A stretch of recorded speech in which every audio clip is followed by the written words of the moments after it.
Energy efficient reconstruction of cities for the organizers. Environmental Initiatives Center Ecoaction and BE, Berlin Economics.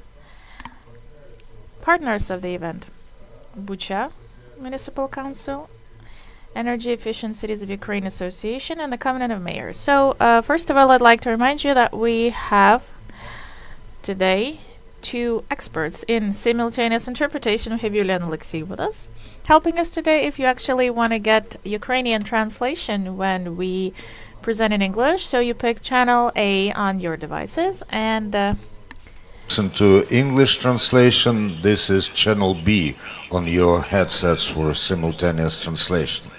Крім того, apart from that, it's really important. So if during the work if during our activity we announce a raid alert, so of course we temporarily break the process and we head to the foyer. We have the indications telling us where the bomb shelter is. We'll stay in the shelter before the A raid alert is off. All right. So on your badges,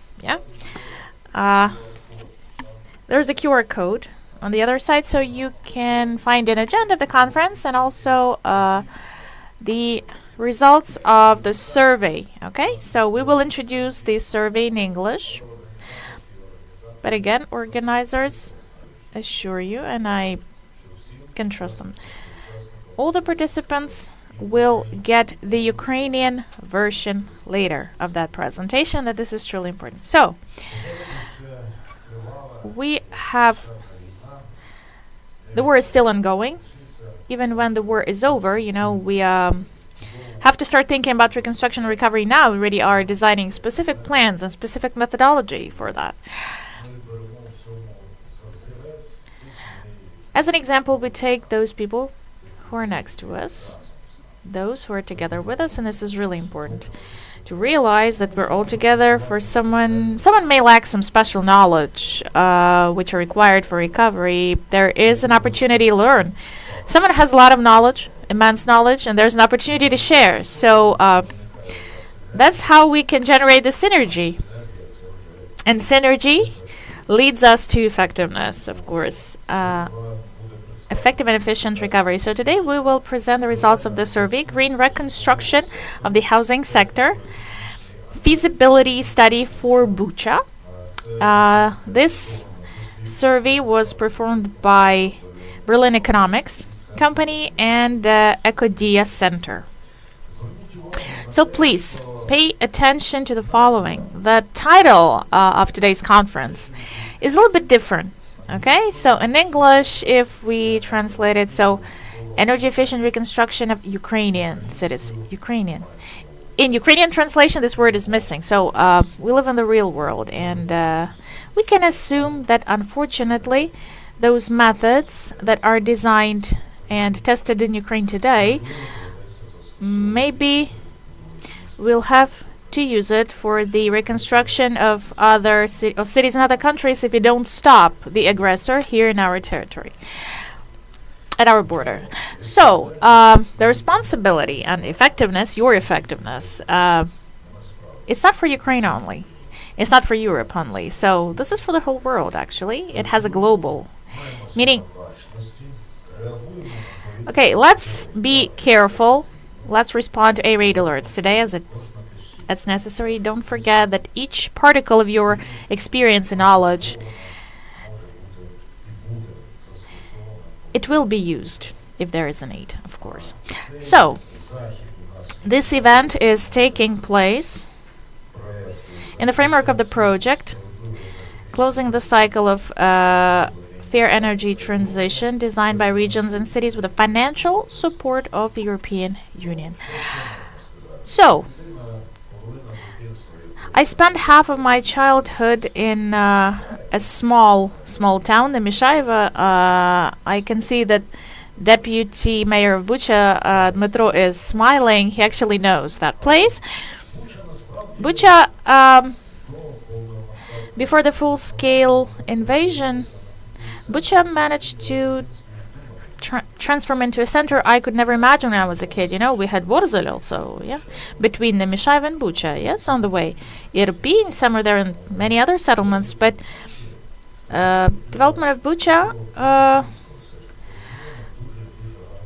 was quite exemplary for the whole district. Like almost, out of scratch. You can just do so many things. You can generate a lot. I remember on the road to Nemishaeva, we had a big banner there, like Bucha gets a status of a town or something like that. Yeah, so it's officially a town. We have to mention that as well. We have to remember that as well.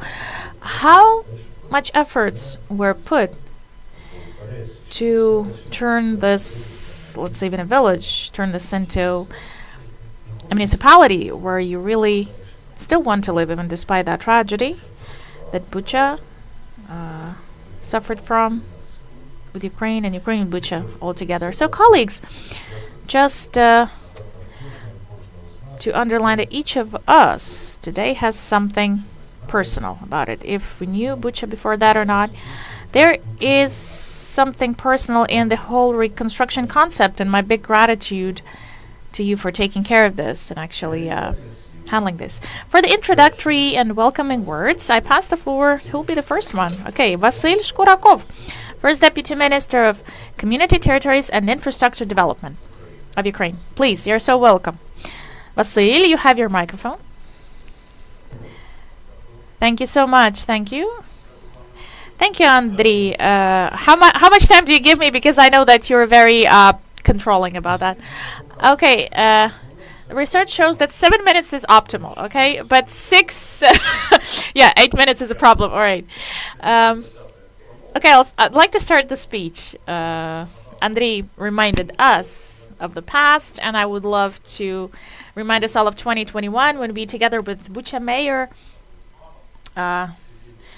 we were sitting in my office thinking back then about the plan of development, just in the other way, in another manner. We thought like how to make Bucha like a green, flourishing tourist zone, with bicycle tracks,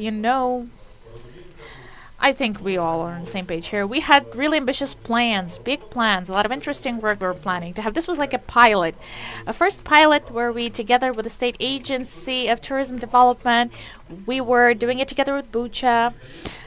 I think we were doing an important thing, not just for the town itself, but like for the whole agglomeration, for the whole like Kiev region, because we've seen how limited we were with places to spend our leisure, but there was a big war later, it happened, the full-scale invasion. I remember the first days very clearly.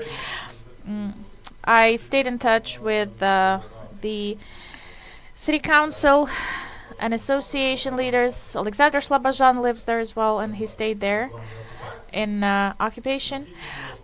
How hard it was and how painful it was to look at the images that were sent, like the streets with exploded military equipment. Nobody understood what was happening. It was like horrible time. But back then, we had a moment when we started recovering Bucha. When our partners came there, international donors, everybody, the process started. Active participation in this process primarily was connected with the activity of local authorities. It's a bright example that local self-governance, it is capable of achieving high quality results. It definitely can do that. So we can see like in places like Bucha.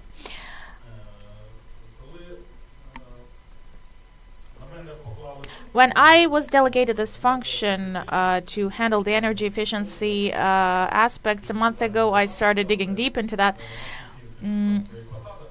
At all my previous positions, I was paying attention to it, of course. To a certain extent, I was somehow handling the financial aspects, and I do understand what many problems are about today. So how to design a great project with good ROI, okay?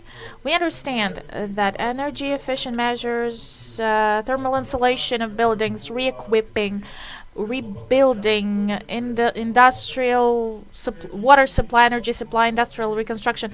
It's a lot of investment. These are important investments which give us big result. Not only like it gives the result for the whole country. Energy, it's about energy independence of the country. So these measures, if implemented, these minimize, of course, the need to buy the imported gas and finally extract our own, use our own capacity. We stimulate, of course, the development of biogas industry. We have a lot of it in Ukraine, but unfortunately, the competition with natural gas creates the condition when the sector cannot develop properly.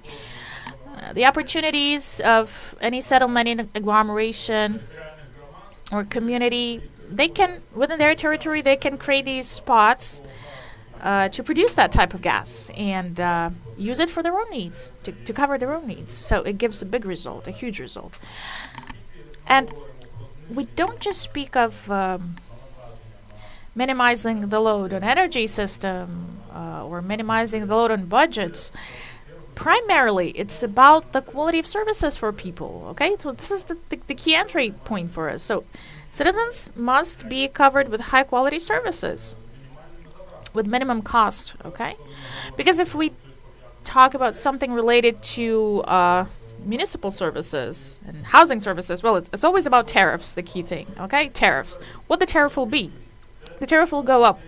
And it scares people. Communities don't understand what's going to happen after those measures that are offered to them. How will this affect them? Won't later the enterprises be in debts and people like receiving huge bills? So this is a complex thing that we have to work with, and we do work with that. Apart from energy efficiency, well, energy efficiency as an issue, I tie it to the housing and municipal sector. I also take care of the sector, and I'm so lucky that I have two perspectives. I can see what's happening in the heating area, water supply, sewage, also waste management. All those areas are covered by my scope of responsibility. In tariff policy, this is our key of the state, the key task of the state, to create proper conditions, to provide high-quality services with reasonable money, let's say, and adequate money, because we all calculate what we pay. We'll count that. And doing that, well, in timely manner. Yes, for the timely manner, I'm speaking about about your speech. Yeah, it's about your speech. I'm talking about money now, yeah. But it's always have to be in timely manner. So I'd like to express gratitude to Ecodia, to our organizers, of course, also to Berlin Economics, Bucha Municipal Council, and the Association of Energy Efficient Cities and Covenant of Mayors, and all of those who are really interested in that. First of all, my colleagues who dedicate a lot of time to it. And for us, it's really important in 2024 to take the first steps and to take expertise and best practices to start implementing and scaling up nationwide. Thank you again, and have a very fruitful discussion today. Thank you so much, Vasil. Yes, you deserve for applause, of course. A question. Okay, keep the question with you. This is a stimulus to stay a little bit longer with us. Okay, Olga Polunina, Executive Director of CSO Ecodia.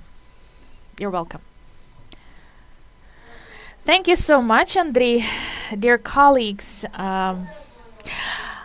I also have some personal memories related to Bucha, and now this is the time when each of us, is trying to remember what we did in 2023, 2022. In 2022, we never knew if we will stay alive. When Bucha was liberated, the first thing, I sent a message to my ex-colleague who lived in Bucha. I asked her, how are you doing? For a couple of months, I felt so horrible because I got no answer from her. Recently, LinkedIn actually offered her to me as a connection, and 2024 was the last year that was marked in her career development. It's important she's alive. It's always personal about everything we do. I'm so happy that our organization was engaged in this kind of activity. I would like to express my gratitude to partners, Berlin Economics, and to express gratitude to Bucha Municipal Council, and of course to our municipal enterprises in Bucha. I'm grateful for providing the data that we needed and information. So yesterday we had a very interesting discussion. in Bucha directly, where we discussed the primary results, initial results of the survey. By the way, we'll show it today to you as well. And we now have a basic understanding what kind of investment we do need to reconstruct Ukrainian cities, turn them into energy efficient. And we now understand that this is extremely important to have this reconstruction based on energy efficiency standards, because energy efficiency is it's not about money, first of all. It's about future eventually, and energy saving, electric energy, gas saving, to make municipal sector, housing sector less dependent on fossil fuels in particular. Last Friday, EU adopted this regulation on Ukraine facility tool, and it was mentioned there that civic society, local actors and stakeholders, and local authorities have to take direct part in reconstruction and recovery locally and nationwide. And of course, it's so important for this reconstruction to take place based on energy efficiency standards. Of course, when it comes to investments, approximately 20% out of the total investment framework in that tool, it has to be directed to support green standards. Okay, so in this matter, our survey gives us information, primary, raw information, and how should these what should these look like? What should it be? It's so important for me that our CSO is assisting that. Again, my big, profound gratitude to everyone who made it possible. And I'd like to encourage you all to have this discussion to make it helpful for local authorities to get answers to their questions, like how should they engage investments which are necessary to implement energy efficiency standards. Thank you so much, ladies and gentlemen. Have a very nice and pleasant day today. Thank you, Olga. If we speak of how to engage, it means that it's somewhere there. We just have to engage it. Where they are located, the investments, and just take it, all right? So now I'd like to ask Deputy Mayor of Bucha, Dmytro Chechuk. He will actually tell us about the current situation and the challenges that Bucha does have today, and it will help us later to absorb the information from Mr. Bilek. All right? So good morning, ladies and gentlemen. My name is Dmytro Chechuk. I'm Deputy Mayor of Bucha, and I'm responsible for housing and municipal sector, and I'm responsible also for coordination of activities related to reconstruction. Honestly, I'm so pleased to hear those nice words about Bucha and memories, personal memories that you mentioned, because I think that Bucha and our community, Bucha community, definitely deserve those words. It's not just reflected in the results that we demonstrate today, showing as an example, I hope, a good example for other settlements, which will later take our way of reconstruction and they will use maybe those methods and study the lessons learned, because of course we all are not perfect. We're so grateful to all the partners and all the participants of the process who actually engage in that.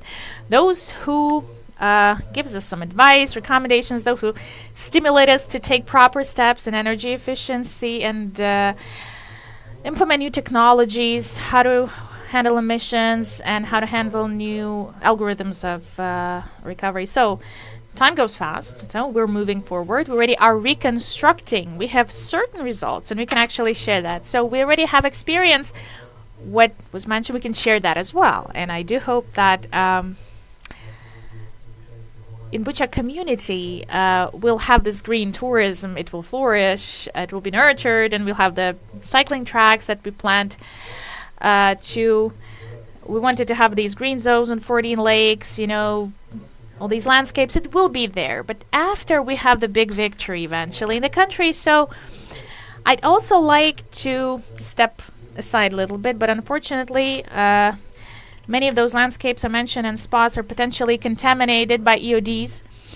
And commissions recognize these and state that these have limited access, these spots, unfortunately, because we know that a lot of Russians stayed there and they left a lot of explosives and explosive items there. So it's not about that we're talking today. We speak of reconstruction and recovery. As far as I understand, we will have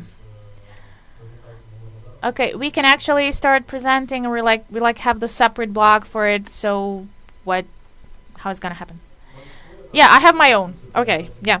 I'd like to ask if did you plan to have it now or in the panel that you actually will participate? Okay, I'm asking organizers.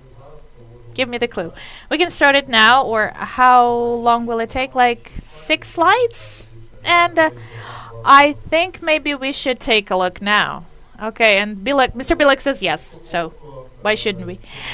What we have today in Bucha community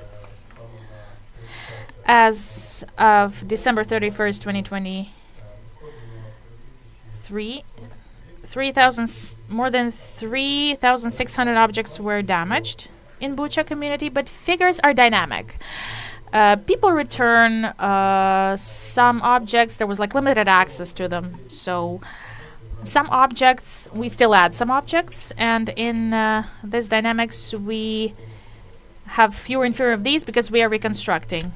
More than 3,600 of damaged objects. Out of these, 3,148. It's the housing sector, okay? Unfortunately, the housing stock, which is damaged out of the initial number, we have approximately 1,000 of these. Second and third category. Those objects which had some heavy damage and they require major reconstruction, repair, full recovery, okay? Out of 1,000 objects, 160 buildings, we completely took away, like we demounted those, we took out the debris. This will be like recovery from the scratch. We'll build some new ones. And I'll tell you later what we actually need. What are the needs in Bucha? Okay, so the next slide. We have, okay, if we do talk about this, that as of now, the recovery activities we had at almost 2,000 objects, but these are incomplete still because these are split in a couple of stages. First one, to first have these to avoid further damage and destruction of the objects. So replacing roofs, windows. Now we are insulating what we spoke of. We already started using energy efficient technology. So instantly, okay, when we talk about reconstruction of any building, we instantly say that we insulate it, we replace all the windows using the modern ones, not just to have these half steps. We have the full reconstruction of the building already, which will show us and give us some economic result that the previous speakers were talking about. So we have 2,000 objects that we already partially or fully recovered.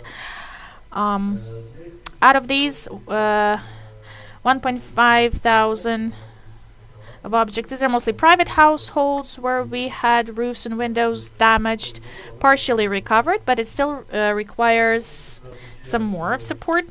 What I want to say again, that we managed in 2022-2023 out of all possible sources, including the partners' money and various types of budgets, approximately 1 billion hryvnias we took, but of course it's not enough, you understand this. And as it was mentioned by speakers, truly recovery is an expensive thing, but it's worth every penny, because in future it's about economic dividends, okay? It's about the ROI and what we spoke of. First of all, it comes to consumer in a tariff, all right? It's reflected there because we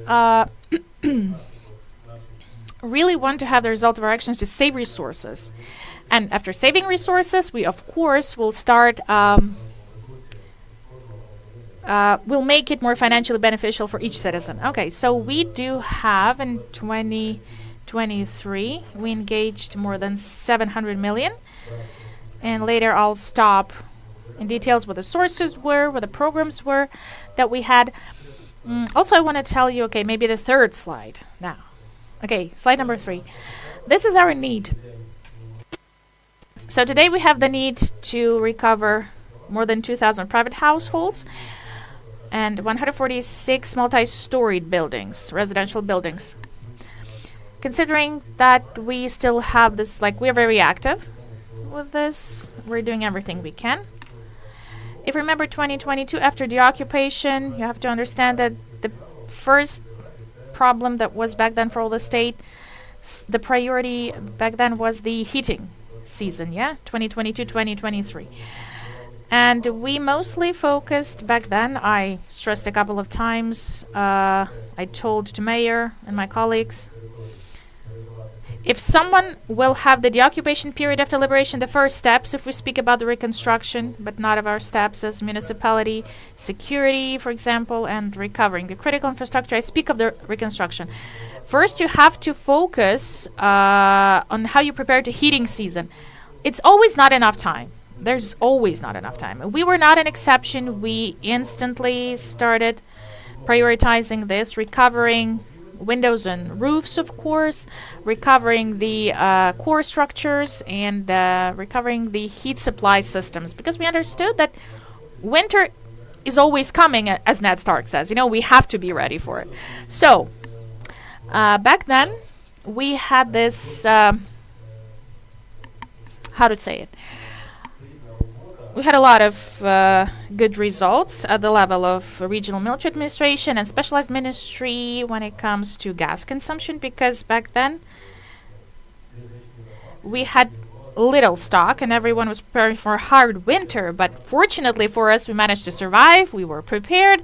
And it tells us that we are strong and resilient all together when we have the same goal, And then we achieve great results. Okay, we may have the next slide, not to waste your time. So I just want to stop separately at e-recovery program, because Bucha community is quite an active participant of this process. I'm head of the commission, by the way, recovery commission. A joke, but definitely I'm head of commission, and we have some fruitful activity today. We have a lot, like more than 1.7 applications in the commission, and we managed to study the majority of these. More than 1.3 thousand applications already satisfied, 130 million already transferred to people, and people already recover their buildings on their own. When it comes to damaged objects and destroyed objects, we have two programs. Certificates for purchase of housing and also money transfers. 190 applications we got. Out of these, 34 already satisfied. So we considered 165, 130 million already of compensation in certificate format are provided to people to purchase housing. So there are nuances as well, and I thought, honestly, that figures will be higher, but we have a problem related to documents. Problems with regulatory framework, because still the mechanisms of regulation when it comes to inheritance, still it's the pre-war framework. And we have the problem, people have problem to do it fast, to recover the ownership documents, then entering in registries for certain rights, and the registry of destroyed and damaged property. All these bottlenecks are slowing the process down, unfortunately, but still, the society is learning and adapting. And if initially we spent months to handle the bureaucracy, now even days sometimes, so we quickly adapt to situation. And those communities that are only starting or will be starting the recovery, they will have an easier job because the mechanisms will be there. Compared to us, when Bucha started the process, we had a bit quite harder because we didn't know what to do. There were no directives or guidelines from the ministries or anything.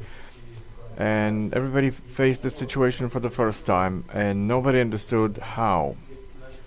And what are subsequent steps? Well, unfortunately, there's a real war, and hopefully it's the last war ever. But we are learning to adapt quickly to make informed decisions in extreme situations. So as we are ready to become an example for other communities. So, as the mayor says, we are ready to participate in any initiatives, and I want to thank Berlin Economies and Ecodia as well, and all the partners who are really helping us in implementing new technologies. So probably, yeah, you have to adapt to our time constraints. Right. Just wanted to speak about the DREAM ecosystem. We are a very active participant in DREAM. We have more than 130 objects in there. As you can see, we have about 50 different objects that are being implemented, and we have 49 projects, 1.2 billion. They are being implemented. So that's and that's the need, which is also on the screen. These projects are also in the DREAM. Just a couple of words about DREAM. It's a beautiful ecosystem. It helps us a lot to control everything, to follow the projects. But actually, any initiatives require resources, and primarily human resource, because it's people who do things, and the municipalities have to prepare for that. Because the previous program, e-recovery, is also not working without human resources. There have to be people to be able to quickly process materials and deliver the works so that the end consumer get the results. And I was saying about the DREAM as well. It's a beautiful mechanism to control processes and controlling everywhere. And I just wanted to touch upon transparency that we have for our partners. It's very important that the recovery process is open and transparent. So we're not forgetting about it. We're trying to be as transparent as we can be, so that there's trust to us, and so that later we can have mandate to say that what we can do, what we will do, and we will. And of course, we'll be victorious, but as a municipality, as local authorities, together with the ministries, we will do everything we need. So, without taking too much of your time, if you have questions, I will be happy to answer. Thank you. Thank you. Dmytro Chechuk will participate in the discussion, in a panel discussion a bit later. So, and then we will direct questions at you. It's important to know where do you get investments, but also it's important to know where do you get expert assessment for different studies. And I think the organizers have found the company which has both expertise and the willingness, and specifically is doing things. So Pavel Bilik, Deputy Head of Energy and Climate Policy in Berlin Economics, and they will present the project, Green Reconstruction of Residential Sector, Feasibility Study for Bucha. It will be in English, so interpreting is available.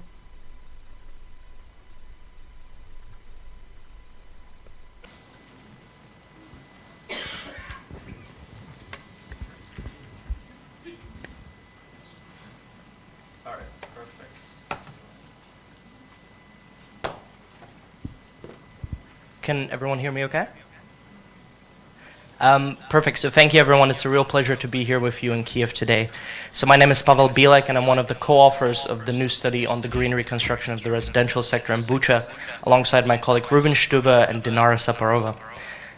We've done this study in partnership with Ecoaction, most prominently with Anastasia Gorbach and Konstantin Kranitsky, and in cooperation with the engineering firm IC Ukraine, who are also represented here today, and with kind funding from the European Climate Foundation. We are, of course, extremely thankful to Mayor Fedoruk of Bucha and Tatiana Lipinska for all they have done to support this process, and it was a real pleasure to be able to present the study to the Bucha City Council yesterday, first and foremost. So today I will spend roughly about 30 minutes, and I'm timing myself so that I don't go over, going through some of the main results of the study, both in terms of the technical and economic aspects, but also in terms of next steps and how the study can be further used to contribute to a green reconstruction of Bucha's damaged residential housing stock. But crucially, I'll also cover what this means for other Ukrainian cities as well. I think you should slow down. Oh, slower. For the sake of simultaneous. Okay. So I'll also cover what this means for other Ukrainian cities and municipalities, and what national level reforms are necessary to spur energy efficiency and an energy efficient reconstruction. So to start, as we all know, the full-scale Russian invasion of Ukraine has resulted in massive losses and damages, both in terms of human life as well as infrastructure and buildings. So the latest figure from the Kiev School of Economics puts direct damages at about 155 billion US dollars, with that number rising every single day. But although the war rages on, the reconstruction of Ukraine is already in full swing, and there are already important signs of what can be seen as a green reconstruction already emerging. Many cities, including Bucha and others, have started implementing more and more projects that involve schools, hospitals, and other public buildings, installing solar PV panels and heat pumps, and investing in improving energy efficiency as well. And while often this process was driven by grants from international organizations and donors, there are increasingly more and more examples of municipalities that are either partially or even fully funding these projects themselves due to the economic benefits of doing so. But today I'll be focusing specifically on the residential sector and demonstrating why a green reconstruction of Ukraine's housing stock is so fundamental and may provide so many opportunities. So it's important to start by noting that the residential sector has been the single most impacted sector of the war, accounting for more than a third of overall damages and totaling close to 60 billion US dollars. Over 250,000 buildings, that is roughly about 85 million square meters of housing area, have been damaged, with most still either unrepaired or repaired to an inadequate standard. And it's also important to note that Ukraine's pre-war housing stock was and still is highly energy inefficient. About 91% of all the housing stock was built before independence, and therefore also before any real energy efficiency standards. And Ukraine's houses on average consume about 2 to 3 times more energy than those of EU equivalents.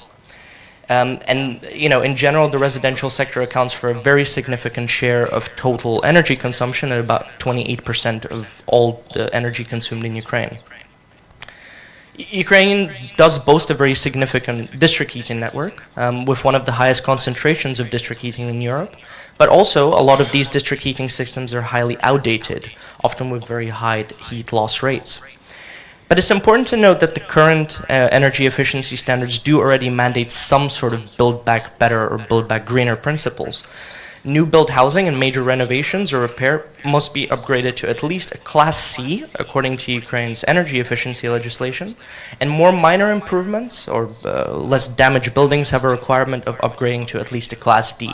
But there is a requirement to go to a standard that is higher than what was before. And as such, the massive reconstruction work that is now ongoing provides an opportunity to build Ukraine's housing stock back in a better, greener, and more energy efficient way. And of course, we all know and understand the importance and the benefits of this, but for the consumers themselves, this is of course thermal comfort and monetary savings as well.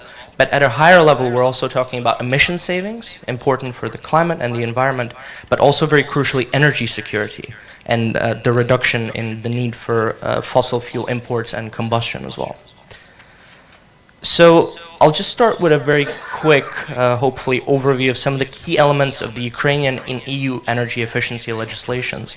And so starting with the Ukrainian legislation, one of the key pillars in terms of energy efficiency in buildings is the recent adoption of the long-term strategy for thermal modernization of buildings until 2050. So the strategy promotes the idea that new construction by 2030 conforms to those of a near-zero energy building, or an NZEB. But it's important to note that the definition of what constitutes an NZEB is still missing from Ukrainian legislation, something that has to be tackled in the near future. Some stakeholders have suggested that buildings conforming to energy efficiency class A, the highest standard, plus a certain share of on-site installed renewable energies, for example from rooftop solar PV panels, could be used as the basis for an NZEB definition. And this is actually something that we've also used as the basis for our analysis as well. Another key target that's outlined in the LTRS is the full decarbonization of the national housing stock by 2050, and this is in line with the EU's target for climate neutrality by 2050. This would require, however, both significant strengthening of energy efficiency standards for new build housing already, as well as an ambitious wave of renovations across the existing residential housing stock. And besides the mentioned lack of a definition of what a near zero energy building is, in general, Ukraine's legislation on energy efficiency is on paper actually relatively close to the EU, but a big gap that we see at the moment is the lack of consistent monitoring and enforcement of energy efficiency standards in practice.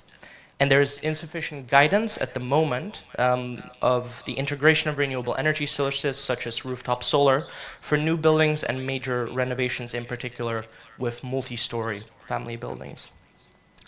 And so lastly, the pace of energy efficient renovations has been relatively slow and significantly below the rates that are needed to achieve the goals that are set out. And this is something that was the case even prior to the full-scale invasion. So as Ukraine continues with the EU accession process, something that's now currently in full swing, it needs to fully transpose all of the relevant directives and EU regulations. And broadly speaking, the three key directives are briefly summarized below. I'm not going to go into them now in depth, but it's the Energy Performance of Building Directives, the Energy Efficiency Directive, and the Renewable Energy Directives, and these have to be transposed into Ukrainian legislation. But maybe turning to the study now, I want to turn to the work that we've done with the Bucha City Council. And of course, as we all know, Bucha was one of the most heavily affected cities in the first days of the war, with horrific tolls in terms of both human life and physical destruction. But the city and residents have done an incredible job rapidly reconstructing the city, with the above and below photos taken only a year apart. Nonetheless, much work remains to be done in terms of the reconstruction, and especially in terms of improving the energy efficiency of the damaged housing stock. So we've been closely working with the Bucha City Council and the Office of the Mayor for the last 9 months, as well as with the Housing Department, the District Heating Department, or the District Heating Company, to produce a techno-economic assessment of the building stock and the local district heating network, and to quantify the potential costs and benefits of upgrading all of the damaged housing to more energy efficient standards. And so, as such, we've conducted this study, which is the first, we believe, to take a very comprehensive assessment of the repair and energy efficiency upgrades, considering all of the roughly 560,000 square meters of damaged residential sector housing in Bucha. So, let me very quickly talk about the methodology, because it's just important so that there's an understanding of the results. Not too quickly. Okay. So we assessed the damaged building housing stock. As I said, this was over 560,000 square meters, and used the methodology developed by the Kiev School of Economics to quantify the basic reconstruction amount. So the number that would be required to bring all of these houses back to a baseline standard. We worked with a building engineering company, and at the end chose 9 representative building types. So these are 5 buildings, and then a further disaggregation based on the source of their space heating, domestic hot water, and others as well. And so we created 2 energy efficiency upgrade scenarios that we wanted to discuss. One is what we call the minimum requirements. So this is upgrading the damaged buildings to either Class D or Class C based on the requirement. And the second one is what we call the near zero, which is the Class A requirement with renewable energy sources as well. So this effectively provides the full scope or the full range of what is possible. So from the minimum to the almost absolute maximum. And this allows us to get the results on the physical energy and emission savings for the entire damaged housing stock. But what is important, and what I think will be discussed a lot more further on, is we also have to consider energy prices. Currently, as we all know, these are very low in Ukraine due to significant subsidization and regulated tariffs. But they may increase significantly as Ukraine moves towards EU accession, with things like the emissions trading system and potential market liberalization coming into play as well. And so we've also created a financial model, also incorporating Bucha's district heat system to create future price scenarios for that as well. And so these 2 pricing scenarios now is one, it cuts off there, but there's the low prices scenario, which is effectively what the prices are now with a very small ramp up, and then cost covering prices, which is what we assume may happen in the future and what would actually reflect the real cost of energy as well. So we then use these in combination with the building scenarios to effectively come up with the monetary savings as well as the payback periods for the entire damaged housing stock. And we designed this over a 5-year period that prioritizes the houses with the best payback periods to maximize early savings potential. We did this over 5 years to think about some sort of realistic pathway for when all of this could be effectively done. So let's move to the results now. And our results find that roughly 106 million euros are required in any case to return the damaged buildings to their baseline state. And from here we have two options. In order to upgrade to the minimum requirement scenario, there's a need of about an additional 108 million euros, so a total of 214 million euros to upgrade all of the damaged housing stock to the minimum requirement. And for the near zero scenario, about 212 million is needed in addition to the 106 that's required in the baseline. So a total of about 318 million euros would be needed for the reconstruction. But within the reconstruction, there is also a huge difference in terms of the investment costs that are needed per different building type. And in general, the larger the building, in terms of both area and in terms of the number of floors, the lower the investment costs are per square meter. So there is also a variance in terms of the building types based on their source of based on their source of space heating and domestic hot water. But maybe to give you some more kind of concrete numbers, what we found is that an average one-story, one-family house would require about 60,000 euros to get to a class A or to a near zero, which is extremely high. And a 9-story house can range anywhere between 550,000 to 1.5 million euros, depending on its current state. But of course, this is spread out over a lot more apartments and residents as well. So moving to the physical savings. Yeah, there we go.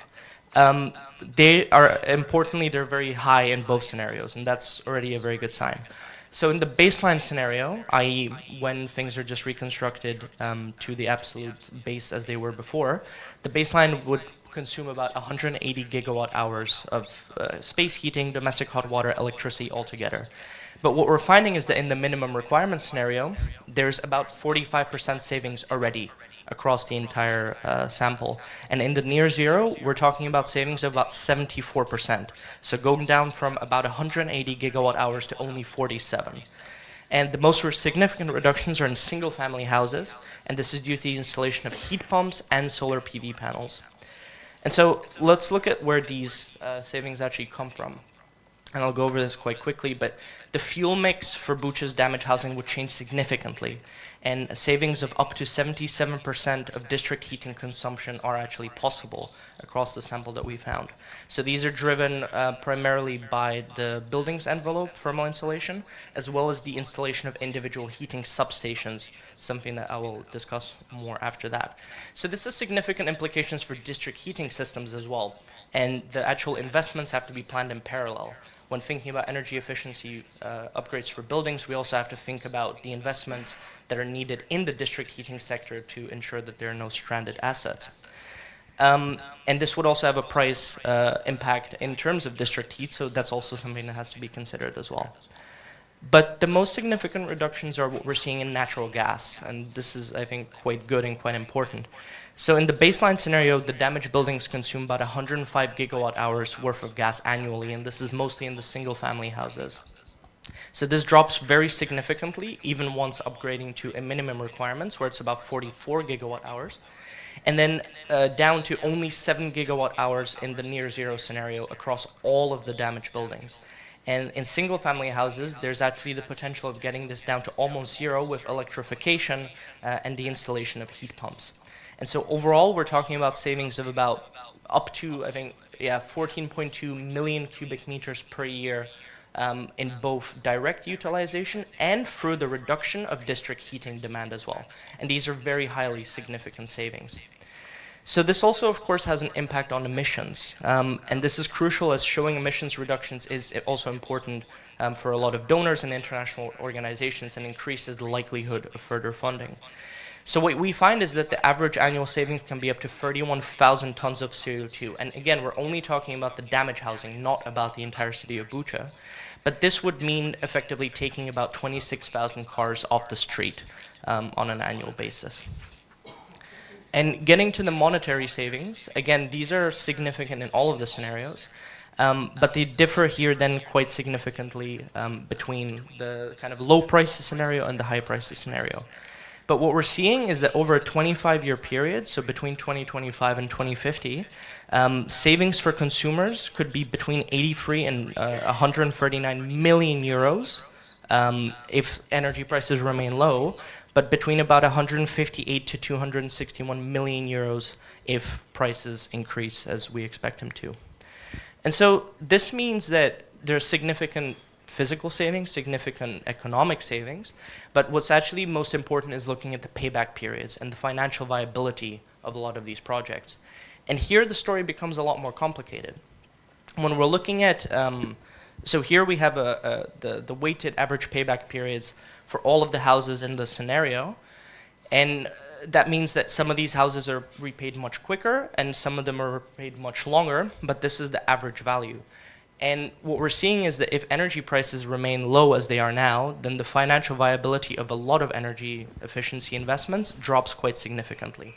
But the story is very, very different when we're looking at some sort of cost-covering prices or a higher price scenario. And if I was to then break this down, this is in the minimum requirement scenario.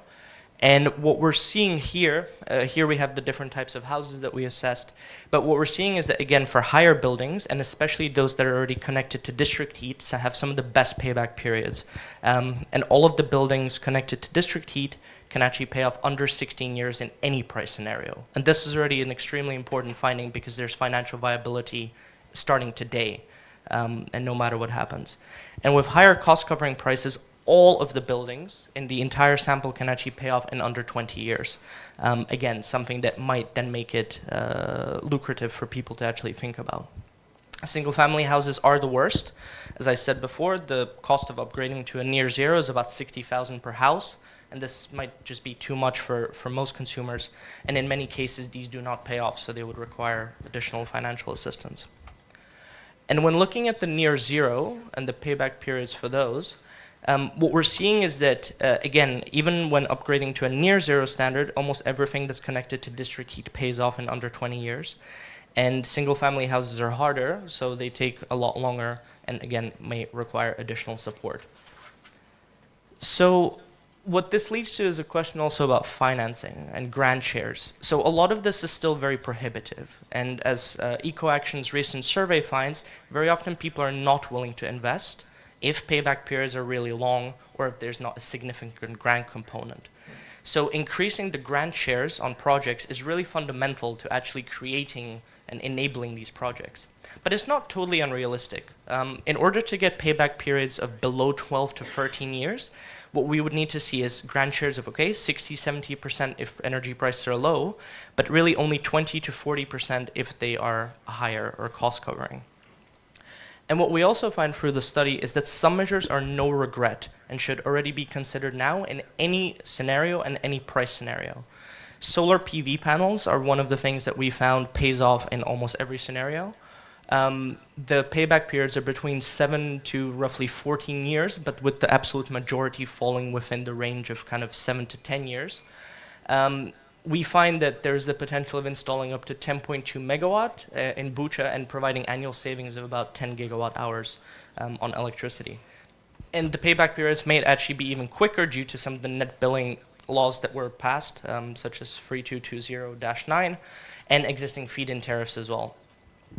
One other thing that we find and we think is super important is individual heating substations in buildings that are connected to district heat, where again, the significant financial benefits allow for payoffs. Here it says between 3 to 18 years, but the absolute majority is within the 3 to 6 to 7 years. So again, these are no regret things that should be considered under all price scenarios starting today. What we find for heat pumps is that the payback periods are a lot longer, and this is something that does have to be taken into consideration. And under current prices for individual housing, it's still not something that may be the most financially viable option and may therefore require additional support.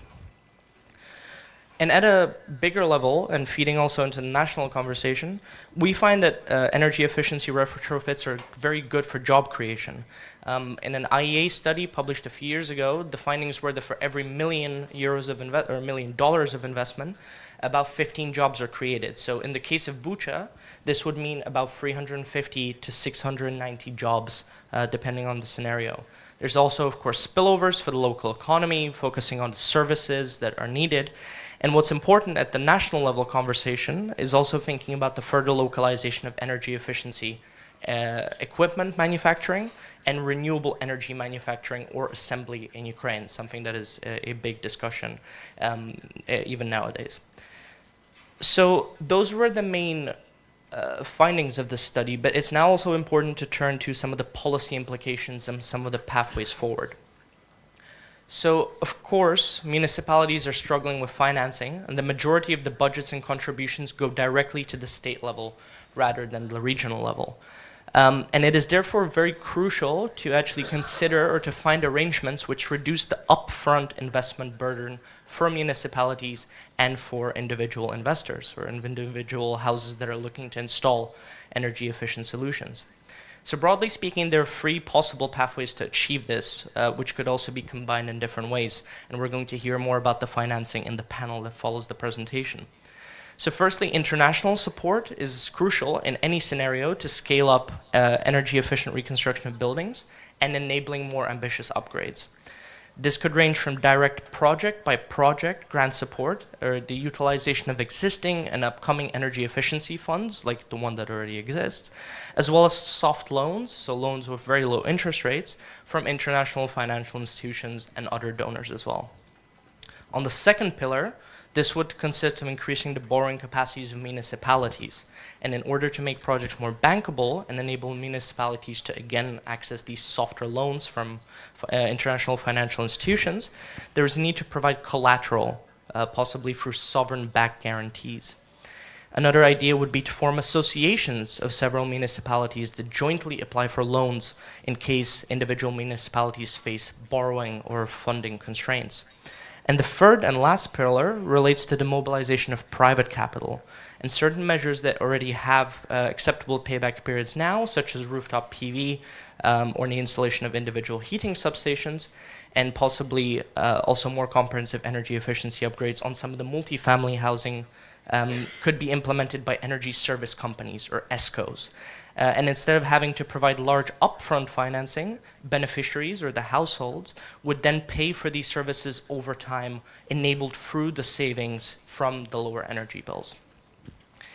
But in order to enable ESCOs to come in, the role of homeowners associations, or HOAs, has to be able to conclude these contracts, and that also needs to be strengthened. And a lot of the legislation has to be revised as well. And there might also be a need to reform Ukraine's housing code to enable owners to use their apartment or house as collateral in such contracts. So let's move to some conclusions, and these are split both at the city level and then at the national level, and the implications are of course different.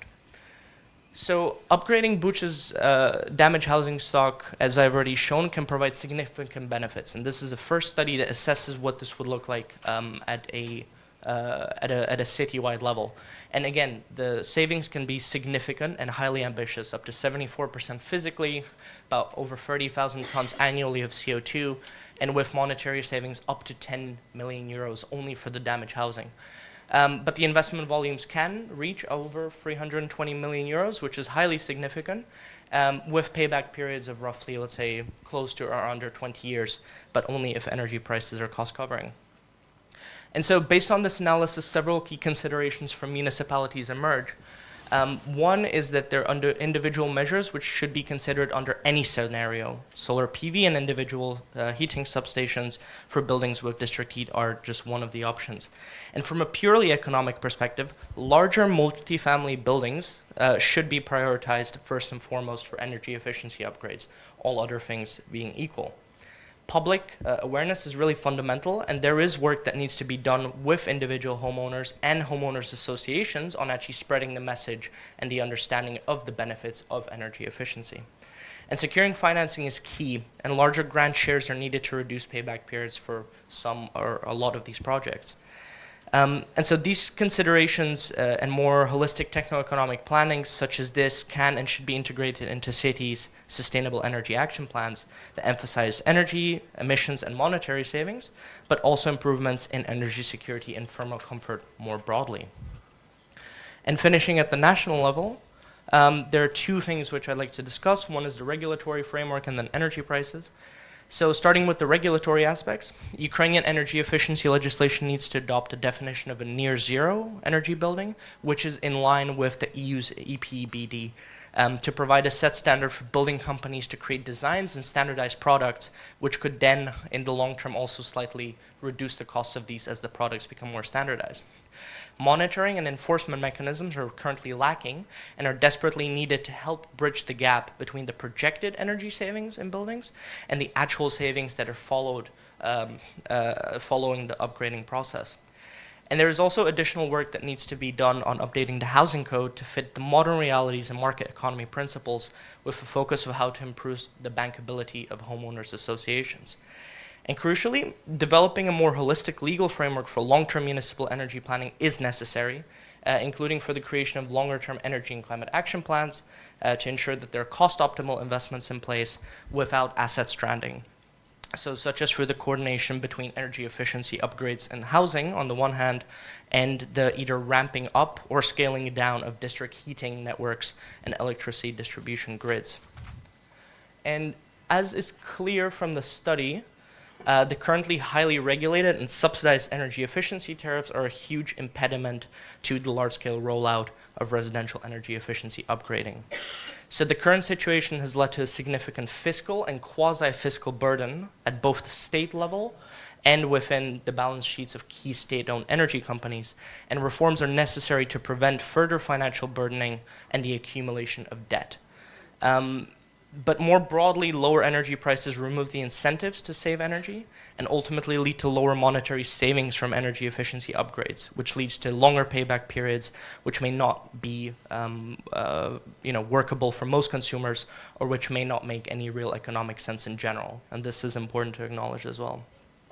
So the gradual phase out of price subsidies is needed in favor of cost-reflective energy tariffs, and this will inevitably need to happen as Ukraine progresses towards EU accession, leading to more liberalized energy markets and the adoption of an emission trading scheme on both large stationary installations and possibly also buildings.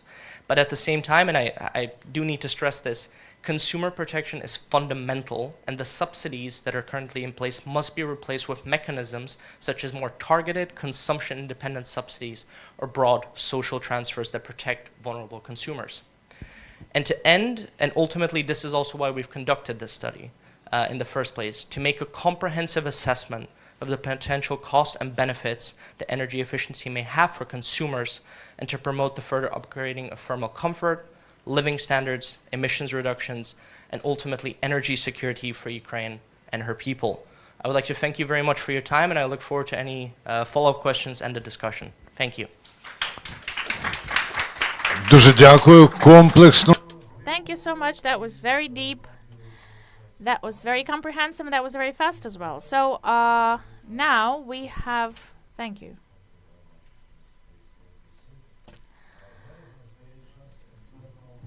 Now it's time for expert discussion of these results, because this survey cannot be ignored. So I pass the floor to another moderator that we have, Alexandra Batli. She's the leading expert of the Institute of Economic Research and Political Consultations. Alexandra, I can even pass the mic to you. Greetings, ladies and gentlemen. I will ask our panelists for discussion. So, Dmytro Petrunya, we have from the Ministry of Infrastructure, Head of Energy Efficiency Department, Ruven, economist and consultant, Low Carbon Ukraine, Alexander Boyko, Partnership Advisor in GIZ. Okay, please. Tatiana Boyko, Coordinator of Municipal and Energy Programs, Opora Network. Vadim Litvin, Head of Ukrainian Energy Auditors Association. Volodymyr Smoly, expert on local policies for sustainable energy development, energy efficient cities of Ukraine, the association. Okay, so we have everybody fitting on the stage. Great. We heard of very interesting survey, and I have so many thoughts like floating right now in my head, like what we've heard right now. So I'll just like to have the first iteration, 2 minutes each or 1 minute each, like your first initial thoughts, what you have right now. So how can municipalities or local authorities, how can they use this survey in the best way, its results? So what should we start with? Maybe the biggest challenge that you personally see for us to start practicing this. Okay, you took the mic, so you're gonna be first. Metro. Yeah, sure.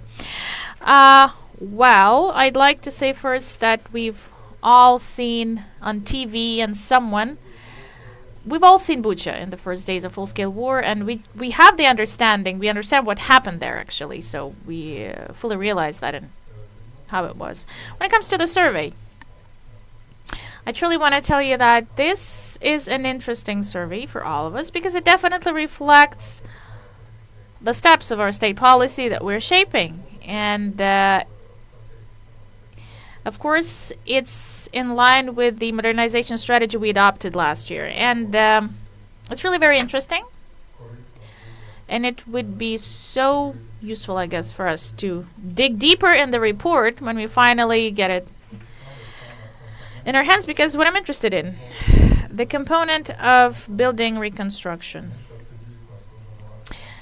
And this is quite a new thing for us. In the beginning of 2020, we actually adopted a national plan on increasing the number of buildings, the near zero consumption level. Buildings and I've seen on the last slide, yeah? The proposal on the need to... The proposal for regulatory NSEP, to put it in the regulatory framework, the NSEP concept. So low consuming buildings, as we call it, like energy low consumption buildings. So we use this concept on MZEP. So if you read it like in English, the acronym, to make it clear. But this is basically what MZEP is. So the buildings which are close to zero, if we take the terminology, we took that as a basis. So it was really interesting to get a more detailed outlook of the report. Of course, we will read in details, and it fully integrates in this concept as one of the options for development. So we do understand that investing a little bit more money and getting our dividends later, but these dividends will be multiplied and these will like just progress. For us, it's of huge benefit, of course. Thank you, Alexander. Thank you so much for the invitation. And thank you, Ruben. Thank you, Pavlo, for the study. And it's so nice that our previous communication generated some results. It's so great to meet you in person. So, speaking of the survey's benefits. Okay, so I should split. It's, of course, useful for the local authorities and municipalities, but at the same time for the central executive power bodies. We have two levels of... So, how Bucha will use that survey as one of the grounds to justify the feasibility of investing money of international donors, IFIs, in thermal modernization of local buildings, meaning the housing sector, of social objects, both. Basically, I want to remind you that it would be useful to resume the study, the survey. If, again, the survey itself tells that one of the key problems for the policy implementation is lack of definition for the MZEP, I mean the acronym, maybe we have to formulate it first. So certain models of economic feasibility is one of the key elements of the survey. The modeling of economic feasibility, it was performed.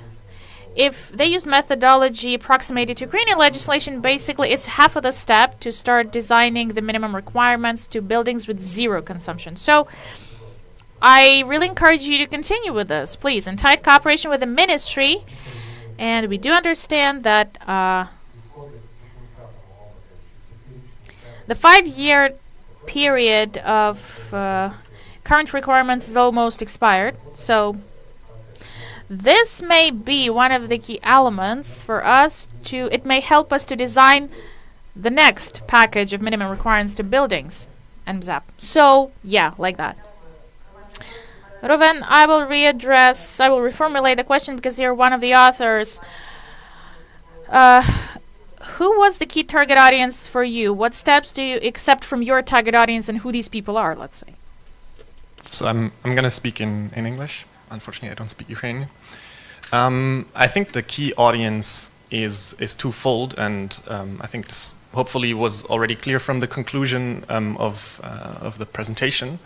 So on the one hand, I think the primary target audience of the study is the city and the municipality of Bucha. That's where the study was conducted, and I think I think this is really the people and the city that we want to hopefully then take the study, use it to hopefully inform their planning of the reconstruction, but also to use the study and the results of the study to engage international donors and hopefully get some funding for some of the projects, show that Bucha has an ambition to build back better, build back greener, and with the study hopefully can also show concretely what this means and what the benefits of that are, what also the emission saving of that are, the energy savings, the monetary savings, and then get donor or IFI funding, maybe through some of the existing or upcoming energy efficiency funds to actually implement concrete projects in the city of Bucha.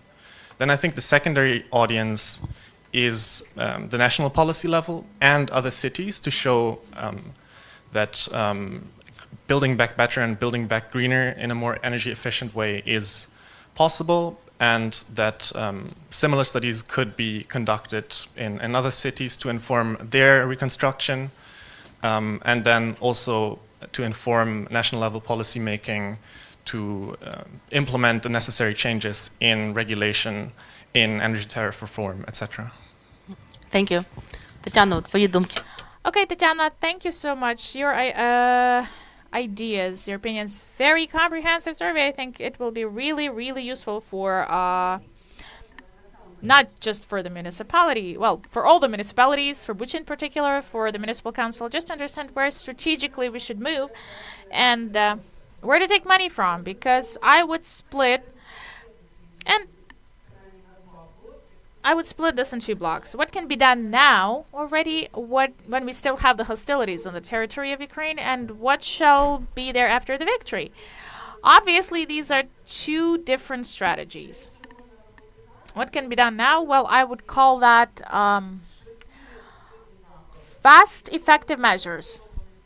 Fast and furious, let's call it, like the package. Each sector has its own. If something new can be built now, especially administrative premises using the standards and ZEP, I think that in housing sector this is not feasible. Everything that comes to housing, unless we change the tariff policy, we have it in the survey, we have to make tariffs feasible and adequate. It's utopian, unless that is done. We can have some pilots, but economy first. 35-40 years of ROI, I'm sorry, this is very utopian. This is dystopian, I'd say even. So, as of now. But we have many things in the survey, it's already mentioned there, that many things we can start now. Like some energy efficiency measures can be started now. But our opinion is that everything that goes to private housing, private households and energy efficiency, use of RES, well, this is of course in the co-funding mechanism with the owners. It's not just like 100% from the state budget or from local budget to get the funds from, but we'll talk in the panel about it, all right? Please. I definitely agree. I definitely agree that it's important now from all the survey, from all this massive to take something that we can do now. We can talk about reconstruction using the word later. When this later comes, it's a matter of discussion, but something we can do already now. Strengthening the energy security and using, well, if you take the key of expertise, definitely ROI is much more adequate. So this year or 2 years, in 2 years, again, I think it's possible to launch. So just to add to the presentation, maybe it can be taken by the Ministry of Finance, Ministry of Economy, and just check the ROI and the measures from the perspective of state budget. It's not that huge ROI period there for the dwellers because the tariff is low, but it's not zero and someone is paying for it additionally, the budget. For the budget to have a chance to provide this additional payment, it's under the interest, okay? So we speak of the military bonds and so on. If we calculate all the budget expenses, it looks like, yeah, sometimes for the state it's much more beneficial to invest in housing measures compared to the dwellers. And it must be this proportional co-funding ratio, okay? And these figures later can be just saying, okay, if a state pays a grivna and this grivna is returned faster with no additional loans, the only restraining factor for it is effective system of monitoring. How to monitor the saving itself. If you can see in the building that the building definitely consumes less, okay, then it's a good stimulus to have grants. In future, if we come to the stage of, if we go beyond Europe to Ukraine, the ROI measures and those small grants at the level of state budget, we already have. These allow to decrease the gas deficit, let's say, at the level of European states, because Ukraine will buy less or will even start selling its gas, yeah, to European market, meaning that the price go down. And secondly, it's that we are actually pushing Russia back with one of its resources, because Russia's market will even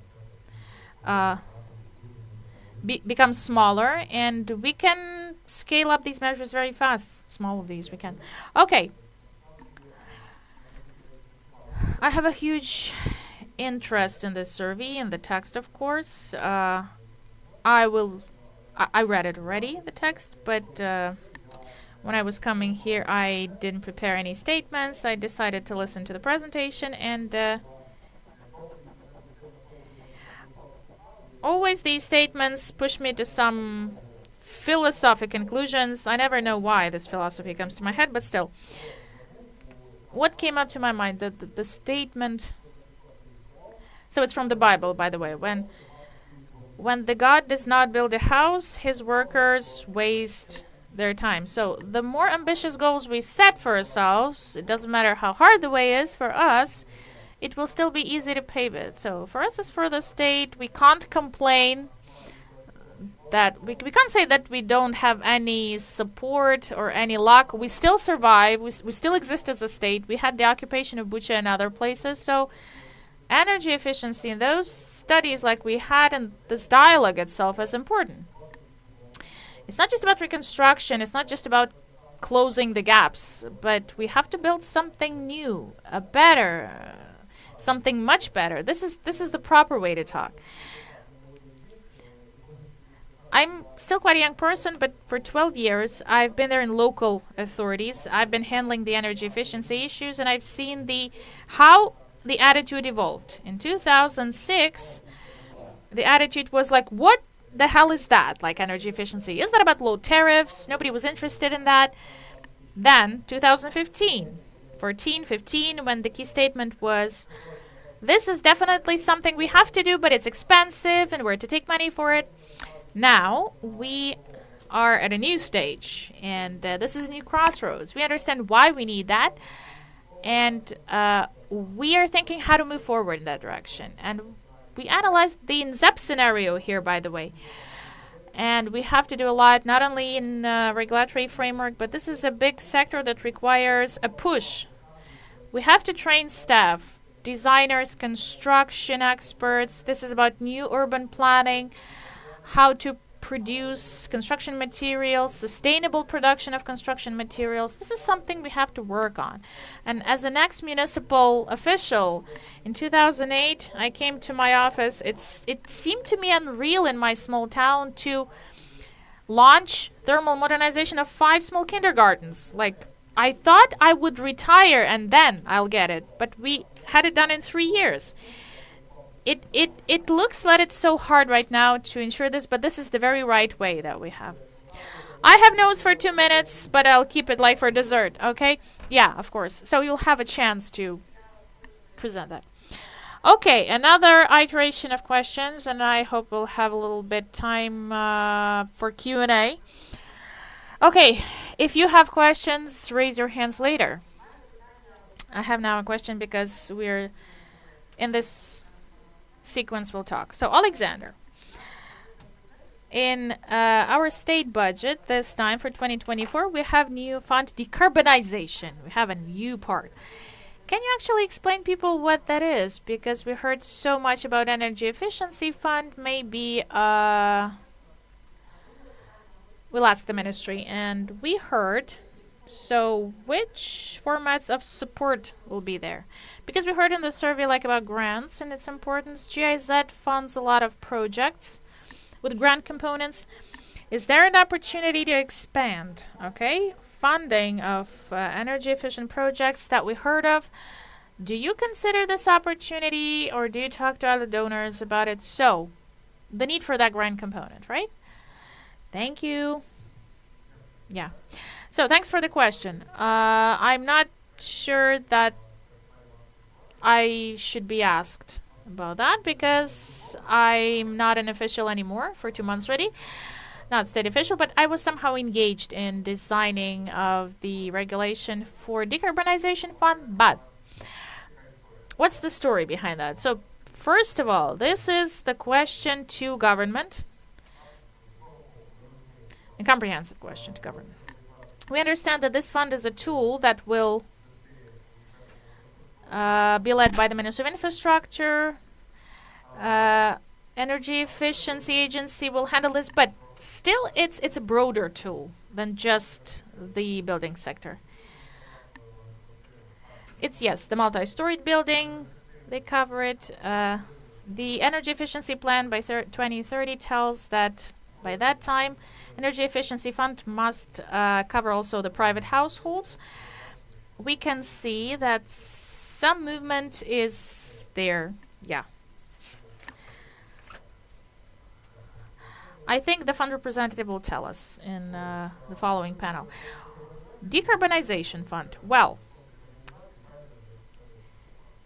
of decarbonization and energy effective transformation. Energy efficiency is achieved in various sectors of economy, should be at least.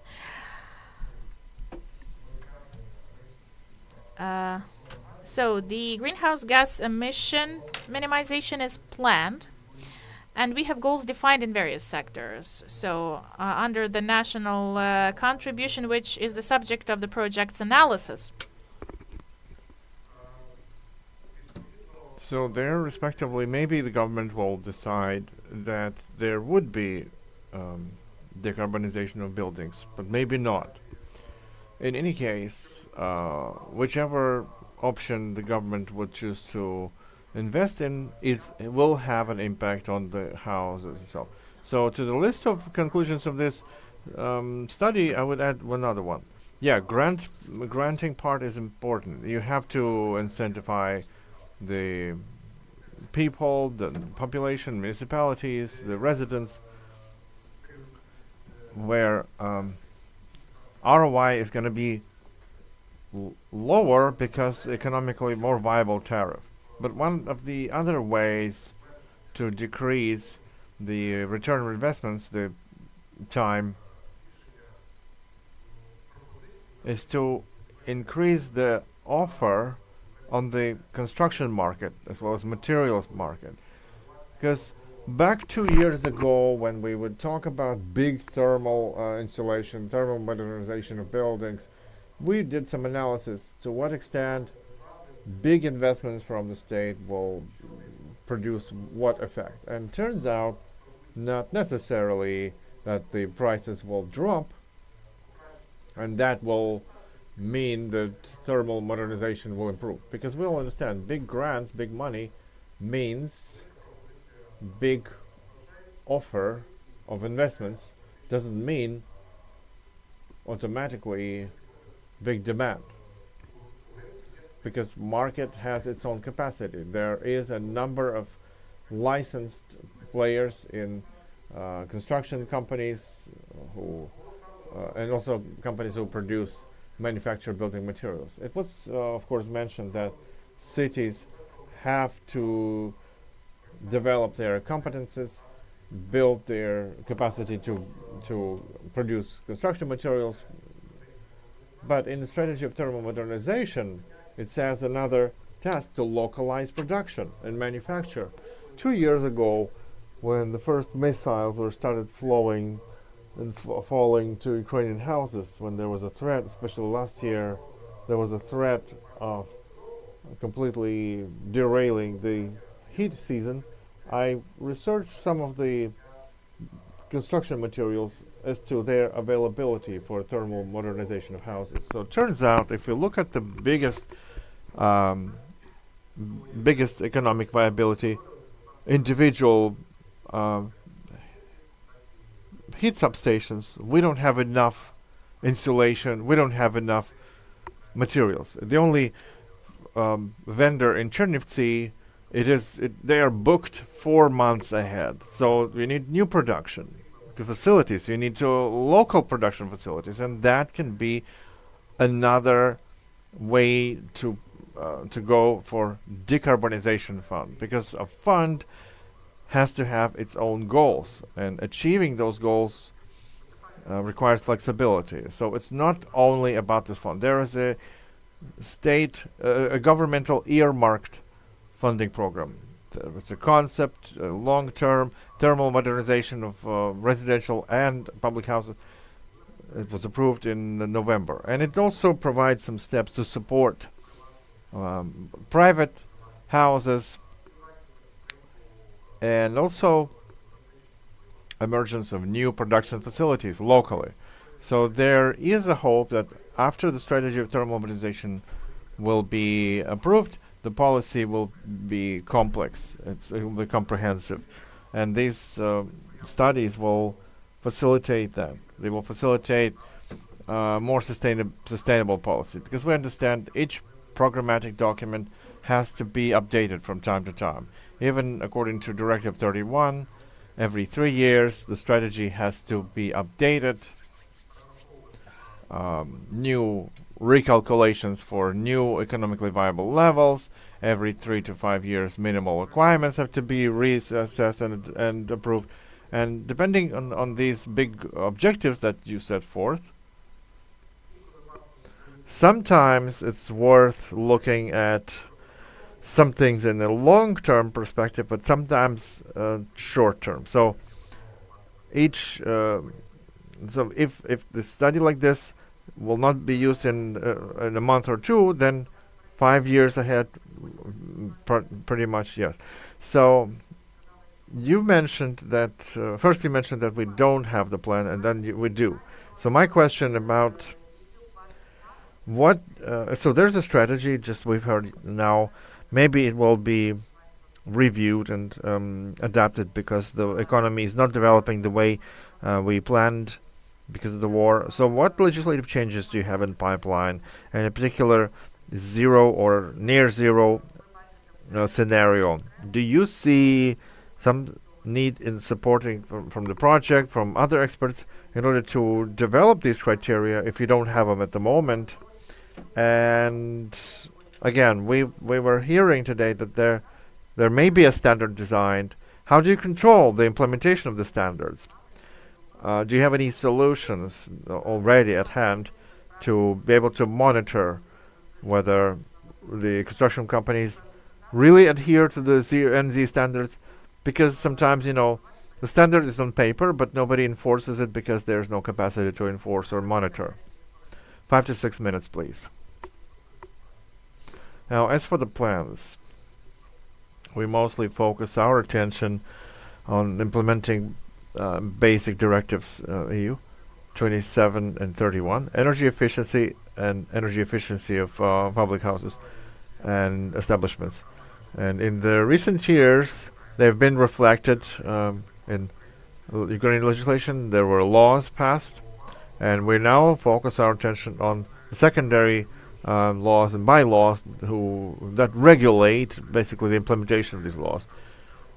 These laws are mostly focused on the markets of new relations in energy efficiency, such as doing energy audits. We have delineated, because of the specifics of these energy audits, we have delineated energy efficiency of houses. It's more related to the law on energy efficiency of houses. And basically, we already implemented the system of certification of energy efficiency of houses. Certificates themselves have been introduced, as well as comprehensive system of training and excellence of energy auditors.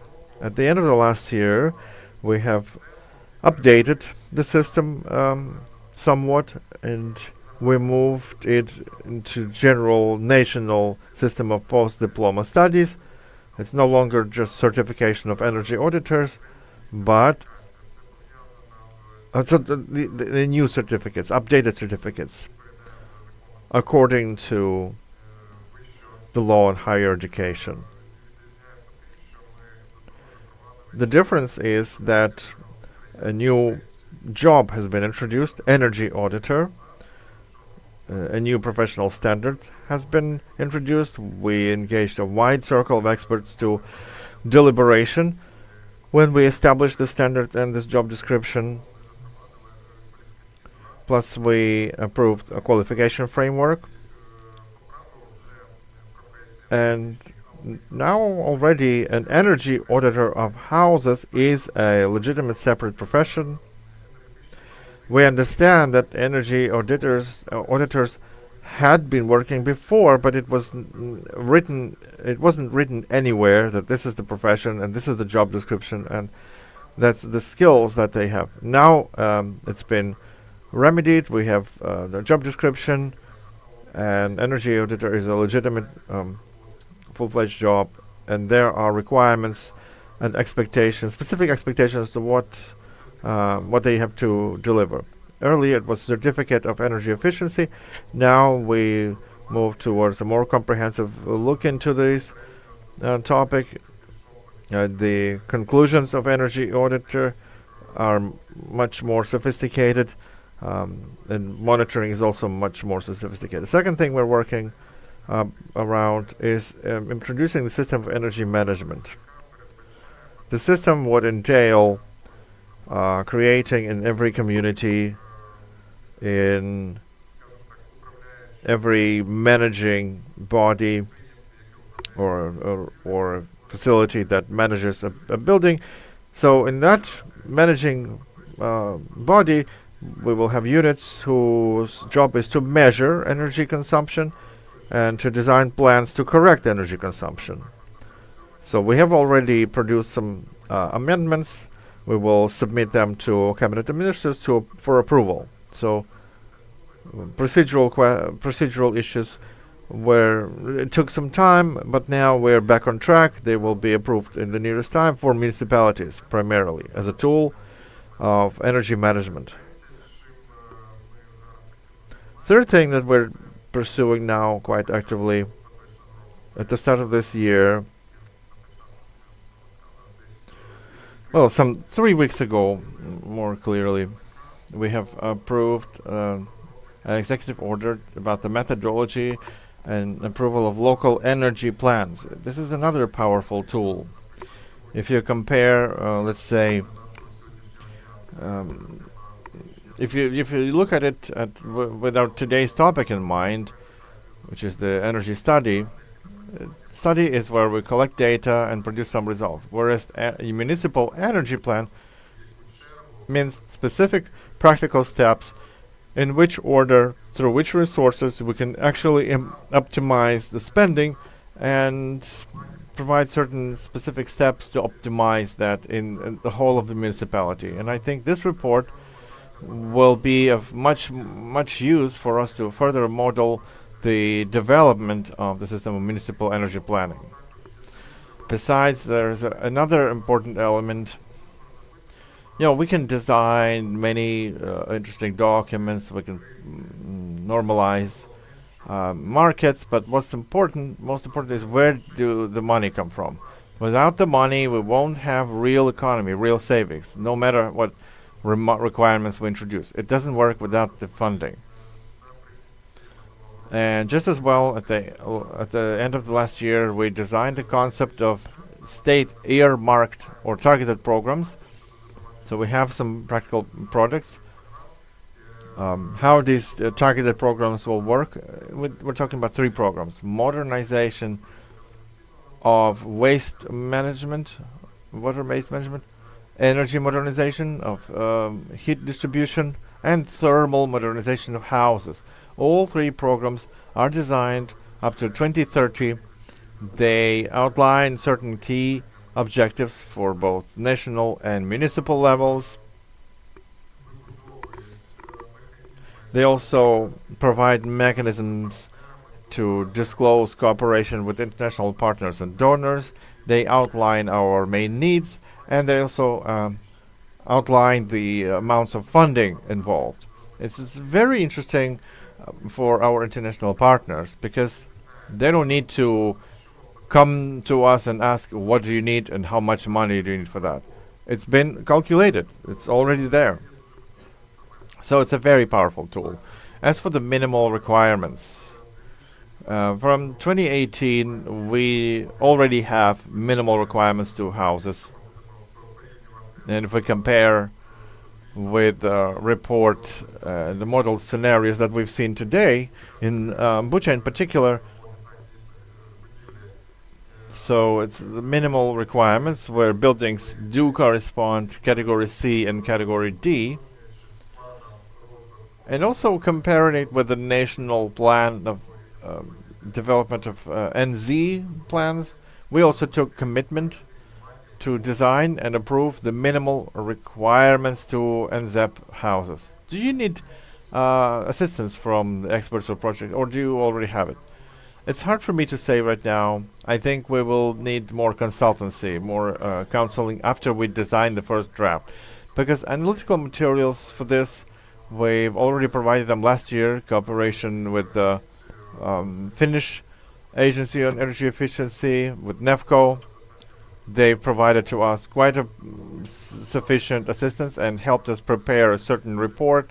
We're now translating this report to minimal requirements. And I think we need just a little bit of time, and we will then proceed building public discussions, engaging experts on the level, on the market of energy efficiency. It's going to be industrial associations and projects that we keep cooperating with to communicate these minimal requirements and to put these to drive these minimal requirements to ideal ones. So I think we will be able to cooperate with that. Thank you, and we wish you great success in implementing these plans. And I hope that the plans on energy planning will also correlate with the plans of recovery and rebuilding that municipalities have to approve. Because at the moment, we have many different plans. They have to be agreed to streamline. Roman, I wanted to ask a different question, but after Vadim mentioned the role of Ministry of Finance, Ministry of Economy, I remember the phrase in your presentation, in that presentation, that energy efficiency creates jobs.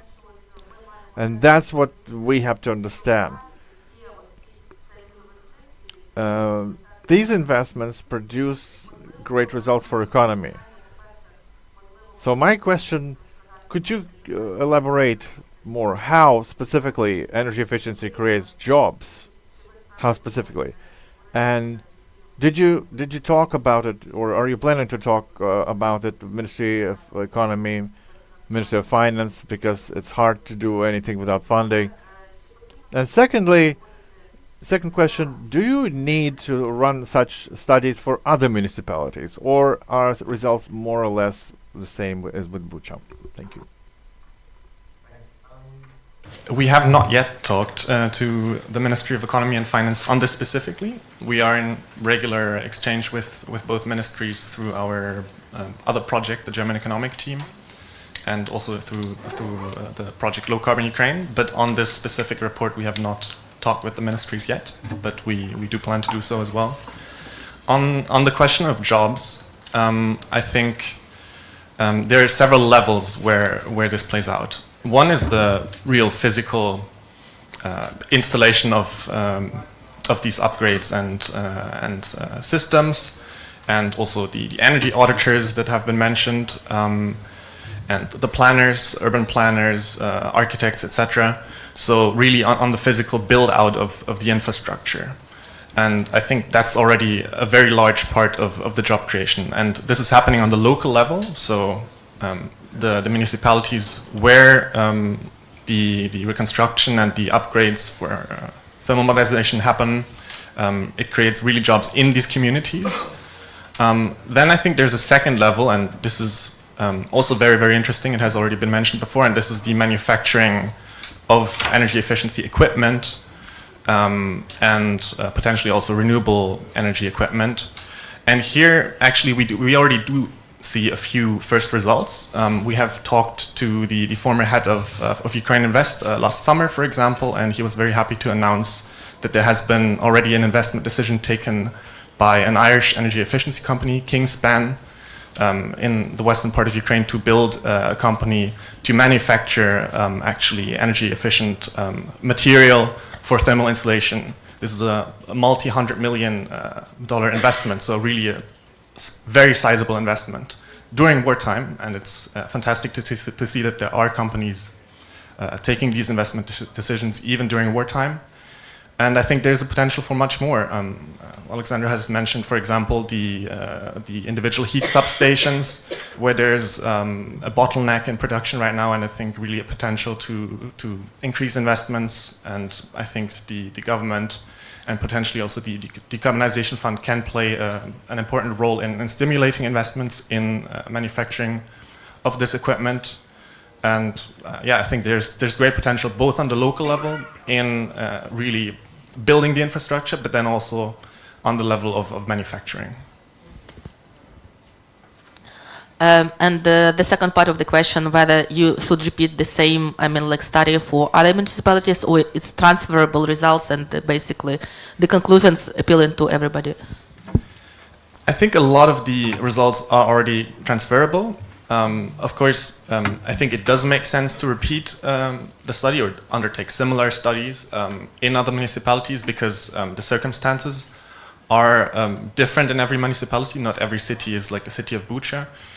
For example, on the level of district heat, Bucha has very small, if you want, mini grids with very different, lots of small boiler rooms. Other cities have a more centralized district heat grid, or maybe no district heating at all in some parts of Ukraine. The type of buildings and the level of damages is very different from city to city, of course. And also the climatic conditions are, of course, different in the north of Ukraine and more in the southern parts, if we talk about Mykolaiv, for example, where there's also a significant level of damages. So I think a lot of the results are transferable, and I think cities can already learn from the results of this study and understand what might be some of the priorities of investments to undertake in their cities and municipalities. But I do think there is an added value in undertaking similar studies also in other cities of Ukraine. Thank you so much. Тетяно, ти коли Tatiana, when you talked, you mentioned that energy efficiency has to be co-funded by owners. In case of condominium owners, it's easier. But not all houses are united in condominium owners. What do you do in houses and buildings where there are no such unions? What local governmental options can be offered for thermal modernization of houses, energy efficiency, anything like that? So do you see any mechanisms that are possible? Well, at the moment, there is a mechanism for houses that do not have condominiums. According to Law 417, they can actually decide, or they can outsource the managing function to others. Whether those they outsource to will want to manage that, will want to deal with that. So it's a big organizational work, and I don't think anyone will do it for free. So that makes the project costlier, but that's a zero level. Let's talk about financial tools. Honestly, at the moment, they're far in between. The Energy Efficiency Fund, Energodim, but we're talking about very limited resources here. And I think it's a right decision in the situation as it is right now, meaning installation of heat substations. So a heat substation plus, that I would call it like that. That's what it's been funded. Also, a number of local programs are available. In Kiev, there is a program 7030 in a number of other cities. So they are far in between, like 156 of them or something, where the money is actually allocated. And so revolver fund of Association of Cities in Ukraine, also energy efficient cities of Ukraine, sorry. And a number of revolver funds in Kiev. I don't know whether they've been allocating funds, distributing funds, and in Mykolaiv there's one. So they're there, they are working. It is a mechanism. But we need a scaling up of this effect. So what do we need? The most important thing, without the tariffs increase, only this quick ROI activities with condominiums or without. Because without economy, it's going to be very expensive toy, so to say. So what do we need? We need a long-term, cheap funding available. Loans is best. So similar to 579 program. And it's better 5 than 7 or 9. To be more realistic about this. And then we'll be able to talk about some upscaling of this whole activity. And of course, not only condominium owners should do that, but managing companies as well. On the other hand, I'm confident that if the Energy Efficiency Fund will possess more money to distribute, you can then convince the donors as well, because at the moment, all the funding that's coming in is the donor funding. And what's the danger? If the Ukraine doesn't start co-funding, this kind of funding will run out. And so the managing companies also are cautious because of that. But I would say if we neutralize certain risks, managing companies will absolutely be willing and able to fulfill these duties and these works. But it's going to be more expensive. All the banks we've talked to, they're not ready to give money to managing companies yet. Maybe they will be ready, but again, it's going to be a bit more expensive. And therefore, the best option is to create a condominium owners, but without long and cheap money, it's not going to work. It's going to be empty and devoid of material component. And without the increased tariffs, it's going to be very limited. Thank you. So we still stumble upon increasing of tariffs because economic stimuli are the most effective, let's say. Yeah, Vadim. So you are the energy auditor. Yeah, hell I am. So I have a question. First a question. Okay, if there is a local understanding, and do people understand the need of energy auditors, the demand for you? Is there demand for your activities and your services? Second question. Can you share some of your experience? When it's really advantageous to put solar panels, where to get funding from it? if there is an understanding that it's not just installing the panel, but you also have to still insulate your house. You have to buy accumulators. Maybe heat pumps installed. Then we speak of comprehensive solutions which are expensive. First question, yeah, the demand for energy audits is directly proportional to tariffs, not the tariffs, but the cost of energy sources. So each raise creates a spike because people don't understand what to do, where to ask. Oh yeah, we have energy auditors. We can ask them. They realize later when tariffs go down, well, more or less like 2,000 or 500 hryvnias. For utility bills, it's not like very important. Then we won't handle it. Yes, this thing exists, but all projects, successful projects, and energy effective projects, and energy efficient projects, which gave some impact, they all started with energy audits, and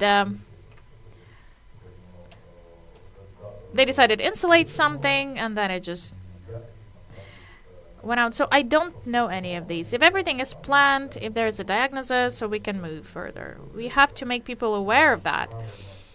The proper planning for energy audit A, or the properly performed energy audit, will allow you to save when you want to install something that you need. And even more often, it allows you to save money because you won't use something extra, something you don't need, because the sellers of some materials come. Some of them only are like use the word energy efficient. Their equipment is definitely not, and people like they waste money. Like these metal plastic windows we have with billions and billions installed everywhere, and we spent a lot of money for it. 80% out of these windows, sometimes these even are worse or the same like old wooden ones. So what was the sense actually to replace that? So the money spent. It's just wasted, not spent, but wasted, because you had to be consulted first.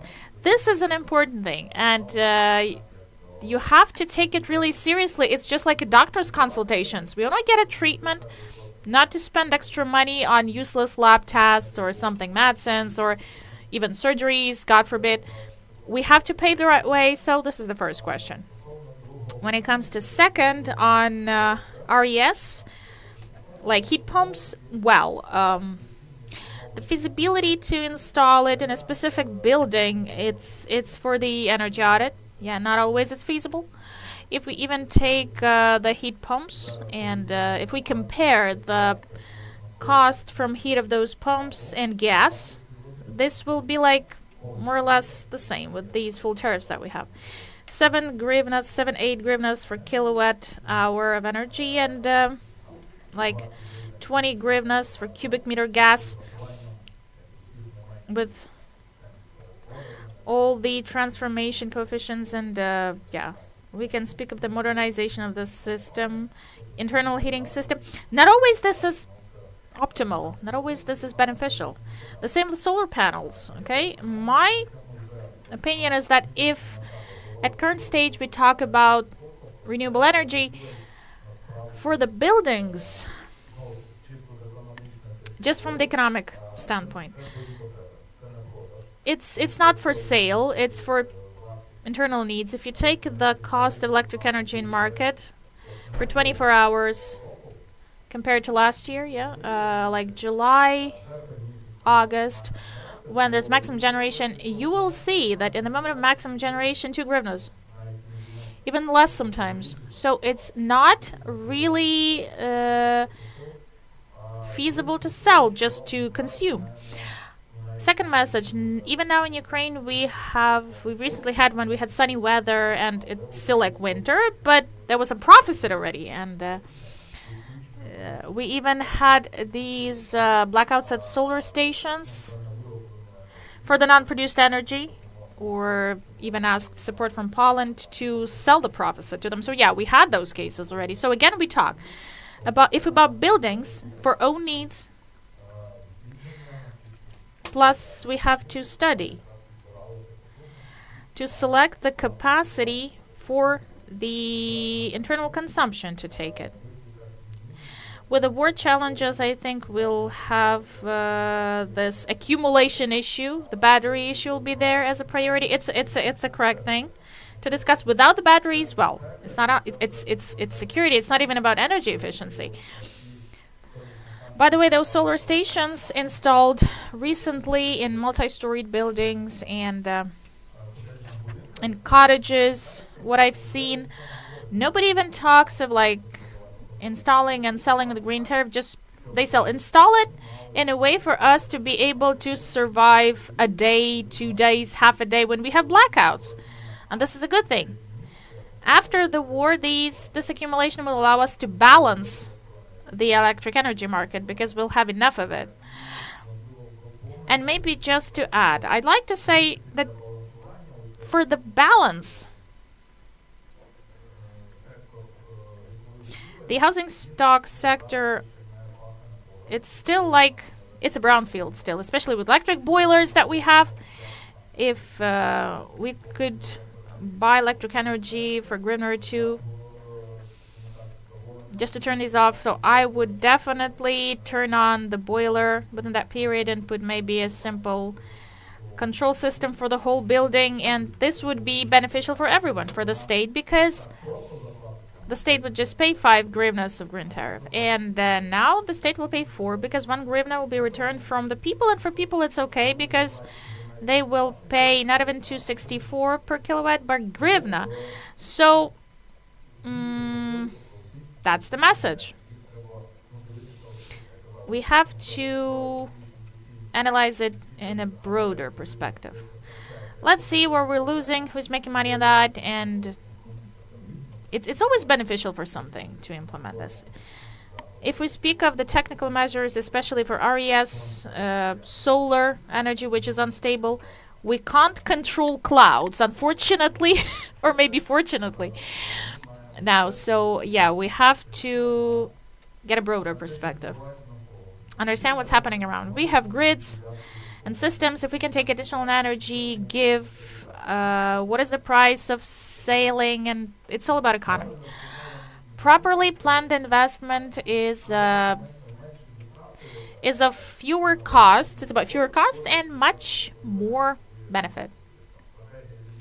It's a win-win strategy eventually. The energy grid wins, people win, security wins, Ukraine wins. Thank you so much. Okay, economy is always on the front line, because otherwise it's not beneficial. Volodymyr, I have a question. You started talking about it, and we heard it from Tatiana about the fact that local authorities, we have some of these interesting in energy efficiency. There are various programs. Can you tell us, from your standpoint, which programs are the most effective locally? Second, like on a permanent basis, do you exchange expertise with communities? Because I've seen it in various sectors quite often. We have good experience, and communities can bring it to others. So we don't have the exchange, and this will save efforts, and resources. Exchange of capacity. Not all communities are capable of analyzing, working with donors and projects, so this exchange of important. Do you do that? Thank you. Okay, I'll come from the other corner. Okay, speaking of the communities who can boast with some good cases of energy efficiency, yes, we have those. Mostly these are those communities that started thinking about it earlier than a year or two ago, or they started thinking later, but systemically, not locally. The successful stories in communities on energy efficiency: in 2008, we had the first cases when we established the Association of Energy Efficient Cities. The first pioneers were the first cities who were the members of association. In 2015, the watershed moment when they realized that tariffs have to be more or less market related. So then we had so many programs we still have today. An interesting case that everything started with. Back then I was 22 years old. I was an energy manager in Ivano-Frankivsk region. As a member of delegation, from 10 cities, we came to Brussels to sign a covenant of mayors. It's a mechanism that was quite popular in Europe and Ukraine as well, like hundreds of members are there. And that mechanism, that visit, nobody waited us there. Everybody thought this was an initiative for EU cities, but Ukrainian members presented themselves, and it actually led us to the first grants, 100,000 euros, €500,000, then dozens of millions euros we had at stake. New credit mechanisms emerged in those cities that started earlier. They don't only have the expertise with grants, because it's not only about grants, also loans and engaging various third sources of funding, like in the Energy Efficiency Fund. They close the gap when sometimes our people need to be convinced that the project is still not complete. The first application is not tested, but again, every apartment has to give 4,000 hryvnias for energy audit. An old lady somewhere in Kiev.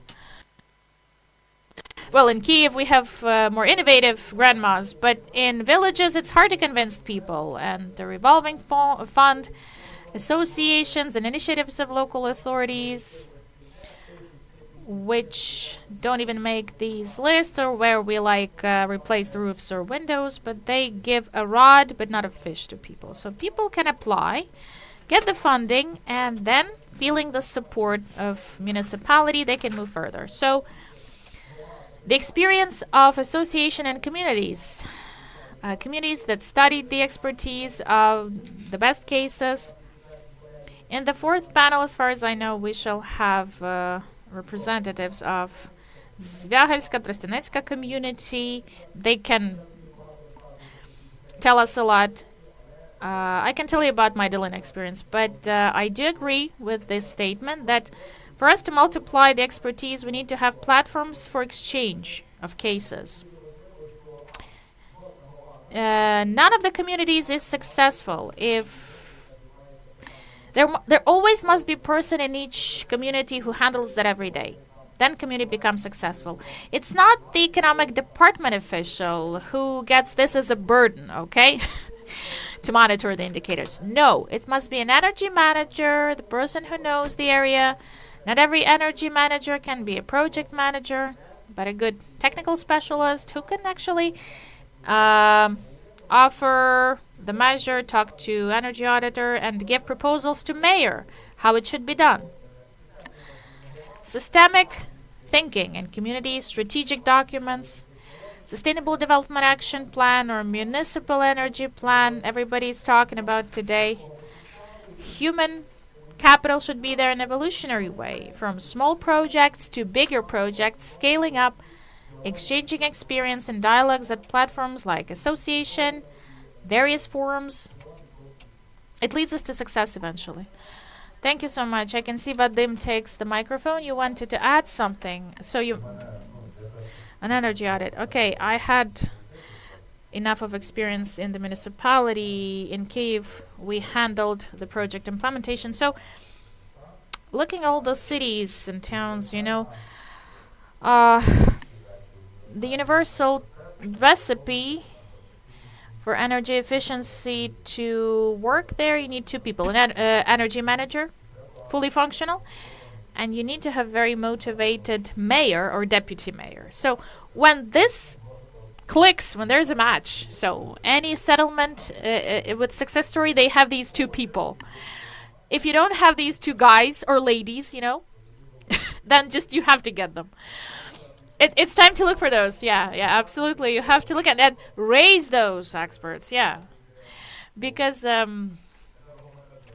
energy manager. In 5-10 years, one can bring millions to the community. Then one gets a promotion. So yeah, you have to prepare two, train two. Okay. A backup one as well. Another recommendation for the survey results. Okay, now people are important, not only tariffs and economy, but you have to get people on board and capacity. We finish now. But we started later, so just one question from Svetoslav. He raised a hand. Everyone else, okay, we will discuss our questions during the coffee break or whenever you want. But without a microphone, that would be super hard. Okay.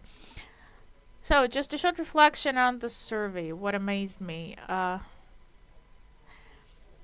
didn't hear anything unfamiliar. We just have to start doing already. The system must be fully functional, and we have to talk about the system, why it's not functional. All the components are there, but why it doesn't work, we don't know. It's not...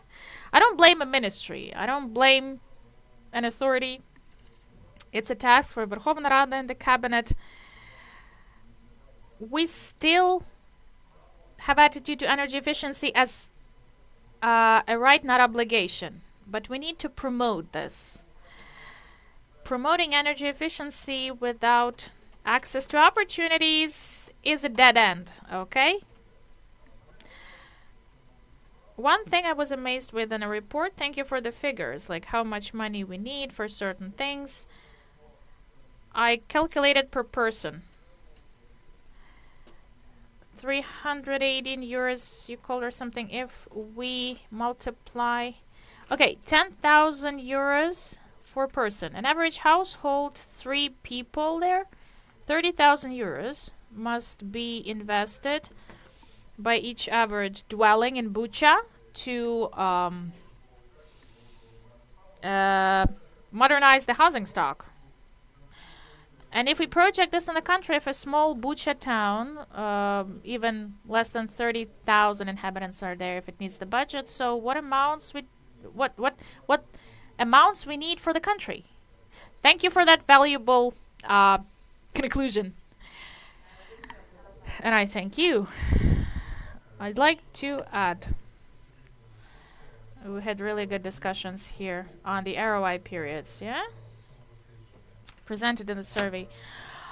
I just want to tell you, colleagues, well, being very honest, our primary goal, the goal of the survey is reconstruction. What is the price of reconstruction if, for example, we bring it back to previous condition? It's also money. If we calculate the ROI period, maybe we have to calculate the surplus.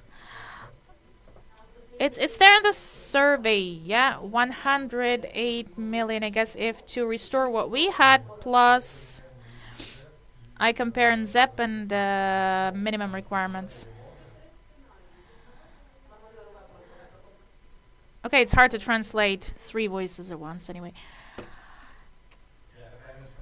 The question was whether the payback periods were for the total cost of reconstruction or the surplus. So it is for the upgrade, so the difference between reconstruction to baseline and then either minimum requirements or NZEP. So taking out the kind of baseline cost of reconstruction to as was before war. So yeah, this is taken into account in the study. Да, наскільки я пам'ятаю, там As far as I remember, 100 million there was like to bring it to previous condition, plus 100 something million to minimum requirements, and the same to reach and ZEP should be added. Okay.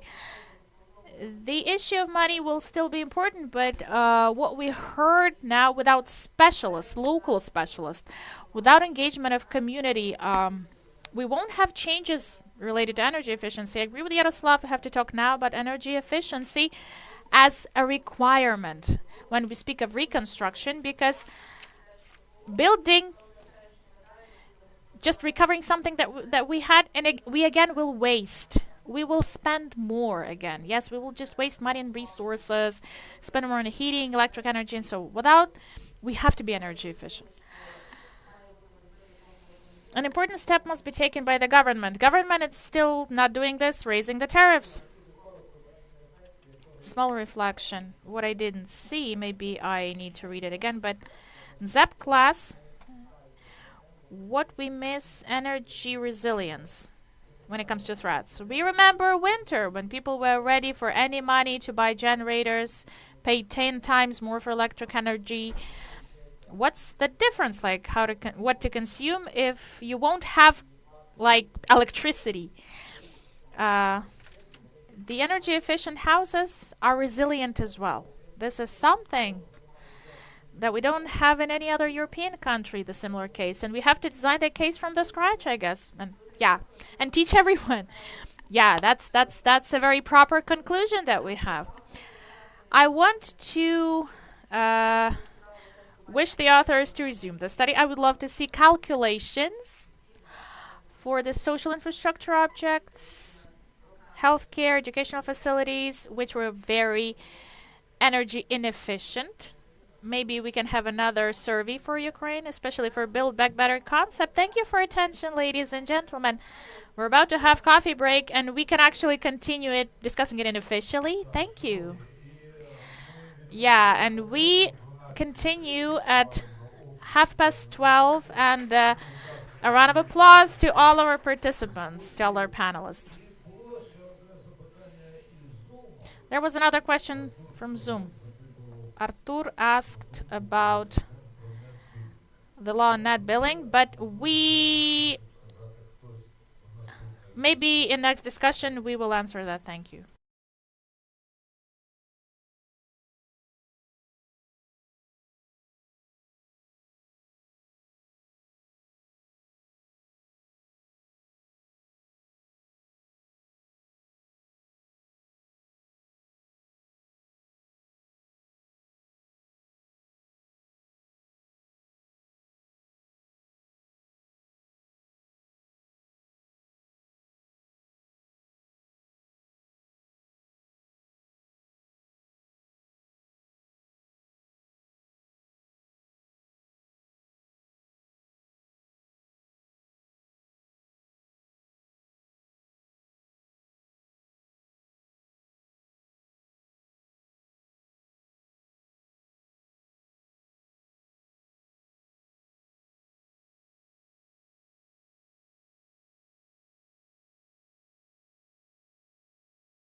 Those people who stayed there, they promised they would return.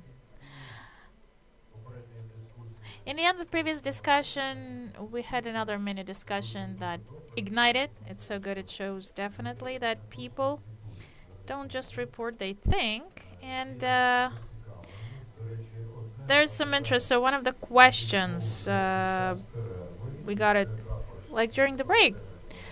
Those watching us on YouTube or Zoom. So the climate consequences, how to calculate these, if someone, because we still have two panels, maybe someone will express their opinion regarding the climatic implications.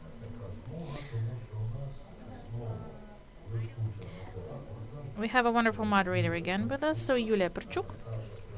She's the Senior Project Manager of the Reform Office in the Cabinet of Ministers of Ukraine. So, yeah, we'll talk about energy efficient reconstruction of cities, challenges during the full-scale invasion. Miss Yulia, you're so welcome.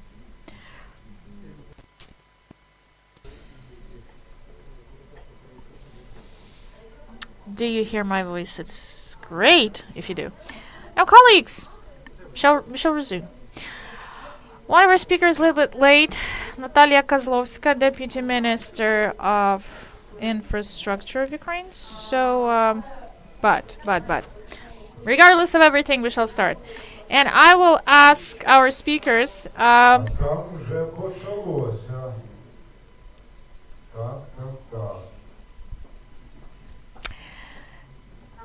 so, it's not about energy efficiency stimulation. We have to handle the time management somehow and teach people to take their seats in the hall exactly when they're supposed to do that.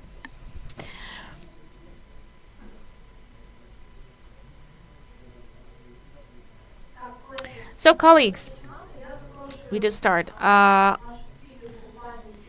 Ms. Inna Sovsun, member of the Committee of Verkhovna Rada of Ukraine, on energy and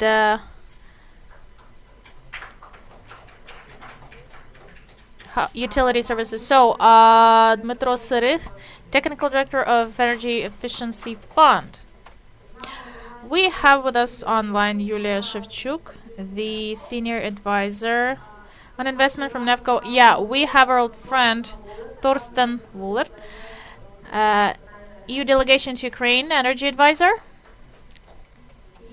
And we have Anna Ackerman, member of the board of ECO-DSESO, International Institute of Sustainable Development. We really want Ms. Natalia Kozlovska to join us. We're still waiting for her to get to us, Deputy Minister of Infrastructure Development. So, I offered to build our discussion like this. So we will talk to our speakers first. We will check if any questions come to us from the stream. And the members, participants of our conference, the hall, will have a question to ask speakers anything they want today. So I start with Ina. We do understand perfectly how many challenges, various challenges there are in the state, yes? And how many resources we need to handle those challenges. So the question is, despite those challenges, primarily financial and the restrictions we have, do we have energy efficiency as a priority? You know, is it defined as a priority? We understand that energy efficiency is not just about regulations, papers. These are very specific processes that will help us to improve our infrastructure condition. Tell me, please, which tools of energy efficiency stimulation at state level already are introduced? What you plan to do? What you plan to introduce? What are the perspectives?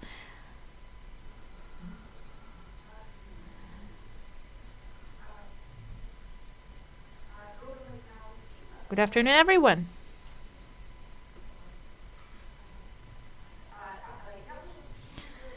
I'll start with the first thing, if it's a priority or not, and then I'll come to specific things. But first one is really a global issue, and it's important to give an honest answer to that question. So it's not typical for my colleagues from the parliament. I'll speak truth, and I encourage you to do the same thing. Is it a priority? Is it relevant? So if we check the expenses from the state budget, energy efficiency is not a priority, and it wasn't a priority in 2023, in 2022, in 2021. And many, many years before, it wasn't a priority. Because unfortunately, the expenses for energy efficiency measures were always at some minimum level and covered mostly by international donors. In the context of Great War,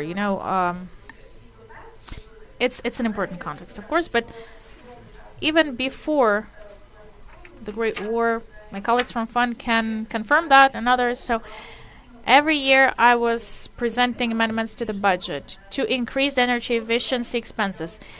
Year by year, when I became a part of committee, I was trying to take care of this, to increase the amount. How many times these amendments were considered? Never. Unfortunately, we never allocated money to it, and it wasn't a priority. And I say unfortunately because, yes, we all realize if these measures were taken back then, as a result, this would help us to save money even for the state budget, not just for the households, but nationwide at national level. Unfortunately, the situation was different before the full-scale invasion. It didn't improve after February 24th. So, if this is a priority, well, we can actually take various periods before the war, after the war. Unfortunately, it wasn't on the list of the state priorities. It doesn't mean that it wasn't relevant. It was worth investing, of course, in that. But this priority was never formalized by the state. Today, it's completely different, even comparing to 2021, and lack of money is the biggest issue. So when you basically don't have any money, so you can talk of any priority you want, but the only priority we have is defense expenses, and the budget is functioning purely for the defense and security sector today. So I'll get back to funding issue later. Let's talk about the legislative initiatives that were designed and launched.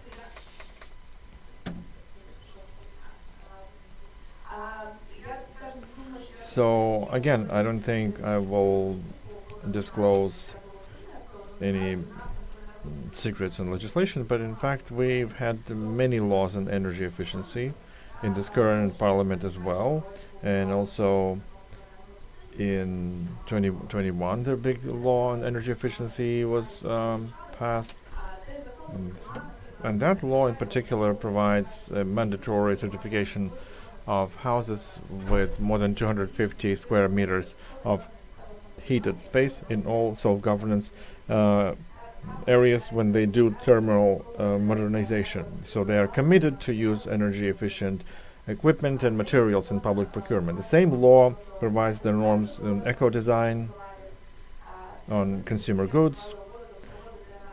For big companies, there's energy audit and energy management will introduced. So these are legislative things that we're describing how the system of energy efficiency should work on the national level across the board. It's a framework law. Question then how all these things are implemented, enforced, and who pays for that. Well, how much it can cost, we've heard from the Ministry of, from Berlin Economics, we've heard it, and it's huge funds, but we as legislators, we can design the legislative framework. But in order to implement this, we need several things, and money is important. But the more I travel in communities, the more I talk on the local level, I see that no less important is expertise, knowledge, and, sorry to say, but political will on local level to do anything. At the same tariffs in different cities, there can be different situations in terms of the need to reimburse the heat tariff. Why? because it's over-regulated. We know that the tariffs are too low. It's important to increase them to be effective. But even if you look at the very basic indicators, like the percentage of losses in grids, in Zhytomyr it's 5%, in Kiev it's 25% losses. It's not about money even. Zhytomyr doesn't have more money than Kiev, but it's a question of expertise availability and political will, as we call it. So it's important to talk about and think about funding, but the truth is that from what I see, quite often it's just low priority question. It's much less profitable to repair pipelines than to arrange a top-notch parking in next to the promenade. And so we're losing billions of hryvnias because we don't modernize heat supply pumps and pipelines. It's important to talk about funding, but funding can even be found externally if there's a clear plan from the local community what they want to do and how that improves the life of the local community. Right, so that's all from me at the moment. Since we have touched upon such a sensitive question of funding, as you said in the previous topic, that indeed for several years now we would have no funding in the public and state budget for energy efficiency. Like state company energy efficiency fund, on one hand it's the only systemic tool of state support of energy efficiency. Secondly, it's our flagship project with our European partners. But on the previous panel, Petro Petrunin said that the ministry plans this year to adopt 3 earmarked target programs: energy efficiency of houses, of heat supply companies, and water supply companies. So how realistic you see this the funding of all this package of things? I promise to say the truth, so I will say the truth. I assess it as minimal, close to zero. Because we can design a program all we want, and even if it can even be useful in terms of pointing out the local communities, okay, look at this, invest into this, and that will help you save money. But whether the money will come in some 2025 from the public budget, let's be honest. Let's see the situation with international support of Ukraine, with all the dangers and threats,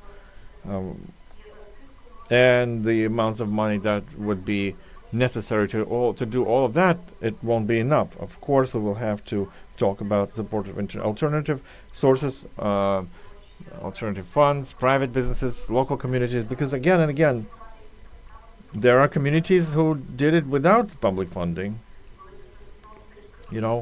The same story with Zhytomyr. Zhytomyr replaced their own pipes without any public money. But some cities cannot do it.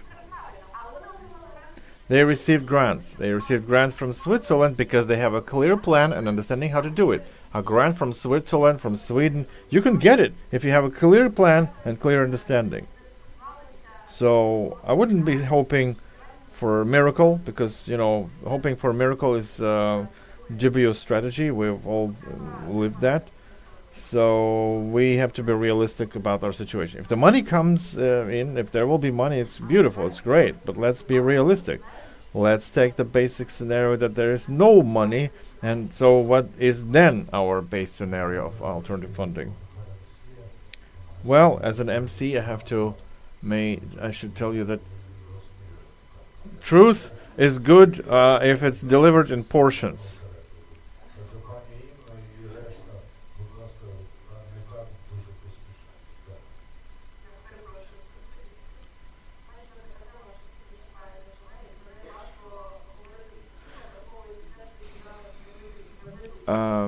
So it's a sensitive topic and everybody's in a hurry, but it's okay. So about the fund, using this opportunity, since Thorsten is here, the problem with the fund is that it has to be funded 50-50. 50 comes from international sources, 50 from Ukrainian. In 2022, Ukraine has not invested anything for clear reasons. In 2023, it's continued. So the government and the committees were addressing the delegates of European Committee to provide funding 100% from international partners, because Ukrainian state will not be able to do that.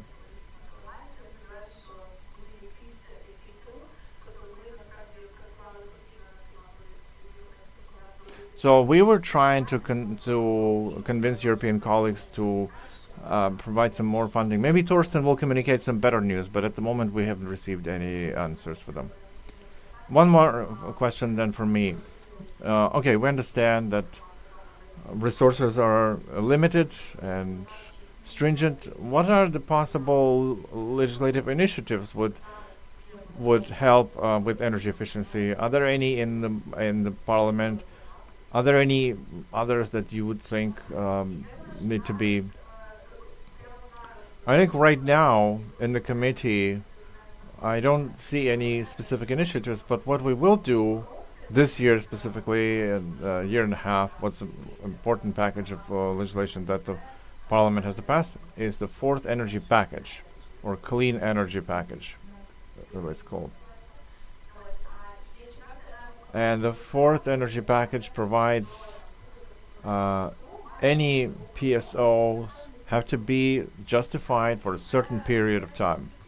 It seems like a small thing, but it means that you have to start calculating what additional commitments do we have, and it's the change that we'll have to pass, because without it, the money will not come, because the Ukraine Facility Fund will also include this this requirement. Right now, what the Parliament can do additionally, the norms that will facilitate at least transparency and accessibility of data. That is very important, because we were talking with the colleagues about this specific thing. Like we keep talking about reimbursing the difference in tariffs. What do we reimburse if there is no full accounting? Everybody who works with donor organization, they know in order to have something reimbursed, you have to produce a number of bills to show how much you spend, etc. What kind of reimbursement if you don't have even metering, if you don't have accounting for this? It's a problem. And those are the things that even the numbers and losses and the grids and pipelines, it's not easy to get them. So how then can we incentivize cities or support cities if we see we're not equal? You know, one city invests their resources and it's one situation, another city doesn't, and it invests in completely something different. But they also require reimbursement from the state budget. So we need equal transparency and accessibility to data. That would already be a great step forward in order to stimulate energy efficiency. Let's compare all the regional centers and how much they lose in pipelines, and reimburse. If they invested in the grid, then we'll reimburse them something. If they didn't invest anything, why do we need? They will just spend it on something else, and the money will disappear and no results will come. Yeah, I just thought that the biggest depth in tariffs is Kiev and Kharkiv, the biggest cities. Yeah, they're so poor.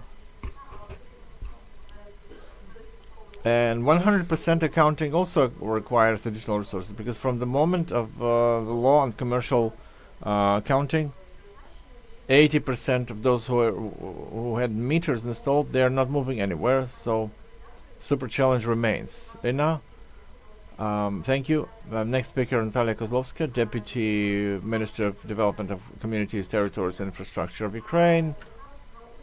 You know, the government takes this challenge to provide recovery and implementation of Build Back Better as a principle.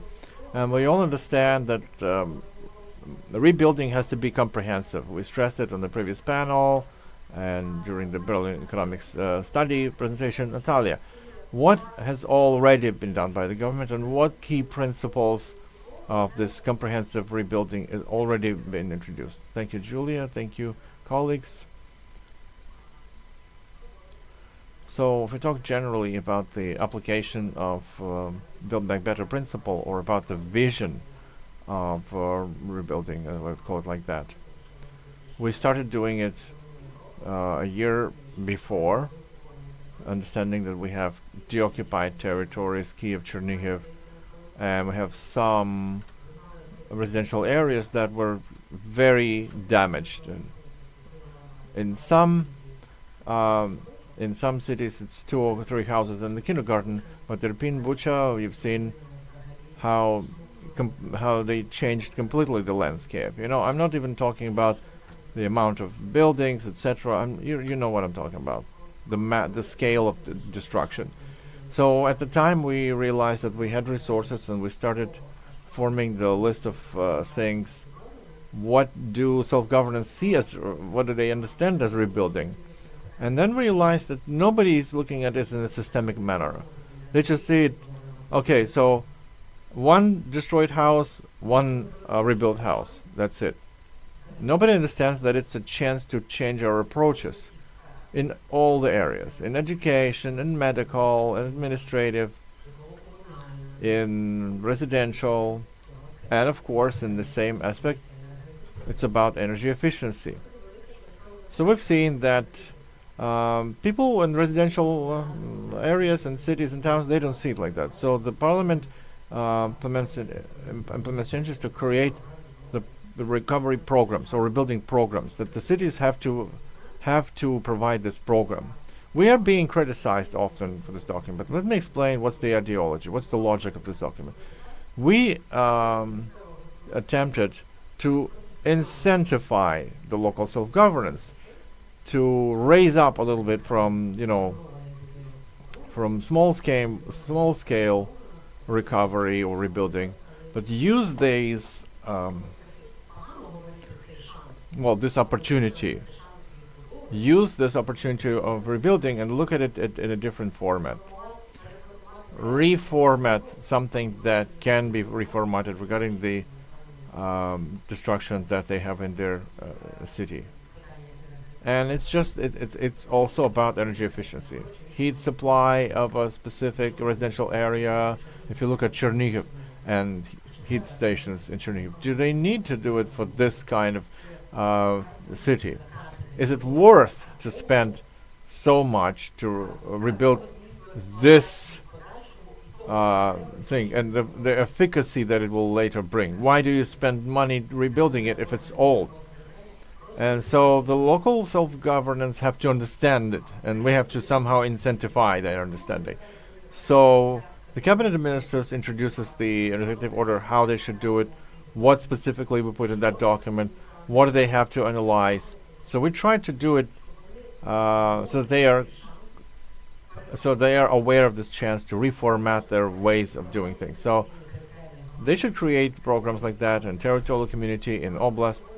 As of now, we see that about 6,000 communities will be will have the necessity to design these documents, and we understand that they have to be created in oblast levels, because as we see from last winter, luckily this winter was a bit easier in this regard, but in electricity, the question of reviewing approaches to how they manage their grids and pipelines, it requires not a local solution but an oblast, regional solution. And so the community has to see the bigger picture, and that's how oblast level, so regional level, that's where we need understanding and commitment. So what we have, 14 regions have already started designing this program. One of them has been approved, Kiev region, and we've just presented it recently. As for the communities of more than 150, they are designing these documents right now in the process. And I want to thank our partners, USA Dobra, GIZ, and You Lead with Europe, who have been actively helping communities to shape their understanding and vision of these documents.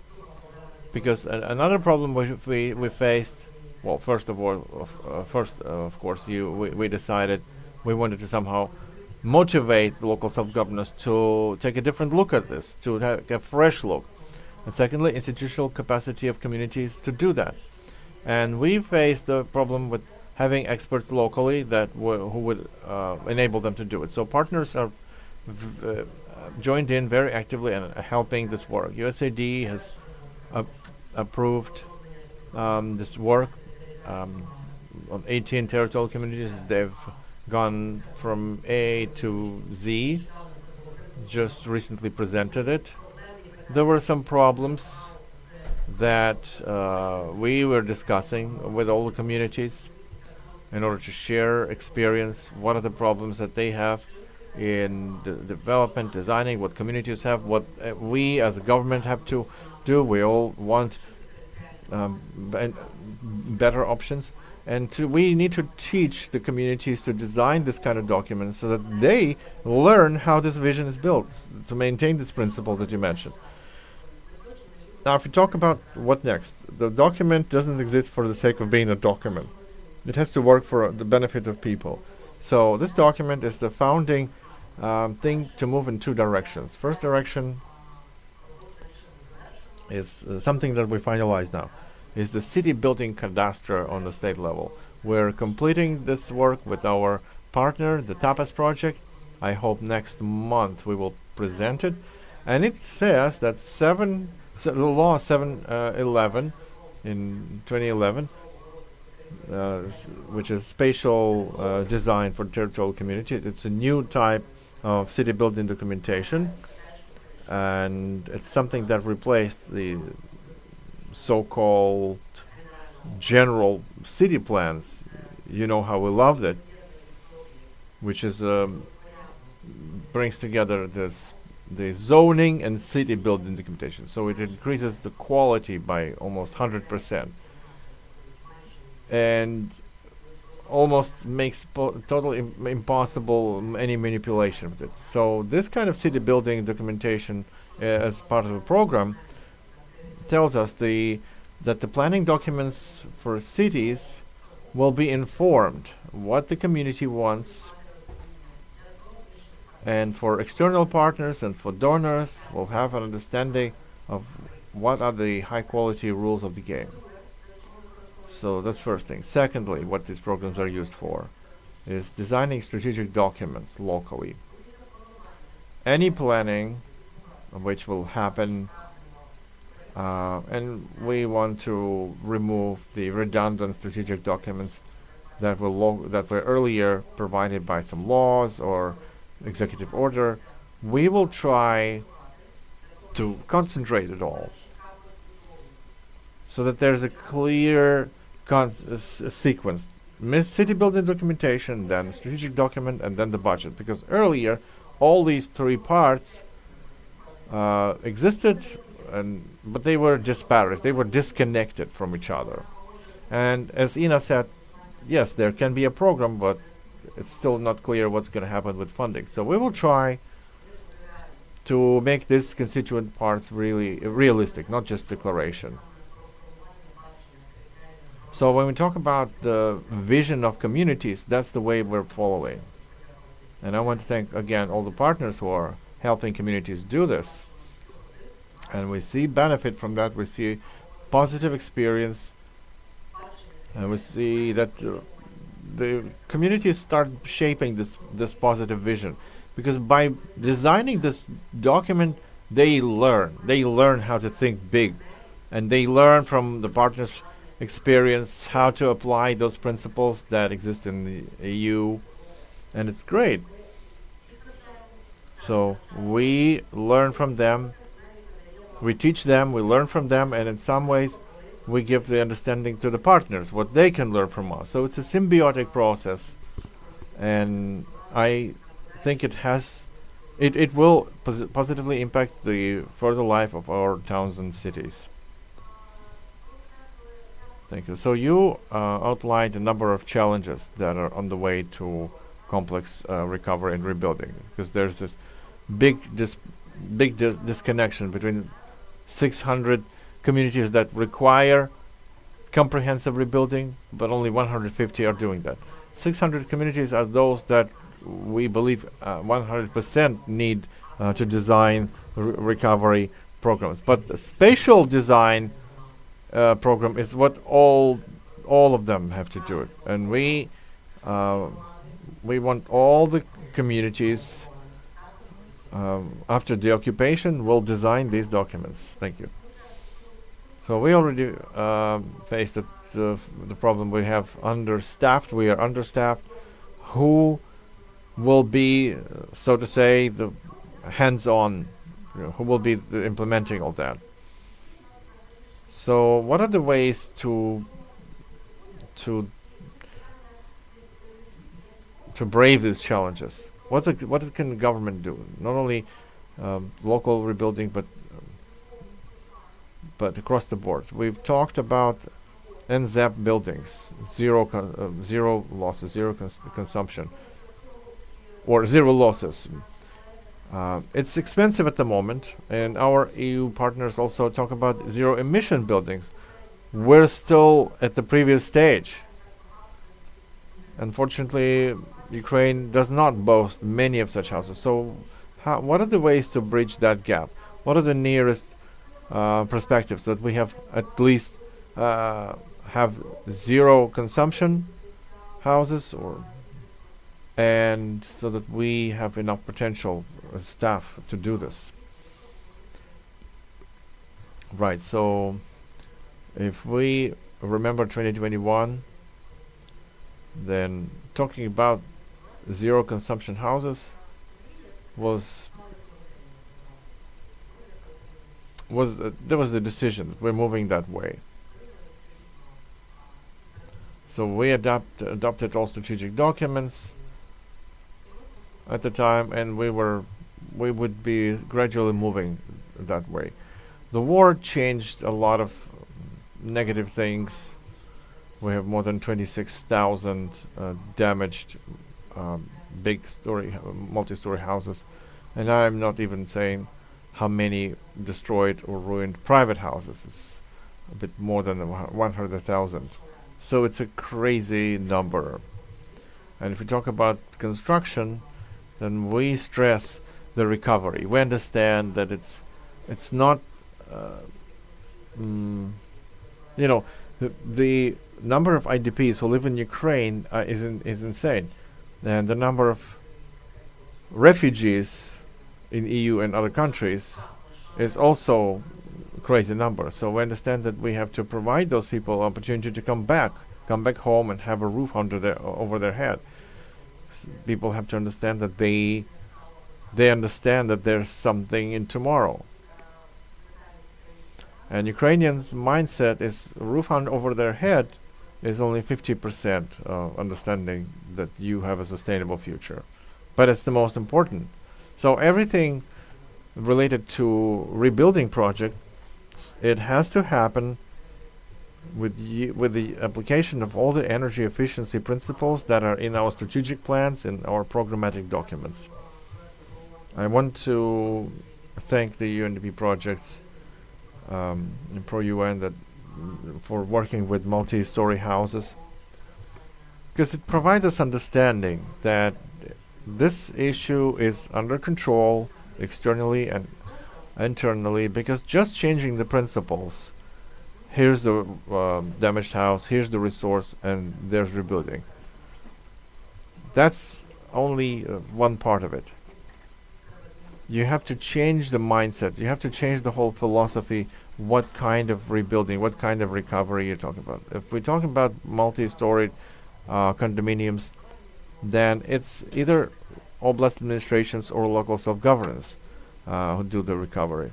And so there's a state oversight in one way or another. But if we're talking about private sector and private houses, where there's an insane number of damaged and ruined houses, our objective is to communicate the philosophy. If you do it this way, then that's the way you're going to use it.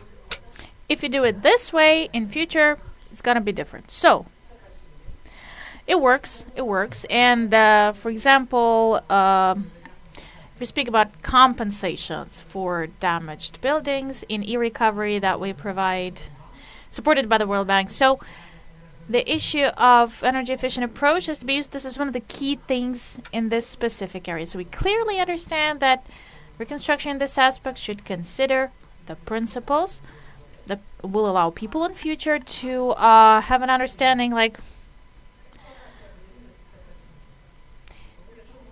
it's gotta be minus. So when it works, if we speak about the programmatic document and approaches, if we don't shape the budget, but if we just formalize these principles and make the actual owners aware, it works. We have to demonstrate that shift of approaches, shift of paradigm helps to get some benefit in future. It's for the recovery projects. It goes basically for understanding. So people start understanding that we need to use other approaches in their own households. Nobody is responsible except of you for your houses. Nobody will do it. Nobody will come and do it. So, if we speak about the municipal networks, yes, but private households, as a state, we have to make people aware, like what citizens have to do.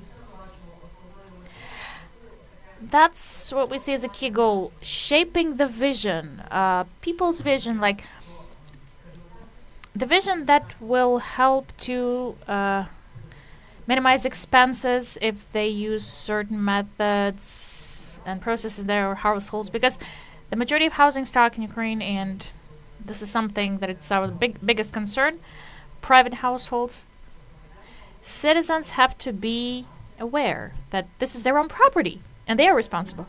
Thank you, Ms. Natalia. And I guess it's not maybe the subject of the panel today, but I know that ministry is doing a lot of work right now, intensely engaged in amending the housing legislation to actually get rid of this code. So what has to be changed in general? Okay, what should we be aware of in the recovery process? Painful thing to mention here, and I'll try to be very brief still. We understand that the current code of 1982 is a little bit obsolete. So there's no Ukrainian.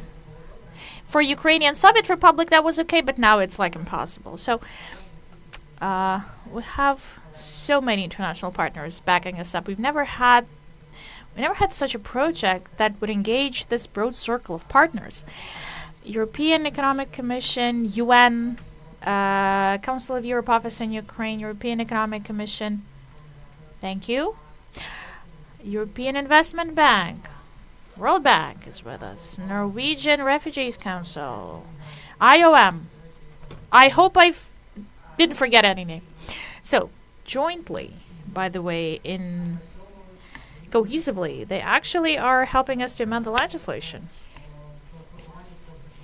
We shall actually introduce 3 laws. First, the basics of municipal and housing policy. Second, how to manage the housing stock. Third, social housing, social accommodation. So we all have to be aware of the following.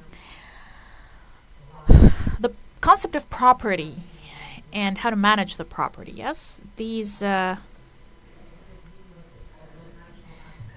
we will definitely shift the focus and we will change the attitude. What should the owner do? That's important to change. What should the owner do to raise the awareness? That's the key thing. Because management, property management, what does it tell us about? It's not right, it's an obligation, basically. Yeah? So when it comes to foundation of the housing policy, the draft law stipulates a couple of regulations, like the absence of privatization. Because it's nonsense when a state which we have now word in the territory of the state, and free of charge capitalization of citizens. This is the philosophy of privatization. It looks pretty strange. The mechanisms to provide housing and the state's participation in that, maybe we have to do it differently, like which categories of citizens. So many things are there. Many things will be changed, and we will introduce European approaches for that philosophy to be reshaped. So this philosophy definitely will be changed, and World Bank, in the beginning of April, World Bank will present the key principles. There will be a big presentation. I think after we receive that presentation, we'll see what will be the components of the draft law, how this will be regulated. We're shifting this in Ukraine, right? We have so many IDPs now, all over the country. And I'm pretty sure that this component, when it comes to states' obligations, this should be the priority. We just have to formulate the implementation of the priorities. And that's the key thing. Thank you, Ms. Natalia. You mentioned European principles, and I just want to ask Mr. Torsten right now. So we understand that Ukraine facility, the plan for 50 billion, has to become one of the key realistic tools to support us, to help us to recover, to reform the country. So 20% of money shall cover the green recovery sector. Which priority mechanisms are there to ensure that this principle is on board? Thank you so much for the invitation. I will not Yes, but torture Ukrainian you with is great. Ukrainian. Yes, thank you very much for inviting, and I'm also glad that colleagues working directly on the Ukraine plan, Ukraine facility from Brussels are here in the room. So after in the coffee break, I think we will continue our discussion. The plan that the Ukraine government will propose for the Ukraine facility, we are in the final stages. It has been discussed over long months so that we have a common view on where we want to go.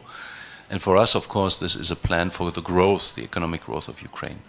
And part of this is the rebuilding, the reconstruction, but it's also, as you said, it's the new way of building things.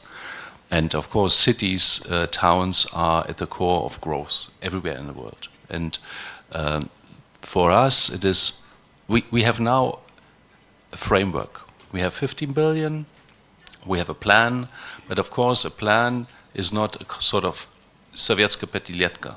So this is, not a detailed plan. It is more on, we agree on where we want to go, and we agree which milestones we want to achieve, so that on the EU side, the financing is ensured, because also we have a review mechanism where there will be discussions on how the money will be spent on the European side.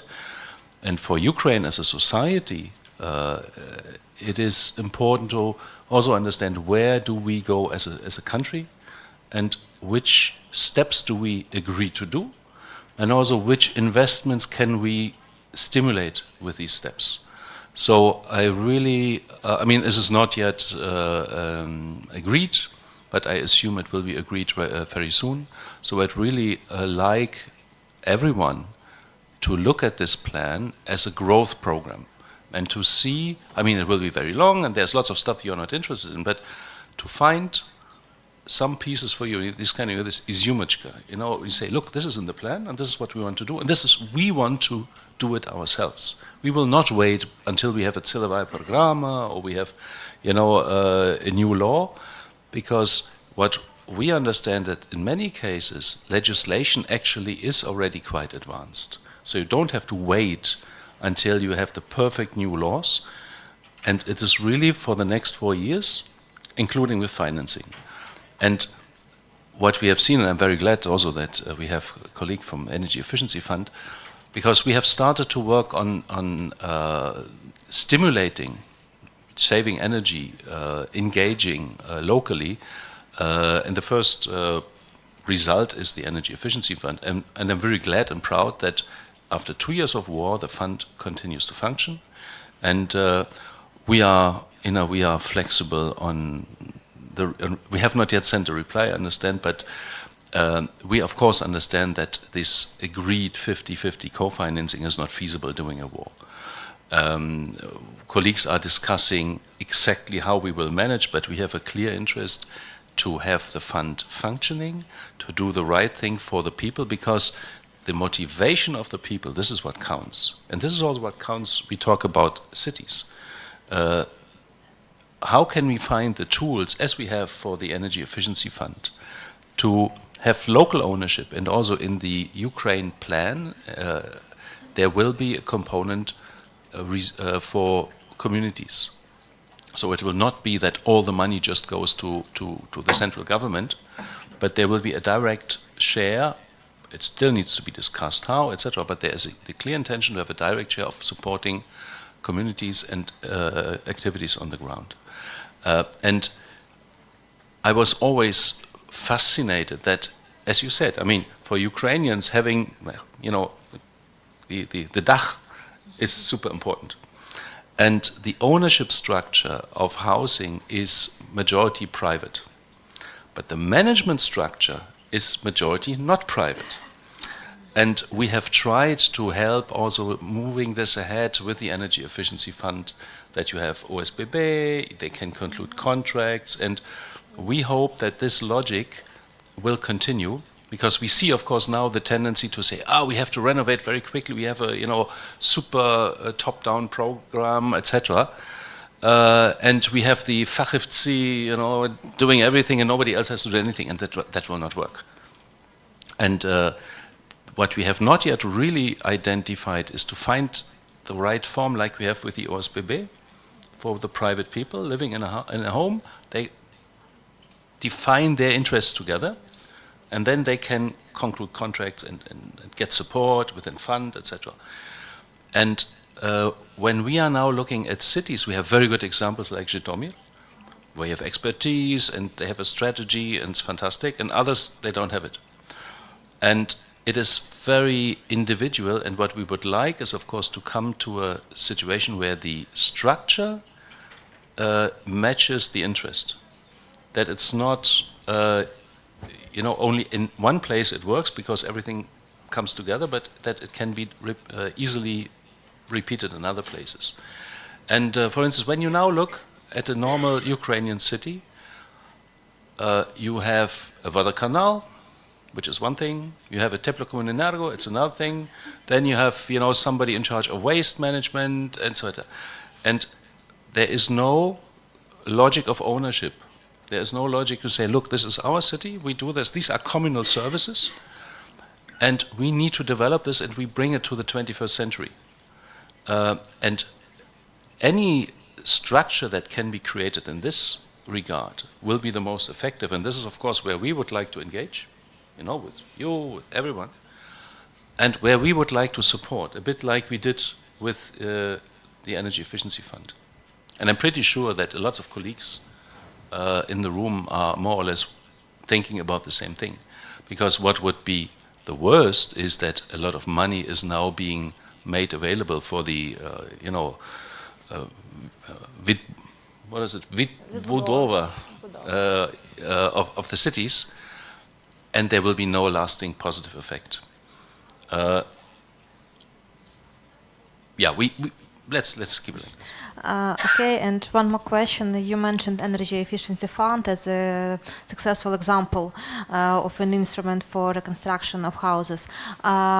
Could you tell us more about how do you see the further role of Energy Efficiency Fund in recovery and reconstruction? How much time do I have? Unfortunately, not so much, because we have just half an hour. Yeah. No, joking aside, we have seen a lot of very interesting discussions how to best use the Energy Efficiency Fund, and this is really positive. And I must say, you can, from time to time I do this, you know, I take a taxi, and when we have a bit of traffic jam, I engage in a conversation with a taxi driver, and I haven't met any taxi driver who doesn't know what an OSBB is. Yeah, and this is sort of a revolution. 5 years ago, nobody knew, now everybody knows. And we think that the sense of ownership, as you said, you know, Dach, Dom, Dim, that this is really what works. And this we want to keep this ownership no matter what we will do with the energy efficiency fund, how we will develop it. But it should not be a tool to spread money from, let's say, one bureaucrat to another bureaucrat to another bureaucrat, and then something happens. It will not happen. It should be really linked to the people who have a vital interest. And we see it very concretely now with, Kiev area. The OSBB were among the first to repair their own homes. After the Russian tanks went out, people immediately start to think, what can we do? And we very much supported also the Energy Efficiency Fund to react to this demand, and that works. And you don't have to have what was it, Generalny Plan and all these kind of things, Pятилетка, all this stuff. And so we think that the future of the Energy Efficiency Fund is linked to this sense of ownership. And in the multi-apartment buildings, the most intense ownership is expressed in an OSBB. In individual houses, this is different, so we are ready to further develop this, but what we don't think will work is that the Energy Efficiency Fund becomes the miracle solution for everything. That would dilute the fund, and we may need other tools to develop together with, you mentioned a lot of partners and the international banks and so on. So it's an interesting journey. Thank you. Дякую. Thank you so much. Miss Natalia wants to say something, I guess. As I recently mentioned,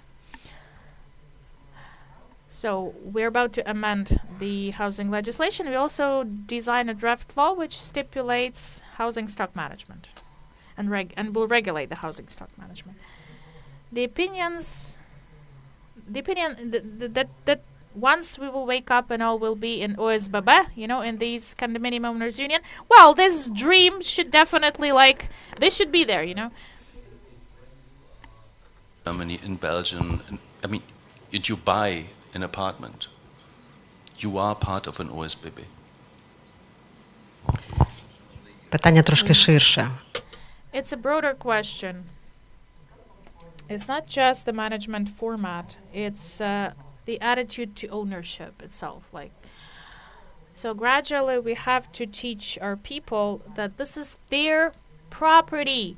You can't say that someone will think for you or instead of you and take care of that. So that's the way we're trying. Amending the law. When it was a voluntary approach, those who had a chance, they already did it. We have 21% of high level of awareness, yeah? Other people think that the philosophy that this is not mine, well, this philosophy is still not born. So step by step, we have to use those tools which will reshape the philosophy. This is yours and nobody will do it instead of you. Thank you. Many related topics related to and topics connected to recovery. All speakers mentioned the fund of Energy Efficiency Fund. Our state agency, everybody's looking at, always waiting for them to be heroic, killing the dragons, huge dynamics, and so on. Since the beginning of war, the fund shifted the focus, and introduced another program, Restore Your Home. This is aimed at damaged houses. Dmitro, please share your experience. Which are the key barriers that you faced when you started implementing the program and when you started recovering the buildings? Okay, Yulia, thank you. Yes, since the beginning of full-scale war, we found a method to help. We have cooperation since 2019 with European Union and German government. It allowed us to implement the pilot part of the tool, 5 million, then the key part in this program. This program is aimed to recover the multi-storied buildings. So we work with these condominium owner unions or OSBB. why we managed to keep the dynamics? What was the reason for us to stay successful? After the occupation of Kiev region and adjacent region like Sumy, Chernihiv, Zhytomyr regions, we realized that we had to give a tool, introduce a tool, simple and fast, for people to bring back to their homes, okay? To bring back their families to their homes. So it's not about like this super recovery or for people just to enter the apartments, start like living there, and this is already an element of recovery because the economy already functions. So we have approximately 500 buildings in the program. Total cost reaches almost 1 billion hryvnias. 400 million already paid, and for 2024, with this intensity of application, we have the money for it. So we speak of recovery, build back better. We use that in the program, but I think not in the scope that we always talk about. The full renovation, thermal modernization, and so on.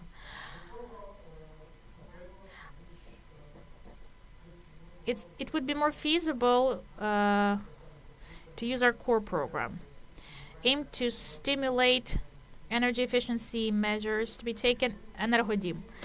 The key difference between two programs is that Energodim,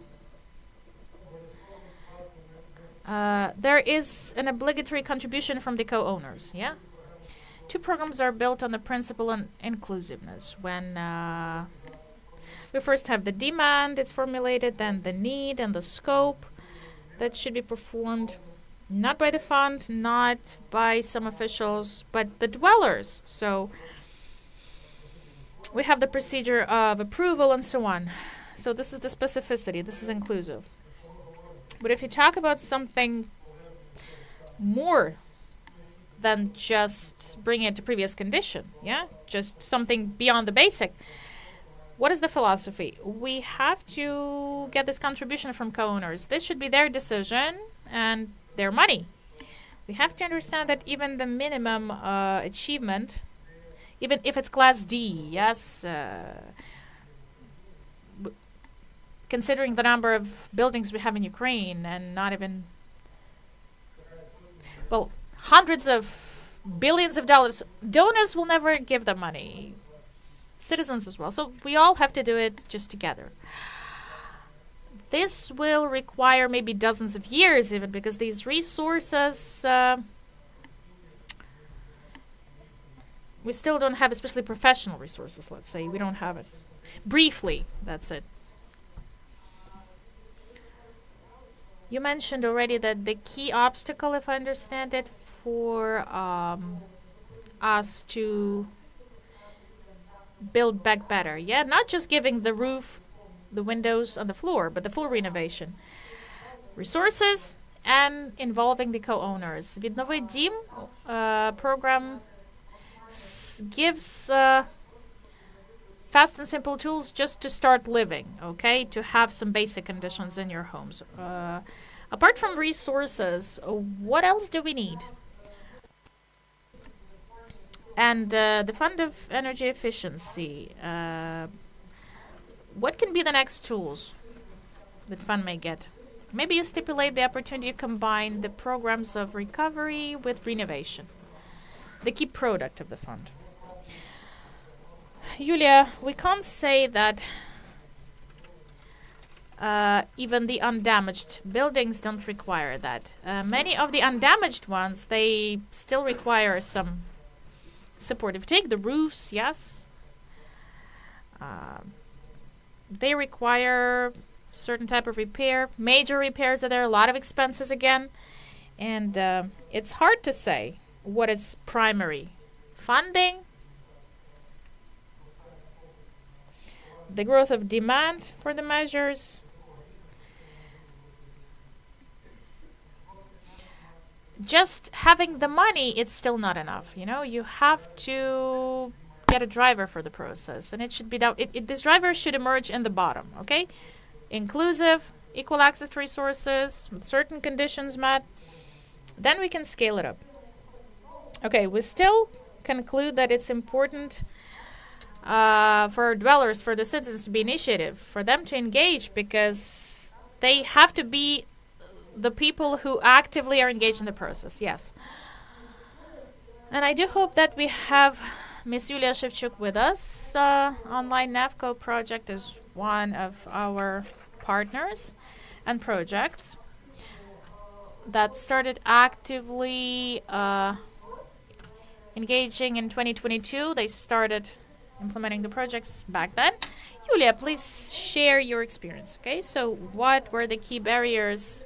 What are the key barriers that you're facing when you implement projects after February 24th?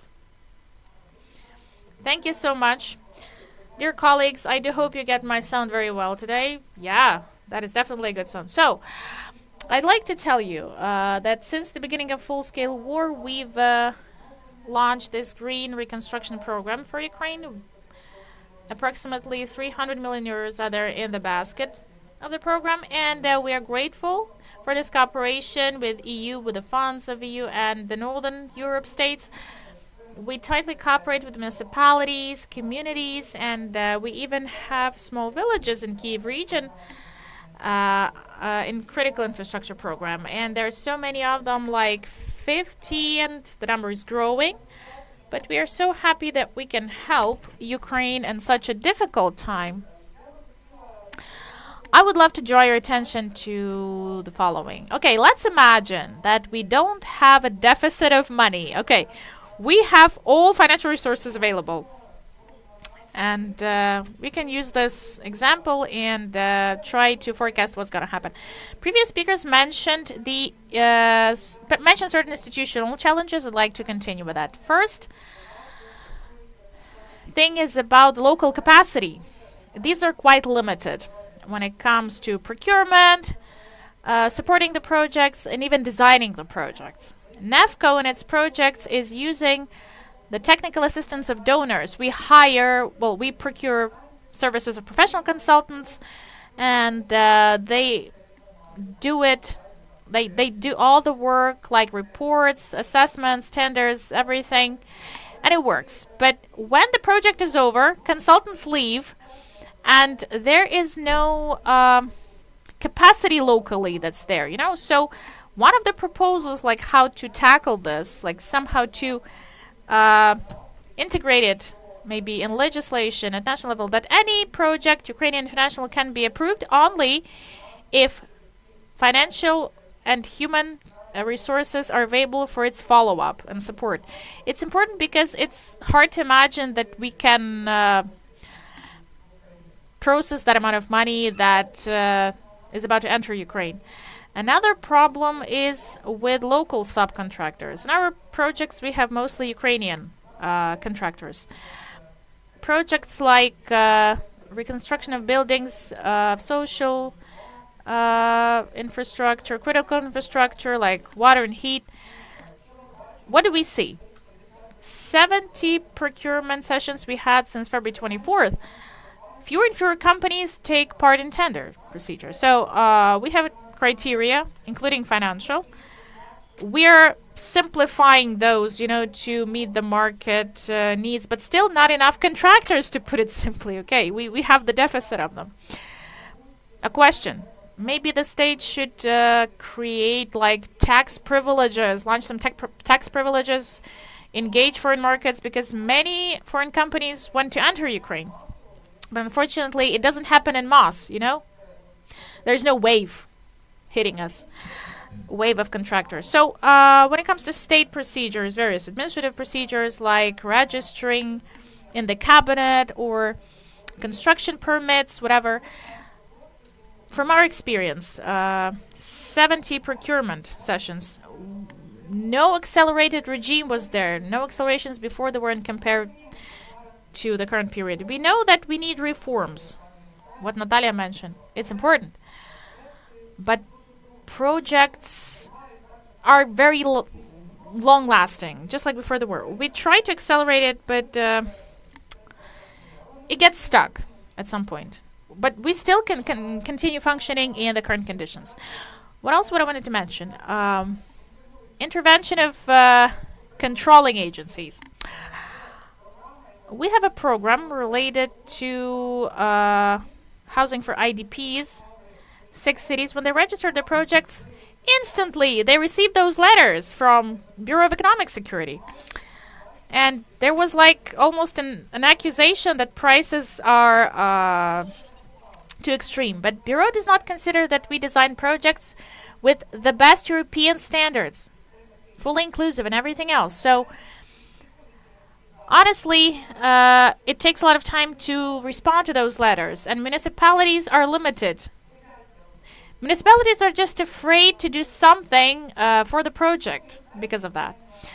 The last thing, it's about mobilization, of course. We know who our contractors are, those who won the tender, so they inform us that so many people are mobilized. There will be delays with recovery projects because there's active mobilization stage now. But we understand that this is vital, okay, for the country. Thank you for your attention, ladies and gentlemen. I am ready to answer your questions, Miss Yulia. Thank you. And we have... Yeah, you spoke of these problems because we have the MPs and government officials here. I think everyone heard you. Miss Ina wants to answer, okay? Yes, Miss Yulia, I can't see you, but I heard you very well. So please send me those letters from the Bureau. Can you share what you received? Yeah, sure. Maybe then I will send it to Yulia and she will send it to you. I will definitely be a bridge in this process. Okay. We don't understand what the challenges are. So you mentioned that one of the key remarks that your projects use, let's say, these higher standards. Okay, these are built in higher standards, European standards. Can you tell us what are the sustainability principles which are stipulated by projects? Okay, so briefly I'll tell you. In particular, in new houses construction, we set the objective to be 10% better in energy consumption, 10% of Class C buildings. So our consultants and advisors, they are very much focused on energy efficiency, best materials. We don't allow for unsafe materials like asbestos and others. Plus, we have the requirement that each project has to have a green component, either solar panels, heat pumps, biomass boilers. That's about buildings. Then, among the social factors, we focus on transparent disbursement of socially affordable housing to people, so that it's really transparent.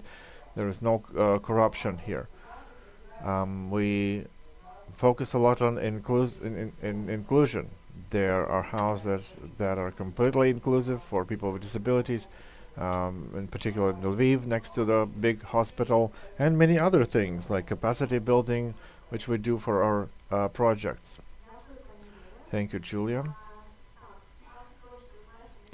We are a bit behind schedule. Let's speed up.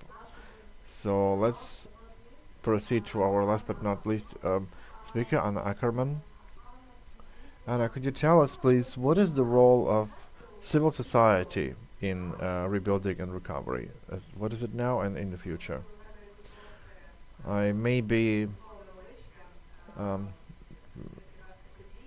speak from 2017 as Ecodia. When we were creating Ecodia in 2017 with our colleagues, the dream and the ambition was that at some point we will have like the Sweden, where civil society organization is just population. One of the biggest CSO in Sweden that has 250,000 members. Each of them pays $5 a membership fee every year, and that's the money that helps them function. 250,000 is a big part of the population, and each Swede has a membership in at least several CSOs and also pays a little bit of a fee. So we were dreaming that, we will be a membership organization. Of course, membership organizations in Ukraine depend on donor and international support, which is good because it gives you independence, but at the same time, you always feel that something is off because we want to represent people in Ukraine. So that was the idea from day one. But if we talk about the work that we had before large-scale invasion, in particular energy efficiency as a scope of work, we were engaging to a lot of processes, to a national process, to all the reforms that we discussed, the legislation in energy efficiency. We were part to the creation of the Energy Efficiency Fund. Since 2019, when it started working, we had to start designing legislation and bylaws. And of course, civil society organizations started working with population a lot. But then what happened now, which is good, that CSOs actively work with communities themselves. So we finally go closer, we're closer to people, to citizens. And I still imagine that in 5 or 10 years, somewhere down the line, the way we are now supporting with fundraising and donations, the culture is changing, and we will finally have real civil society organizations, membership fees, and we will defend our vision of the future in many sectors. So now CSOs, many of them are here, they work a lot with people in communities locally, because because of the war, all those problems that we've heard about, the lack of funding, institutional capacity, etc., it is civil society organizations that support communities now. And that's why today's presentation of EcoDia was very important, because we wanted not just to talk about energy efficiency on a high national level, what we need, because of course we need to raise these issues on the national level, but to go locally to a community who has a lot of damage that is suffered, and to see what it translates into specific numbers. And it's a very important next step. What do we do with these numbers next? How do we work on plans? We went to work with Bucha, working with them on municipal and energy plan, sustainable development plan as part of the mayor's covenant. So that it results in a systemic vision. That's what's important. So it's important for studies not to remain just studies, but to go to the local level.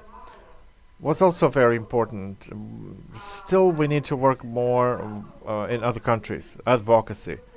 My time mostly goes to advocacy and communication. Of course, many international partners and companies are willing and ready to help Ukraine, and so we're trying to advocate to them what we actually need, what communities need overall in the country. Because money, yeah, but what else than money?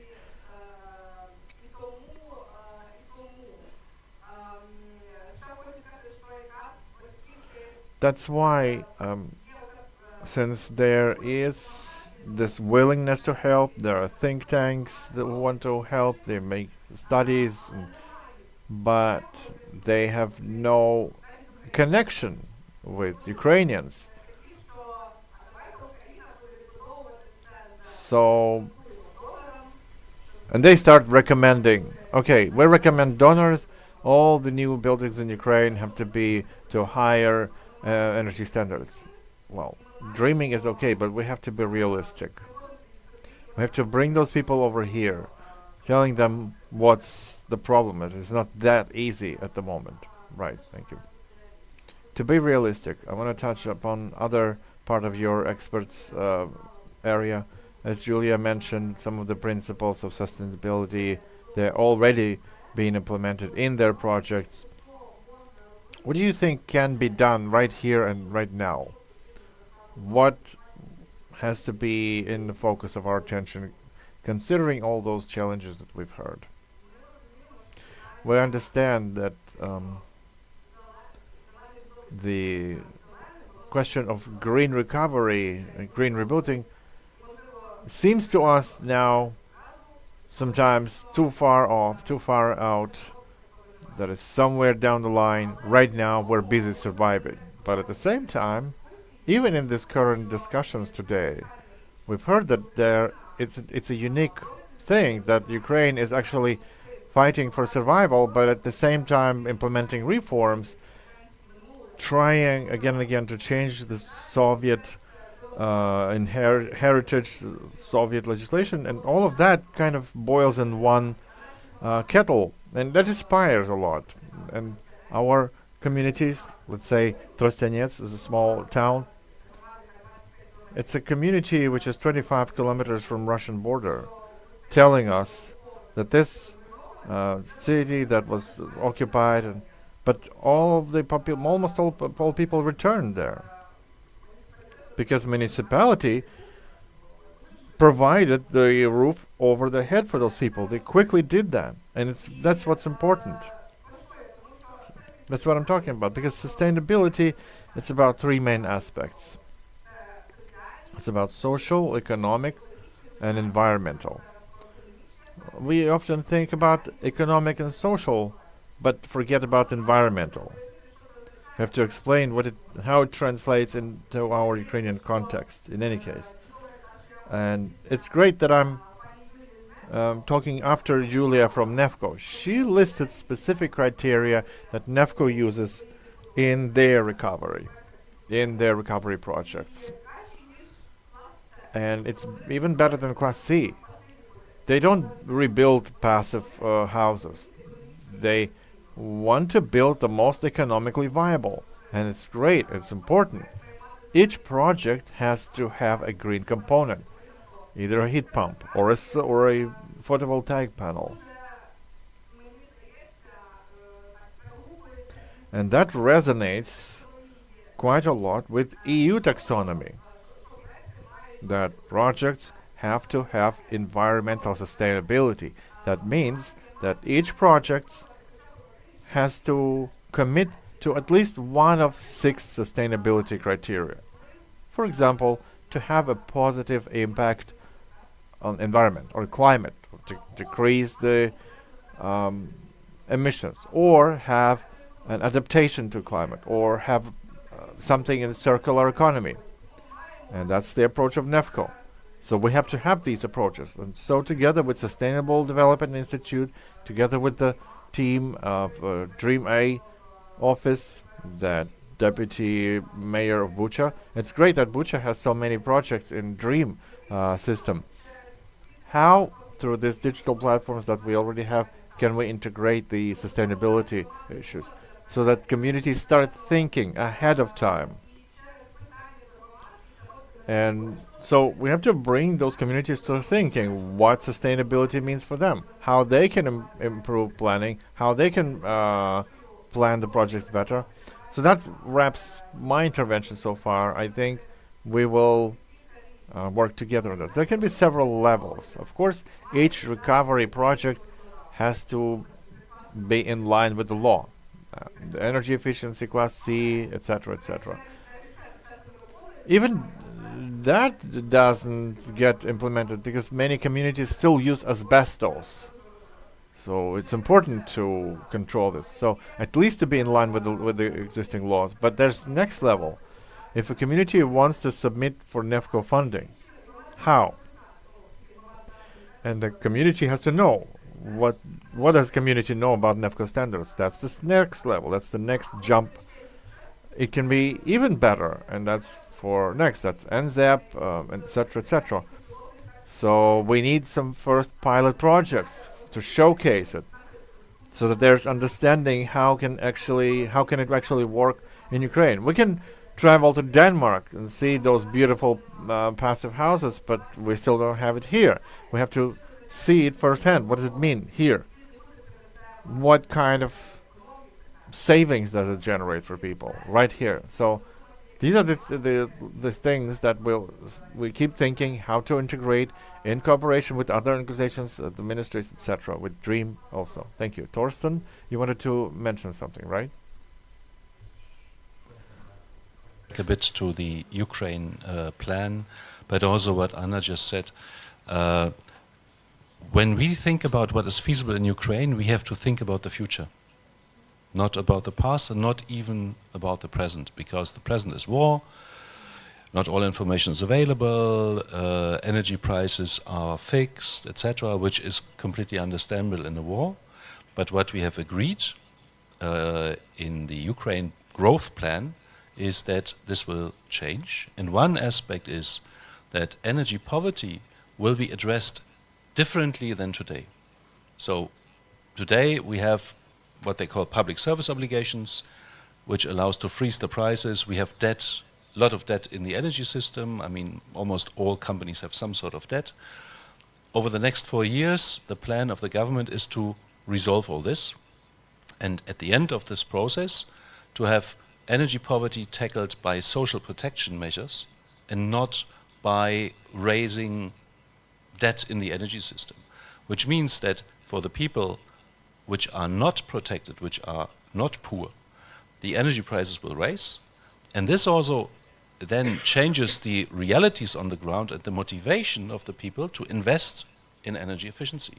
And then we come back to ownership, own interest and responsibility for itself, for the family and for the future. And we hope that in the whole discussion that we are about to start about phasing out the public service obligation, increasing the social protection for vulnerable energy consumers, that the energy efficiency component will play a major role, because it's just obvious that if you save energy, you will pay less, and you need less subsidies for the people. So I hope we will have, let's say, an all-of-government effort in Ukraine, including civil society, municipalities, etc., to think about, over the next 4 years, how to do this, because it is not easy. But this is what we should think about the future realities of Ukraine. Дякую, Анна. Якщо можна, одна тільки Thank you. And Anna, just one word. It's just about this future thinking. Just future. Not bright future, just future. Okay.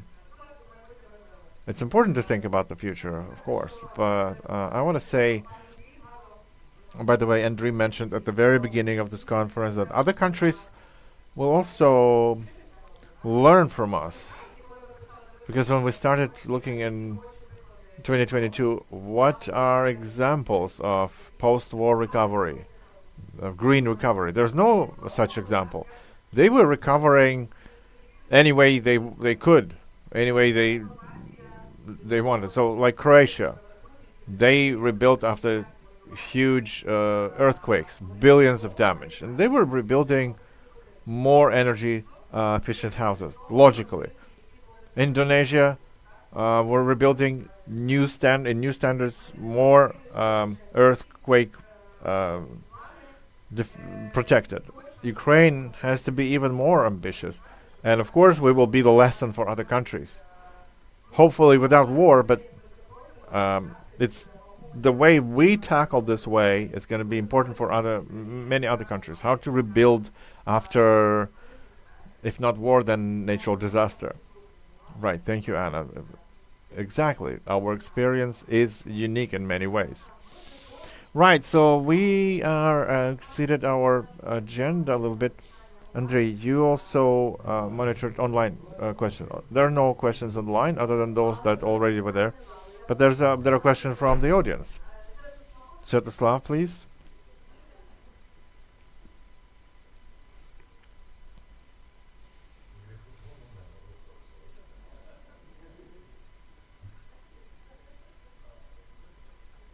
During discussion, we touched upon a very important topic, which is response of the authorities to the standards. You know, we also had an agenda talking about developers and the standards of construction.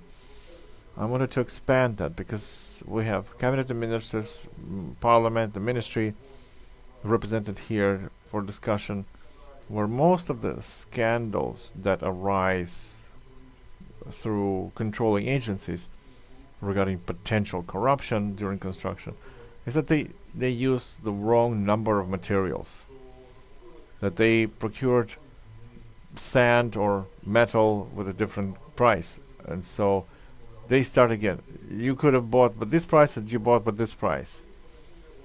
Maybe we need to discuss, if we talk about better construction standards, we need to discuss the following. If the contractor contracted a specific object, if I buy a cake, I don't care how expensive the eggs were.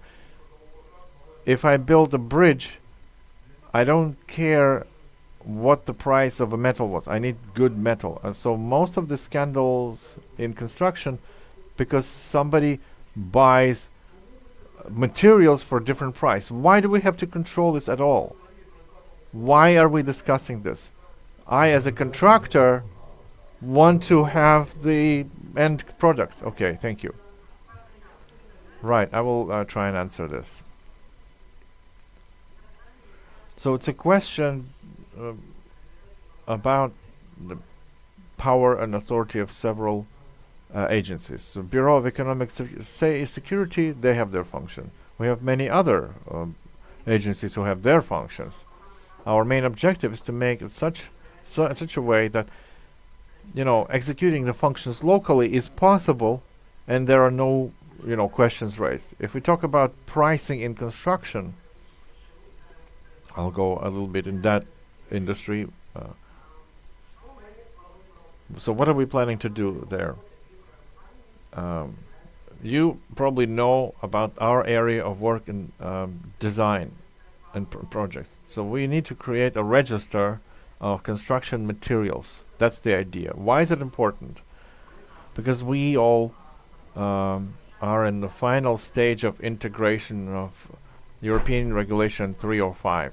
That regulation entails inspection of quality of construction materials as to they comply with production standards. And it's important in both context of energy efficiency as well as quality. Because for our great colleagues from these noble organizations, it's going to be an additional factor that will make them understand what list of materials are we talking about. What is it about? Cement is cement, not something else. And so therefore, a constituent part of this can be the database of prices. That's what everybody's talking about. And what for law enforcement will be the factor to avoid manipulation. If your project documentation states this category of construction materials and there's a database of prices which will show you the average market cost of this kind of product, of this kind of category, which is produced within Regulation 305 and complies with quality standards, then there will be no possibility to have this kind of manipulation in the future. Because if we don't provide the tool to them, it's not going to end. There will always be some kind of misunderstanding and, you know, distortion.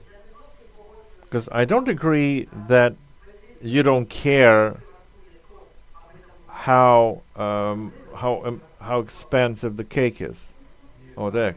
No, he didn't say how important how much the cake cost, how much the eggs cost. If he buys a cake, he wants the quality cake and the end price of the cake, not the eggs. But the price of eggs impacts. But I'm not controlling the price of eggs. It's not you as a consumer controlling everything. It's important difference, because we will not end these scandals other than we control the quality of the end product. Yeah, and resilience and reliability. Yeah. So, how expensive is the iron or cement? Why am I have to care? It's not about you. It's the contractor. Contractor puts a different price. Yeah, and it's a different situation. A limit for the limit price and the agreeable price. But they put some cost. So on the appeal, they put more than they could have put otherwise. Right. You will also, when you will moderate another panel discussion, you will be able to talk.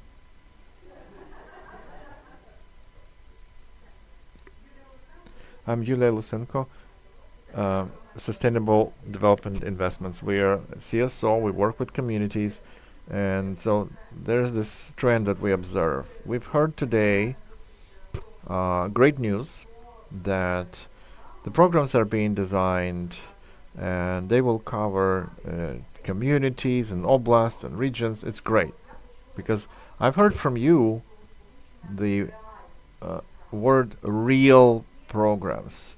So what is the trend nowadays?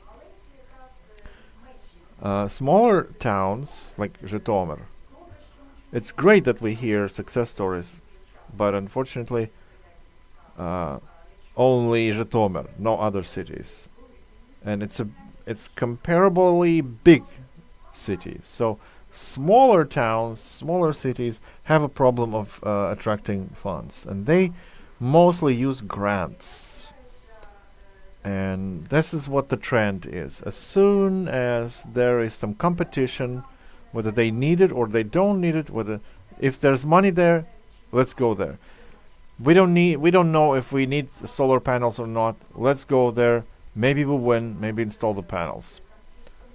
But if these panels have no batteries because the grant ran over or ran out, that's a different thing. They don't think about it. So what do you think about these programs using these examples? How can you help them, when they use grants for some one-off projects, would really help them deliver those projects? So it's to me, right? A question to me, right? Thank you. It's a question discussed with Julia. We each in our part were talking about institutional capacity of communities whenever they exercise their powers. This is important because indeed when we talk about big cities who have institutional capacity to design projects, design the vision, control how these projects are implemented, and get the efficacy from that. That's great.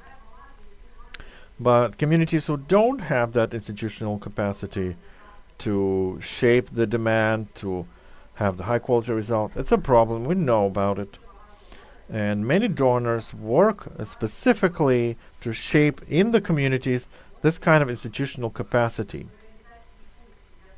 I call it exercising their functions, because if you shape a certain request, you have to understand that they expect serious implementation from you.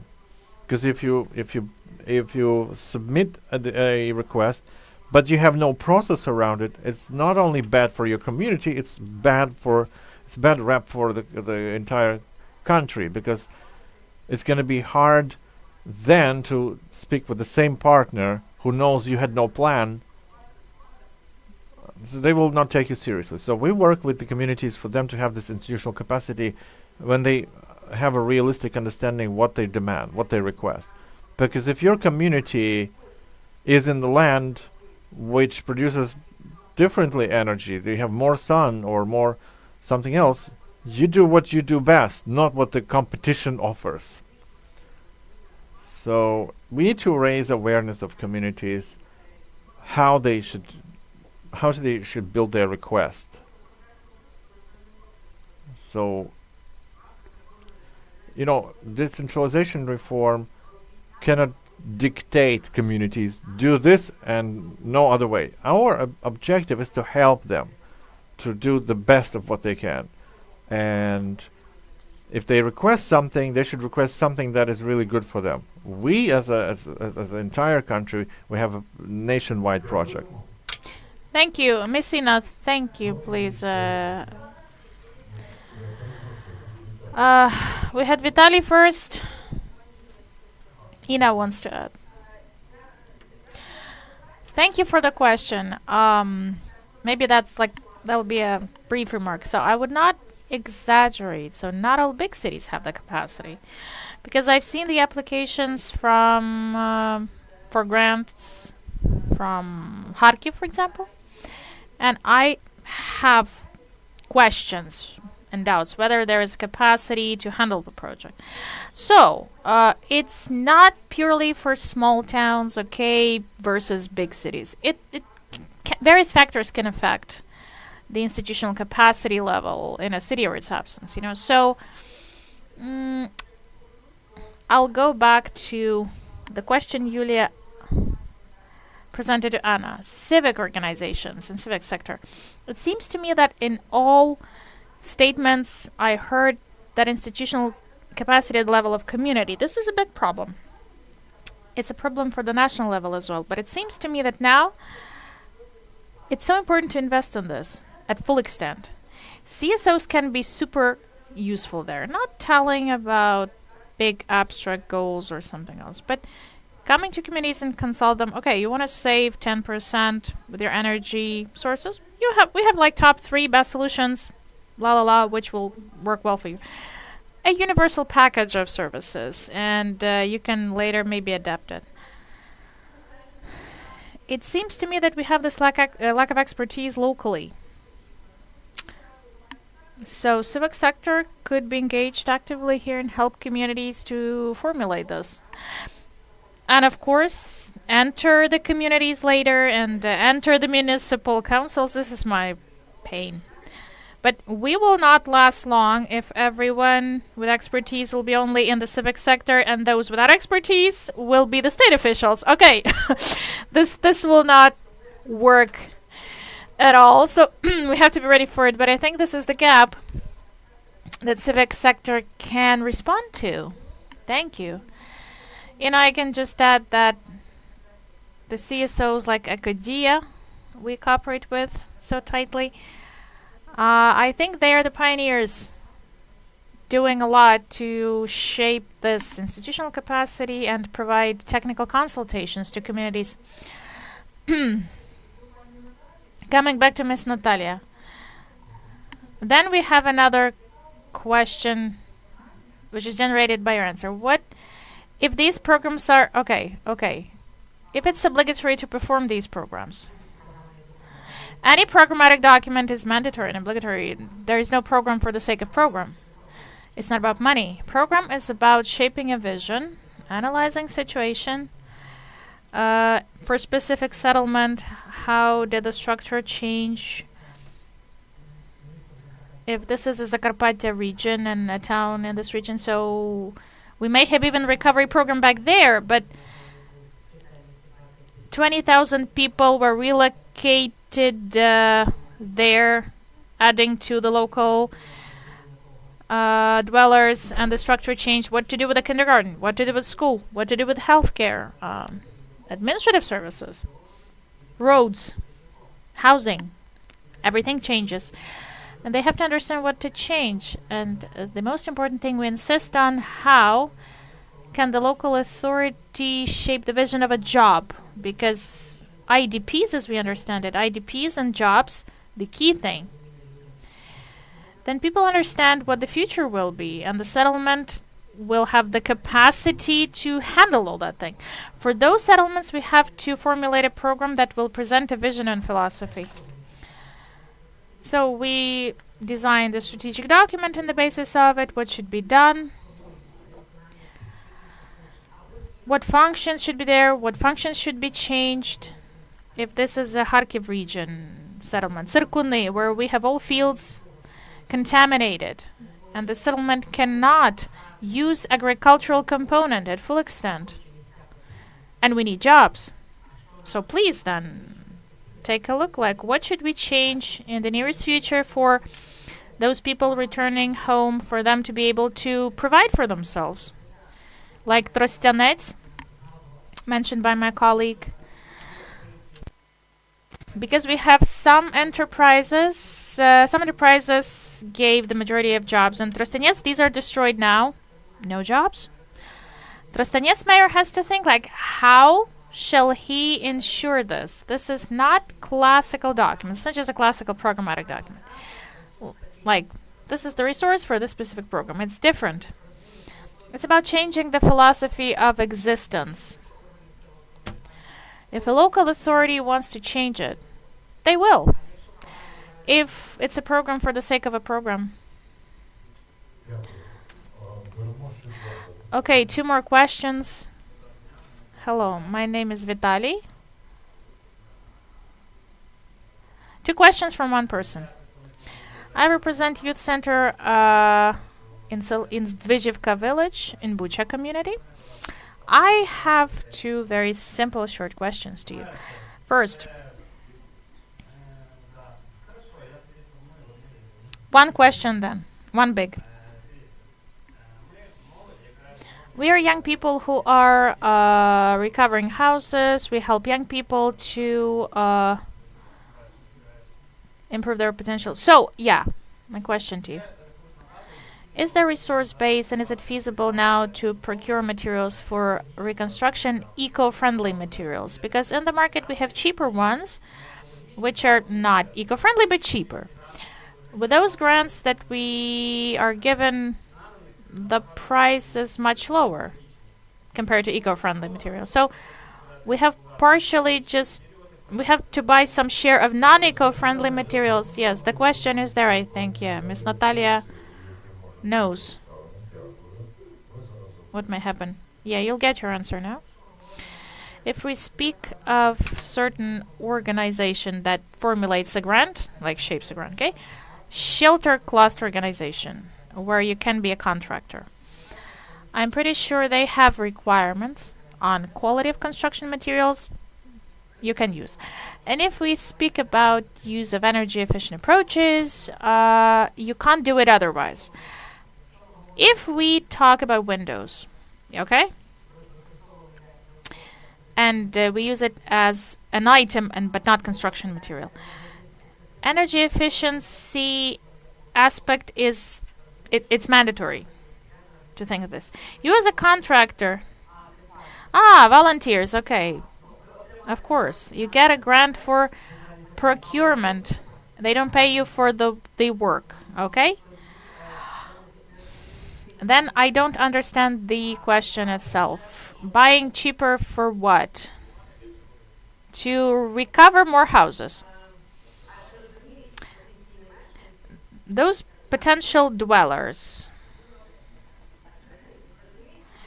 Do these hypothetical dwellers understand that if you have more buildings recovered, you save money with construction materials, but later they will pay more with their bills?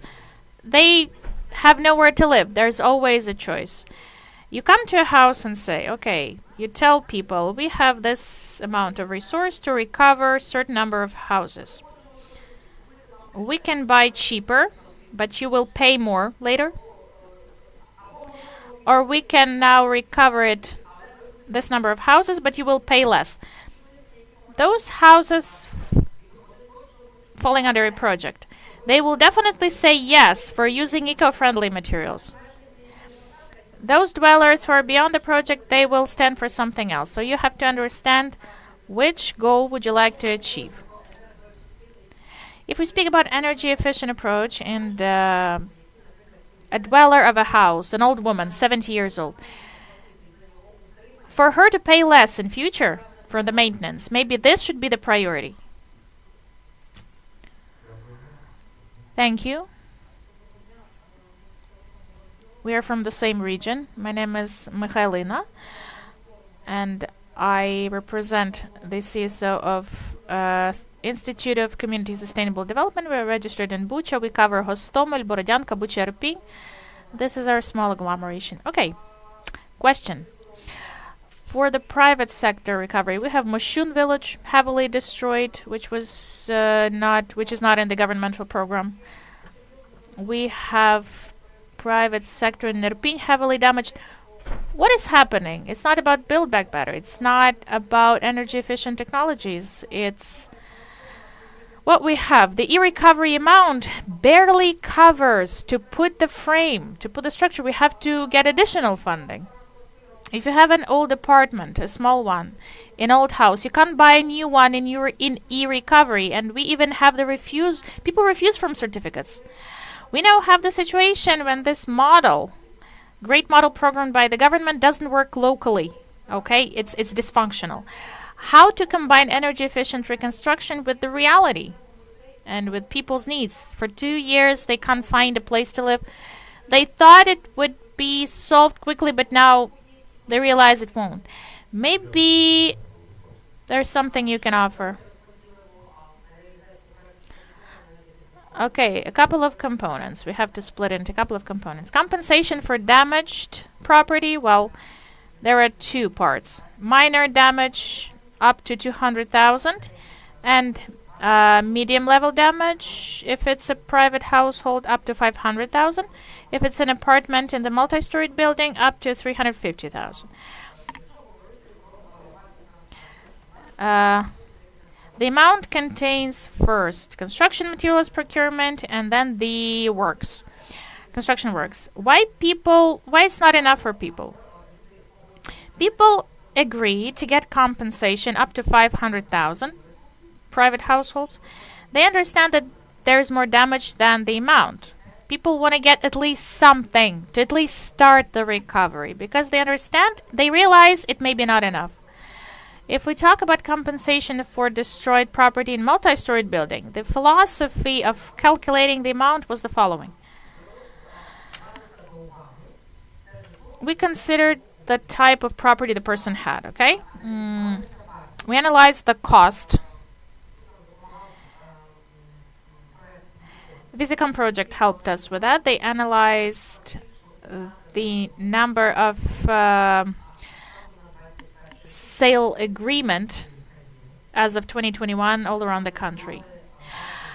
And we analyzed the price, the dwelling price in each settlement. If it's Odessa, in 4 districts of Odessa, the price is different. And we used the ratios to calculate what is the cost of the dwelling the person had. If you had a multi-story, if you had a house built in 2004, the cost of 1 square meter cannot be equal to one built in 2020. Different technology, quality is different, and so on.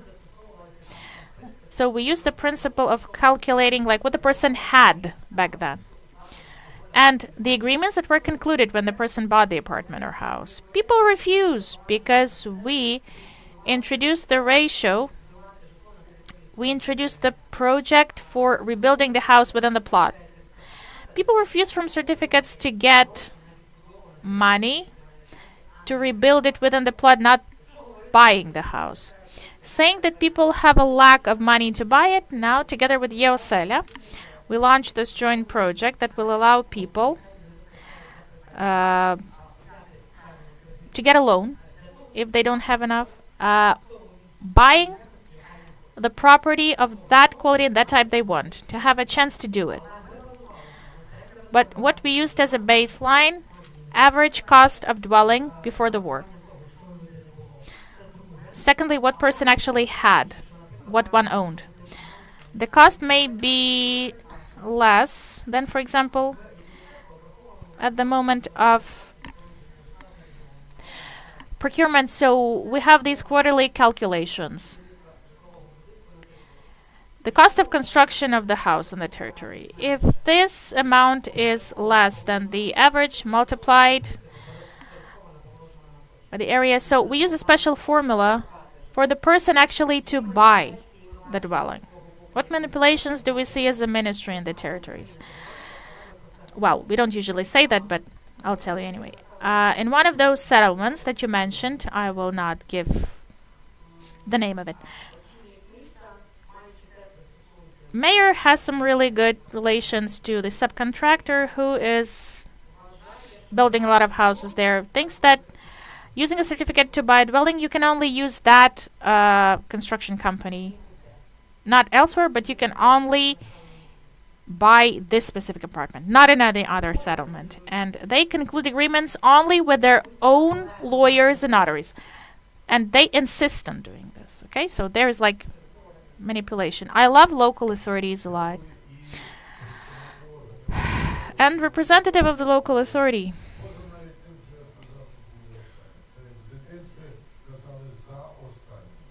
Okay, that should definitely be the last question. I'm from Zvagel. Natalia, first of all, my gratitude to you because we always have those meetings and we manage to find solutions. But the question is following. last year, in the end of the year, the problems when the money were taken, yeah, from the local self-governance. But still, they took the opportunity to use the money that we still have. Even the decree 590 that we had before, it's not even stricter. There's no second line, five positions in the first line. Everything else is pushed away. Even those projects that were launched in 2023, we can't complete those because contractors refuse. There are no guarantees that we will fund it with the money even. Unfortunately, in the left, I think this is quite unfair,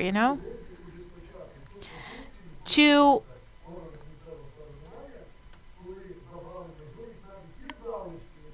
get away that opportunity. We can't even complete something that already started. This is not a proper approach. Okay, so we had the question.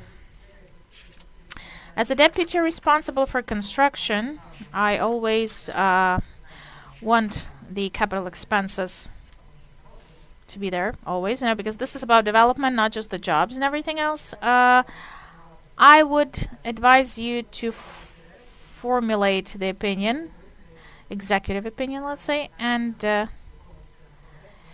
present it in the Congress, yeah? Because if we talk about rational use of any resource, it's not even like local budgets or state budgets, but freezing capital expenses and when you speak of objects, it's not a good thing. It definitely doesn't add anything positive.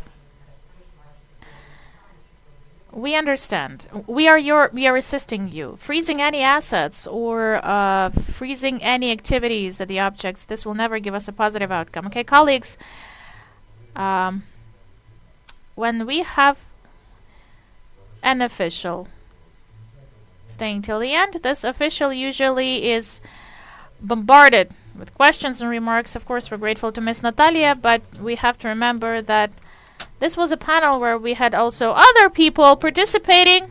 Yeah, so applause to everyone. Now I have a question to you. If you are really aware of what the agenda is, so like the logic test, what should happen? What do we need to have by 2:15 Mariinsky Hall? What shall be there? We still have another. Yeah. It's supposed to be lunch, and we don't have time. We don't have much time left, so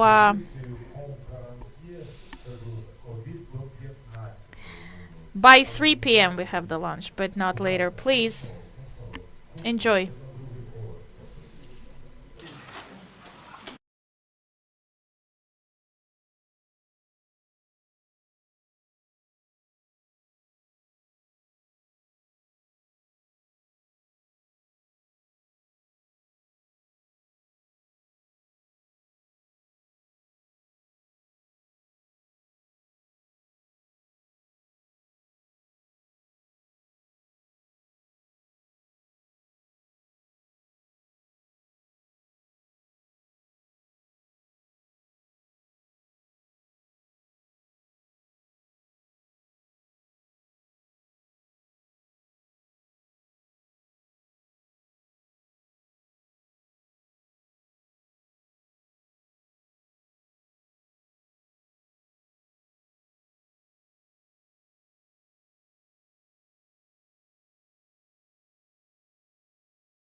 високу явку за рахунок того, що всі люблять слухати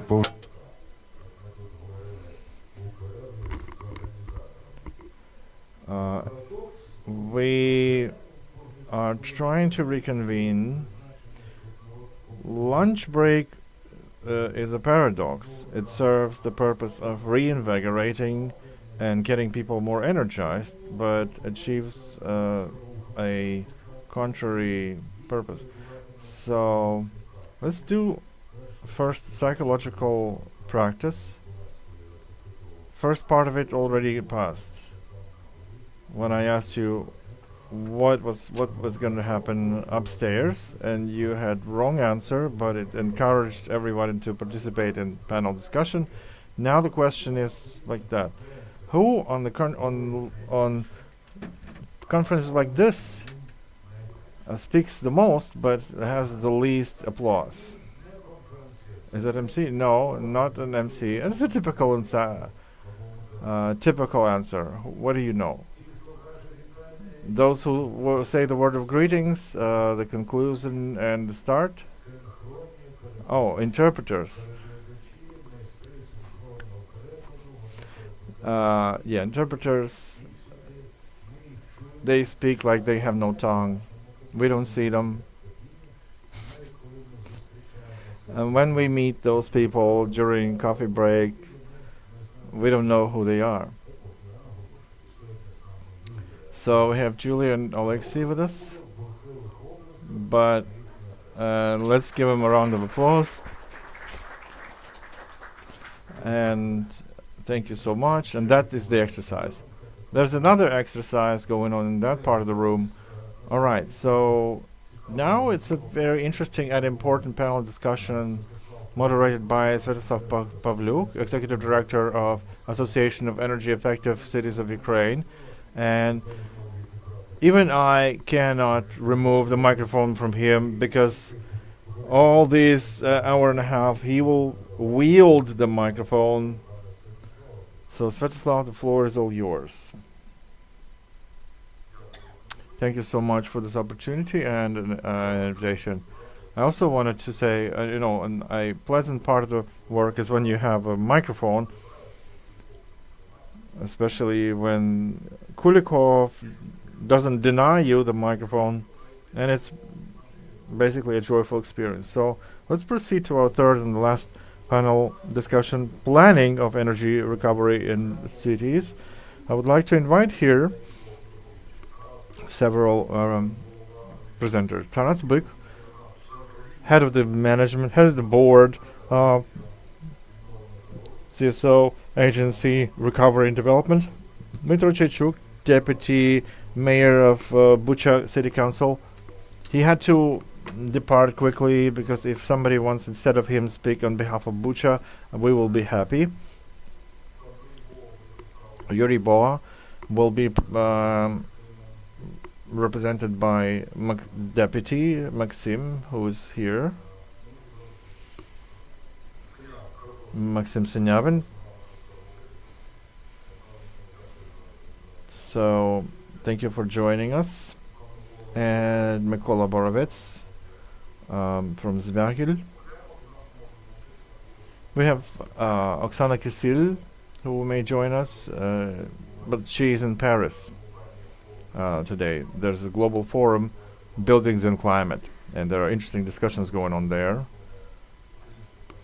And we had the Ukrainian panel 2 days ago on that forum where we talked about our problems, and we explained how their cities would look like and how we will cooperate.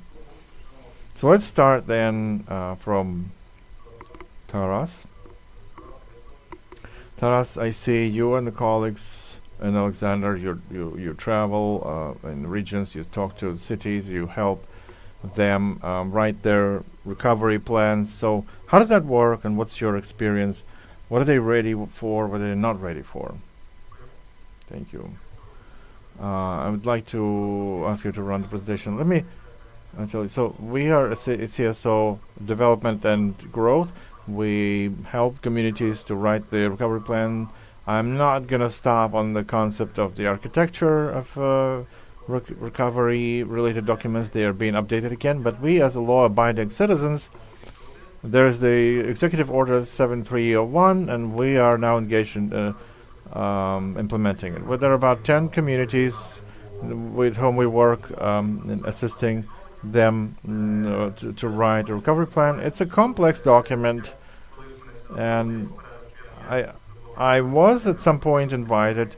I warned them that I'm not an expert in energy efficiency, but I have some expertise in writing such strategic document and engaging the public in this process. So, and we can have great synergy here. We will see how to engage the community and how to do it in energy efficiency and energy management. So what is recovery plan? It's one of those documents that the government added and created and launched summer last year, although the procedure didn't start officially, but we got involved because the communities were given 2 months to write this document, and so we decided to start earlier to give better quality. So this table is the key element of recovery plan. There's only part of it. It's much bigger and much scarier, especially the final variant. In some cities we see hundreds of projects, and it's a huge Excel sheet. But what we see is that most of the communities, they equalize this table with the register of damaged and destroyed property. As Madam Kozlovska said, there's a threat. The house was destroyed. They heard that there's money to recover it. Let's get it. Whether they need it or not need it for the next 10 years, but the money is allocated, let's do it.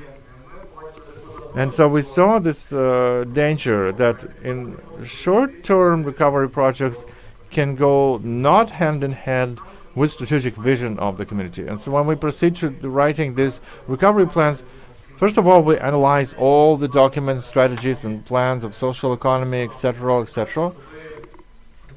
so that this short-term document and recovery plan would go hand in hand with strategic development of the community. So some simple examples. In one of the communities where there were many schools destroyed, the donors came in and said, okay, we are ready to rebuild both schools. Great idea. So they started thinking, and then they thought, well, how many teachers we have now? How many students we have now? Do we know how many students will return? So there was the threat that we will invest huge money in recovery those schools, and they will not have students. So let's recover one school, buy some buses, but it's going to be one school, but it's adapted 100% to the needs of the community. And that's one of the plans of our work in one of the communities. Primarily, we do the complex needs assessment, analyzing all the necessary documents. We engage donors to do the sociological studies, focus groups to understand what specifically the community needs, and then we proceed to writing the recovery plan. And here we engage actively the public, the community, so that these projects not only are given by the city authorities, it's their job, of course, they need to do that, but we're trying to make this process as inclusive as possible. And we ran a number of meetings in Kiev with experts, together with the head of our organizations, Alexander Solontai, together with Valery Pekar, Andriy Likhach. We conducted 20 such discussions with experts. How should recovery policy look like in all the possible spheres? But in parallel, we work in communities. We conducted a number of forums. So here's a little bit of Bucha for you. So we ran a number of forums, the voice of civil society. And our main message is that our main objective is to be not just to be watchdog, not just to monitor the process, but to get involved. So we started with Kryvyi Rog, Ivano-Frankivsk, Poltava. And the forums are attended, several hundreds of people attend these forums, and there's huge interest. So this is a meeting with businesses in Mykolaiv. It was not an easy start, but then we traveled to their company to understand how they can be useful in the process of rebuilding this community. This is a picture from the same hotel here. We met with civil society organizations from all over Ukraine, from Lutsk to Donetsk. There were people from there, and we basically gave them certificates how we work, so that civil society organizations locally would help the local authorities to write these plans. So that's how we do multiplication, scaling up. So how does that look in experience? So that table that you've seen in the beginning, I understand that it can scare many stakeholders, but we turned it into a simple template. We asked the public and the businesses to fill it out, so that these projects later transferred in this table, recovery plan that is now then later submitted to regional level and then to national level.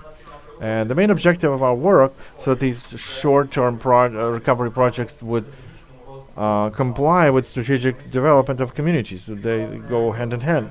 And so we engage the authorities, as I said, the businesses, the community. I've had a meeting with Mykolaiv, where the young people were very active, engaging in these processes and preparing to this event. Just yesterday, we were discussing with Sviatoslav how to find certain synergy. We realized that it's important to engage condominiums. Condominiums are those people who will write energy efficiency projects in their houses. And this is where the next question, implementation of recovery plans. And we understand so that these documents not just collect dust, there must be an institution who will implement this, because public officials not always have the way to implement them all. So we're now promoting the idea to create project offices. It can be done by the development agency that exists in the community, or recovery offices.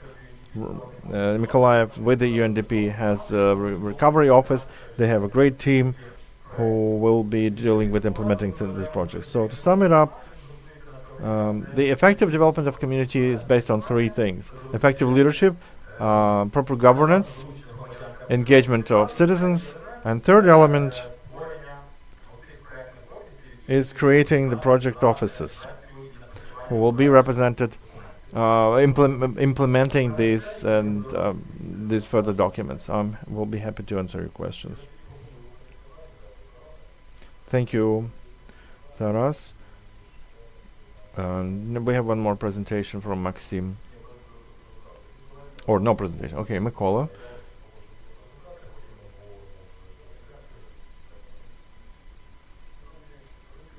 So, dear friends, we are from city Zvyagil, Zhytomyr city. It's a typical city in Ukraine.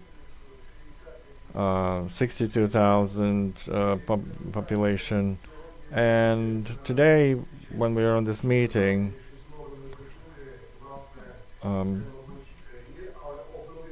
we have updated some of our vision, some of our attitude. We updated our attitude thanks to this meeting today. Out of those many processes that I personally, as a city mayor, had to implement, let me tell you, the most difficult was 2022, to change the name of the city. Novograd-Volynski to Zvyagil. I'm starting from that so that you understand, because you maybe know us, Novograd-Volynski, that's till 2022, but we returned our old name, Zvyagil. 62,000 people with the similar problems that usually exist in such cities, and similar approaches to resolving our problems. For your assessment of our city, back in 2023, we started our relations with international partners. We signed one of the first agreements with the UNDP, but in 2007 with GIZ. And it's aggregating different approaches. What is now our city is famous for is that in 2008 we have transformed our utility companies that service big buildings to condominium and community of owners. That we're one of the first. We have 100% established or installed heat meters, modern meters. We've been doing these projects steadily. And since 2008, we are a member of associations of energy efficient cities of Ukraine. And Svetoslav, thank you so much for our many years of cooperation. We're signees of the Mayor's Covenant since 2011, and we are partners to many international technical donors in resolving certain issues and projects. We've mentioned today already, which is so that it's very important to have a team who is aware of the necessity to pursue energy efficiency philosophy, to collect the best practices all over the world. Back in 2003, we were one of the first to design the general city plan. It was very difficult, it was very hard. Now we are completely aware that in the package of the city documents there must be strategic plan of development, and we are now designing this project with Soluntai, and we can share with anyone the methodology of how we pursue this plan. It's already been finalized. Then the complex plan of spatial development. It's a very necessary instrument. It's the second document that I think that should be in every city. Too bad we don't have anyone from the government, but you know, documents like energy development plan, they should be written in the law. Now, they should be mandated for any sustainable development, because changing such plan should be a completely difficult procedure. Only when the public is discussed, only when there's consensus, only then someone can change anything. There's a structure in our city which provides implementation of all those things that I'm going to talk about. Energy management, the whole department sitting there with Yuri Savage, you probably know him, he is the head of that department. He's present here. Heads of different departments on every budgetary institution, there are employees dealing with these topics. We have the programmatic product that a software project which is an energy monitoring system. It can service, it can provide us the analysis of how effective the energy saving is. And let me also tell you that in all the projects that we're starting to develop energy saving, energy audit, etc., the rule is in any project in the city,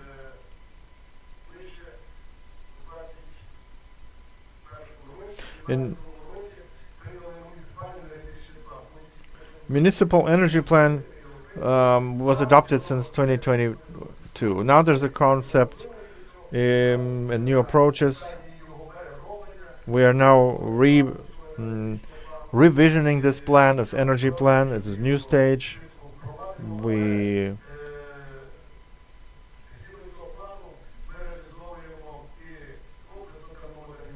implement complex thermal modernization.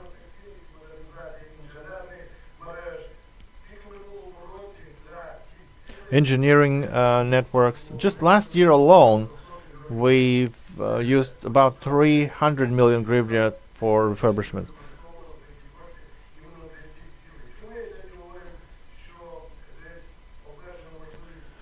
You know, I said there's limited capacity to use money, but thanks to the energy plan that we've adopted through Treasury, we could always resolve these problems of using funds, and it helped us a lot. And if we reinstalled the roof for schools, the energy plan, through energy plan, the Treasury allowed us to do these works. If it's about engineering grids or something else, we also tied it to energy plan. Now it's excluded from executive decree of cabinet ministers, and that's where the problem started. So they have to be aligned. Now another project is renewable development project, renewable energy development project. We started, the program was designed in up to 2030, but we started it from energy club with hospitals. There were test projects, solar power station for one hospital. It wasn't too powerful. It was only 30 kilowatt. It was 2021 or 2022. I don't remember. And there were a lot of skeptics as to how effective it is, what it will allow us to do. But currently, it was such a great demonstration, a demo project, that over 2023 we've used about 20 million hryvnias of our own money. We've built a power station of 150 kilowatt using water treatment facility. Then we built a power station for gymnasium number 1, and we also preschool establishment Dolphin. There was also a power station installed for water pool. So in 1 year, we managed to implement 3 energy efficient projects, and actually helped us today. Someone mentioned that. We already start assessing the impact of the money invested, and the ROI period is quite short. So you can see it on the slide. Who is in the energy efficiency sector and energy saving? So we have international partners, a bunch of those, and I'll tell you about some projects that are the most successful, and our partners are, let's say, the most active. Today we had Miss Yulia from NEFCO, for example. With NEFCO, now we are implementing the project for IDPs, reconstructing the premises for housing 44 apartments, 2.5 million euros.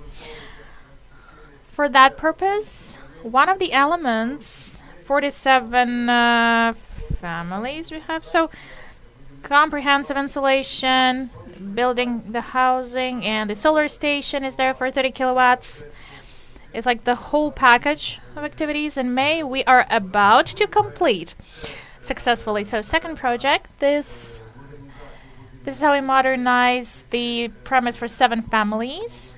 Yes, with insulation, with everything. I just want to say that in both projects, these are like smart apartments where it's fully furnished, all the appliances and even energy efficient approaches are there to save the costs. It's in the project already. And I'm grateful to NEFCO for the innovations that they helped us to introduce in the project. So the following ones, the hospital, if you can see it on the slide, and the project that we managed to implement with Vodokanal, water supply enterprise. Okay, so you can see in the diagram that this is the water treatment station. 2 projects we managed to implement. First, we replaced one of the components, the special elements, and now we use more innovative ones. 30% less, 30% of energy we managed to save. And 150 kilowatt, the solar station, instantly all the resources we use from local budget, 30 million hryvnias for the project. And it allowed us actually to provide alternative source of energy. We now have this electric energy if various scenarios happen. 2 powerful generators we have as well in case if we have blackouts, and also we now have more innovative equipment there.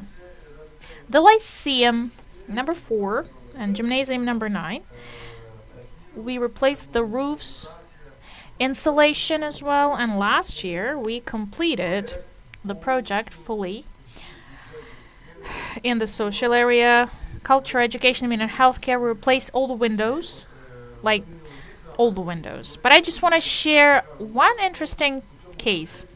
In this process, under that project, we hired experts who were tracking the quality and checking the quality of the windows which were installed. And trust me, it worked very well.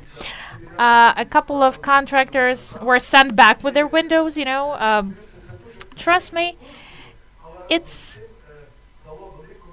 not that cheap, but it gave some impact. It definitely gave an impact. All the windows were checked by independent experts. We had experts coming. They checked the quality of installation and of the structures. We used 18 million hryvnias for it, and I feel confident. I knew that experts were tracking and checking every single object, okay? And I know that their opinions are valid, and these are energy efficient. And it's also important not just to have proper windows, but install these properly. And I'm grateful to partners for their help, and they helped us to do it. So, speaking of the plans that we have, so new programmatic documents to be designed, I told about that. I can share what resource you can use. We launched the installation project for the hospital complex, 60 million hryvnias in budget plan. We take a credit, 579 program we use, and we use the credit money in hryvnias. And by the way, we had this expert assessment. We don't take currency credit because of this forex volatility,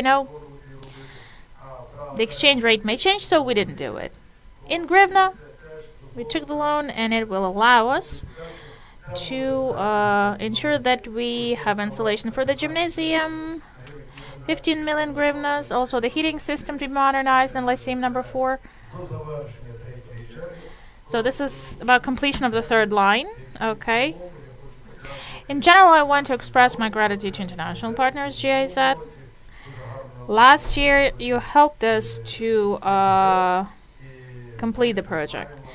And we have 200,000 euros. And second part, in the first one, I guess 2 million hryvnias we had of additional money that we managed to engage as technical assistance. Just want to tell you another important thing. When we search for financial resources, yes, it was mentioned already. International technical assistance is an important component. Local assets and local funds, yes. Something still wasn't mentioned today, and I would like to speak that when we have the philosophy and the approaches that matter, we have first to think about resource saving. People have to do it, like people. If we continue with this attitude or policy, how to call it, we have to be reasonable consumers. Yes, tariffs, a lot depends on tariffs, but how much of water do you need to use? 1 liter, 10 liters? People don't have that attitude. But the dweller will never save the water if gets it almost for free. People will never save the resources. It's like it's almost the same philosophy like with how you treat your property. It's the same attitude to service. Yes, it's your perception. 1 cubic meter of water, people think it's like they associate it with like one item. 1,000 liters, guys. Let's split it into that. Let's show another perspective. People will start appreciating that, and we have to shape that attitude. Maybe another policy will be there. Up to 50 billion we have with these municipal debts for heating supply enterprises, and tariffs will go up. Because we have to finally present the market tariffs, but eventually it will be really hard for people to pay. But thank you for your attention. Thank you so much. I'd like to now turn to Oksana Kasil. She's with us, I guess. Oksana, are you still with us?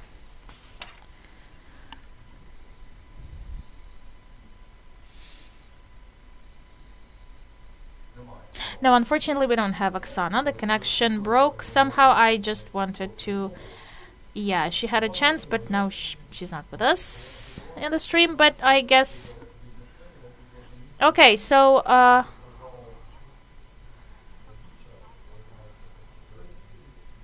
we finally have Oksana with us. Yes, she's connected. Yes, it's always with online. It's quite flaky. Okay, so colleagues, if you want to see me, well, I will. We want you to turn on your camera. I'll try to do something to see you as well. So, hello, Oksana, do you see me?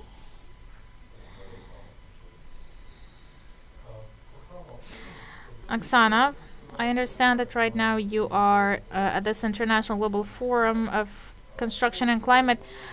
Like, you're discussing things there. You work with Ukrainian municipalities and you work with the Covenant Mayor. So how do you evaluate the chances of this energy efficient modernization? Does it have chance for municipalities? Like, how do you assess it?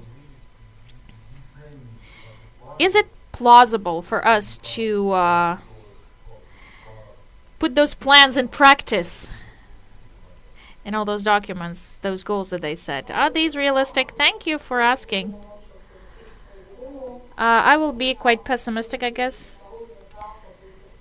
because when you visit these international events, when you listen to people, when you see what's happening there, like what framework they have, what standards they have in construction sector, yeah.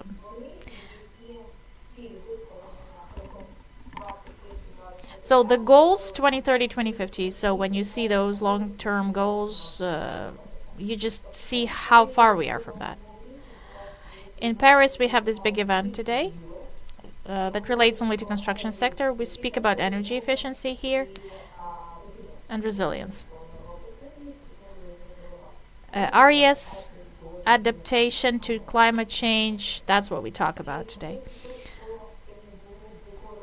We discussed it at political panel where we had ministers responsible at EU states level for those areas. I would really love to get our ministry there because there are also many internal meetings here. If we don't have this national policy in Ukraine, the communities will not be able to implement something we have in those plans and strategies. Yeah, so especially the construction sector, if we talk about public premises, this is the priority. If we take the dynamics, what we had with the Covenant of Mayors 2021, we understand that committees didn't have enough of access to cheaper funding for energy efficiency. The NEFCO program was mentioned already, and back then we had some projects, but if we compare the quality of implementation, if these are truly energy efficient, and what will happen with those premises in a couple of years, maybe new repair is required. What we had, there was a big problem even before 2022 with the planning, with funding, with implementation of these measures. Currently, well, we had more of these political sessions today, and we spoke of the national frameworks. Japan and some European states mentioned that they only have net zero buildings since 2030. So that's what they're trying to reach, the goal, yeah? Trying to reach this zero CO2 emissions. In 2050, all the building market, must be net zero, okay? If we take some of the European states, if we now try to adapt it to Ukrainian reality, can we find at least a dozen net zero public premises, like at the level of communities? That's what I'm thinking. At least one, maybe. Can it be found? Well, I take 10. I don't want to be very pessimistic. But I'm pretty sure that we won't. What's happening now? How we plan the reconstruction. If the premise is damaged, we have this dream system, we enter it in the dream system, then funding is provided after this procedure. Grzegorz Gajda, do you remember his project? Yeah?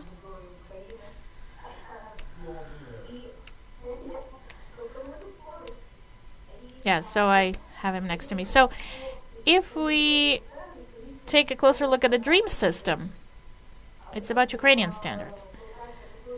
Coming back to discussions in Paris, what we speak here about a political level, there's a law.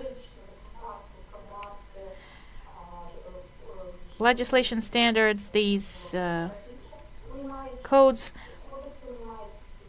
these have to comply net zero. So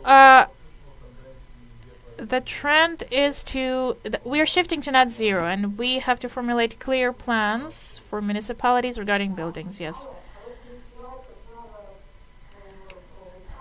We speak about local level now. If we ask each mayor, it also is about the political will to move to net zero. But even if they have the will, they won't be able to do it. Lack of money. We need money to ensure that.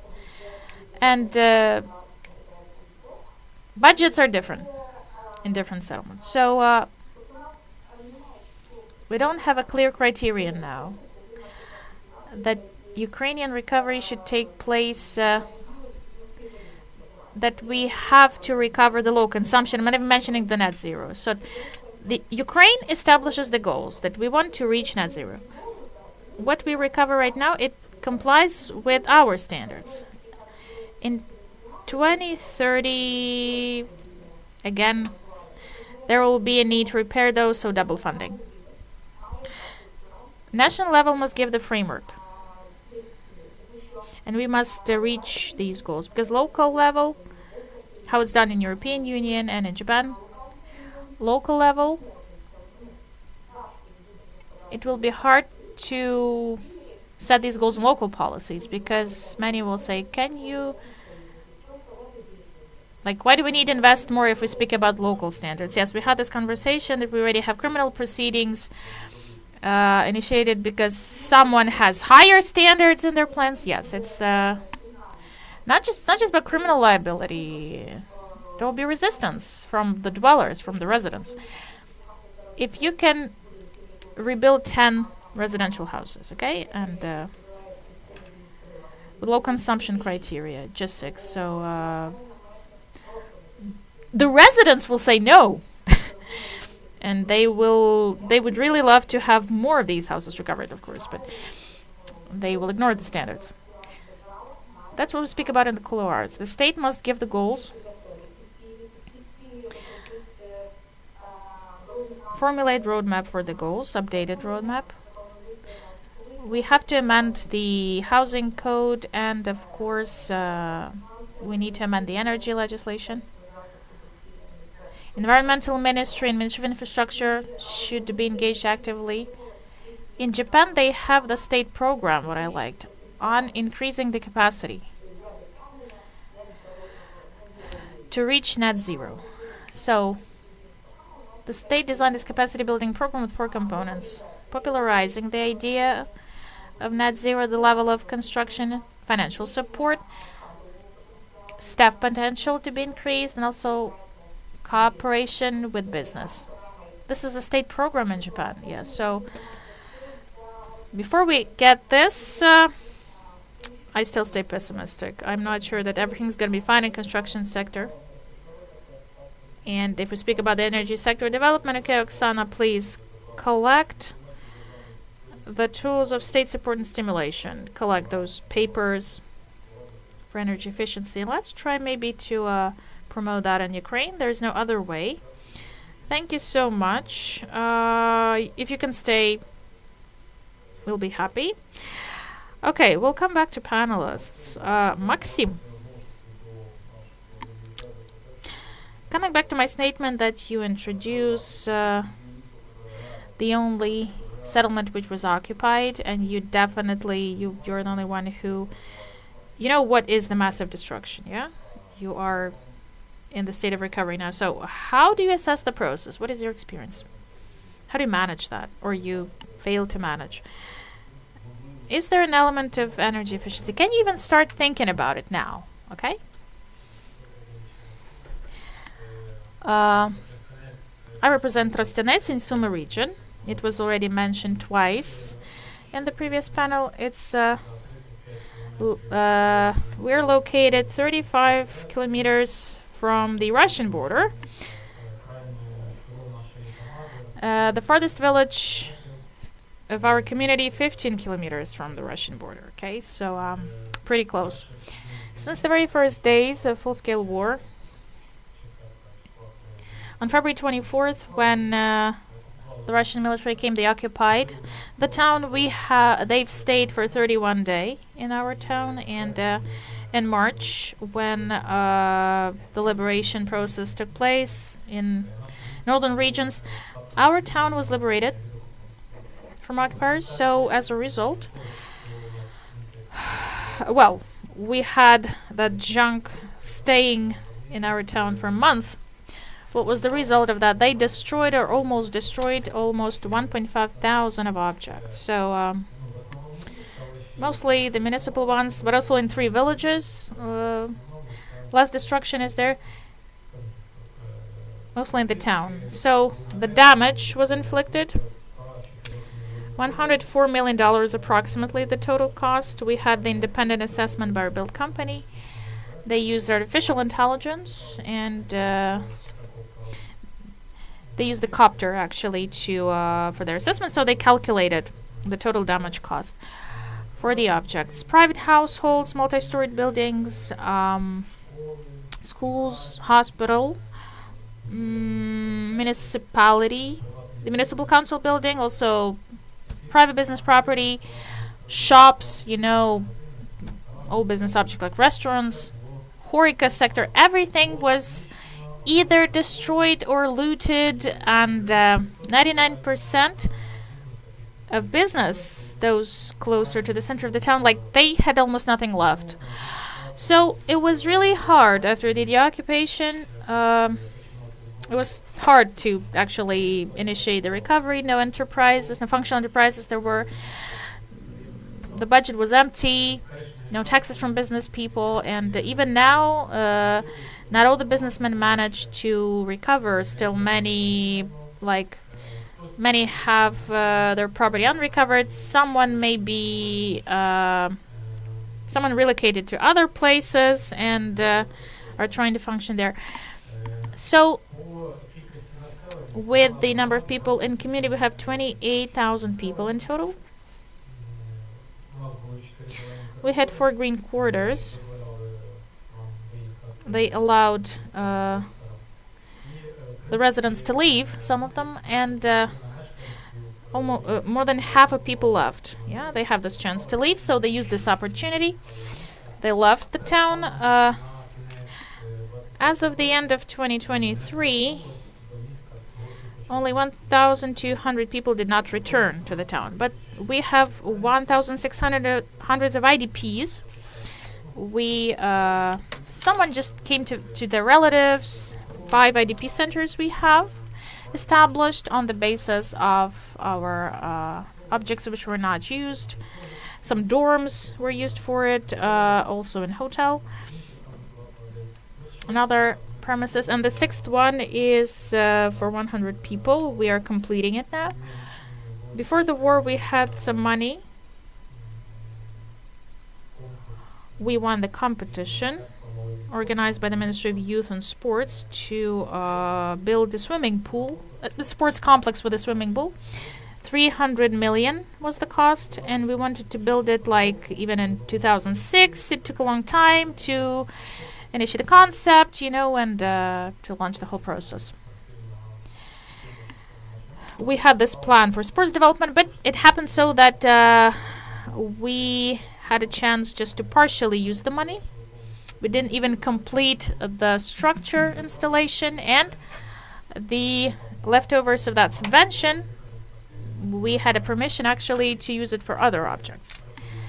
we were repairing the bomb shelters. We were creating IDP centers.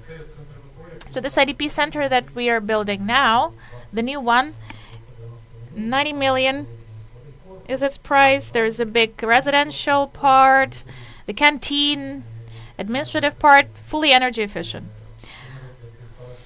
So we use these light constructions.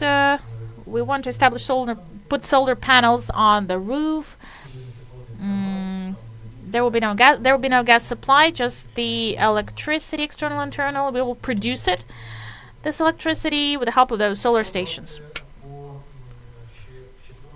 And if we talk about energy efficiency, whether we started thinking about energy efficiency a bit later after we were deoccupied, because when you're circling around the city, you see what's happening, you don't even know what is there to recover, because houses burnt down, everything is destroyed. The first project to restore big multi-family houses of five stories, we did the documentation projects without installation of the facades first, just to repair the windows and just basic renovation and rebuilding. So all the while this documentation was designed, as we were finalizing expert assessment, we were a bit recuperated by then, and so even before we announced the strategy of Build Back Better, we realized if we will restore these houses, it's better to do it Build Back Better. So we then readjusted the project documentation, and we made these buildings as energy efficient as possible, with mineral fiber, etc. And now, after this project documentation was ready, we were visited by the president. He's seen the destruction, the recovery plans. We were included into experimental project of recovery of Ukraine. There are 5 more residential areas included there. And now there are, within this project, there are 5 other objects. So 2 residential houses of 60 apartments each, 3 buildings for hospital, and the railway station. And we also are designing now a railway square, one of the biggest locations, which was the most destroyed during there was artillery division standing there, and they were shooting at the neighbor Akhtirka, and they had a lot of ammunition stashed in the neighbor houses. There were shops, etc. So private businesses were all captured. So 33 different companies were there, and all those buildings and facilities were destroyed, exploded. So this experimental project included rebuilding this railway square, and also some of the private houses through public money, through the recovery agency. So this is the first story like that in Ukraine. We were working so long with the ministry, with the agency, thinking how it can all be legally so now it's in the works, and it's been being done. And other objects, using this experimental project, using our money, we're doing all of that with energy saving designs in mind. So like the hospital, there's one big hospital, and inside it there's 5-story building, 700 square meters of floor. So thanks to NEFCO credit, in 2020 we did complete thermal insulation of this building. It was the first such big facility that we completely modernized, but still didn't launch in 2021. Just some details remained, the tactile tiles and the rails. But then the war started, and our hospital was shot 57 times. So, tanks, mine throwers, and there were just 2 tanks standing in front of it, and they shot it to ruins. No reason. There were no military in that hospital. They were just crazy. And so all those NEFCO repairs were destroyed. Now we did another feasibility study. So we replaced the windows destroyed. There was no window survived. So 650 windows. And in 2023, when the government allocated funds, we started completion of thermal insulation the way it was supposed to be.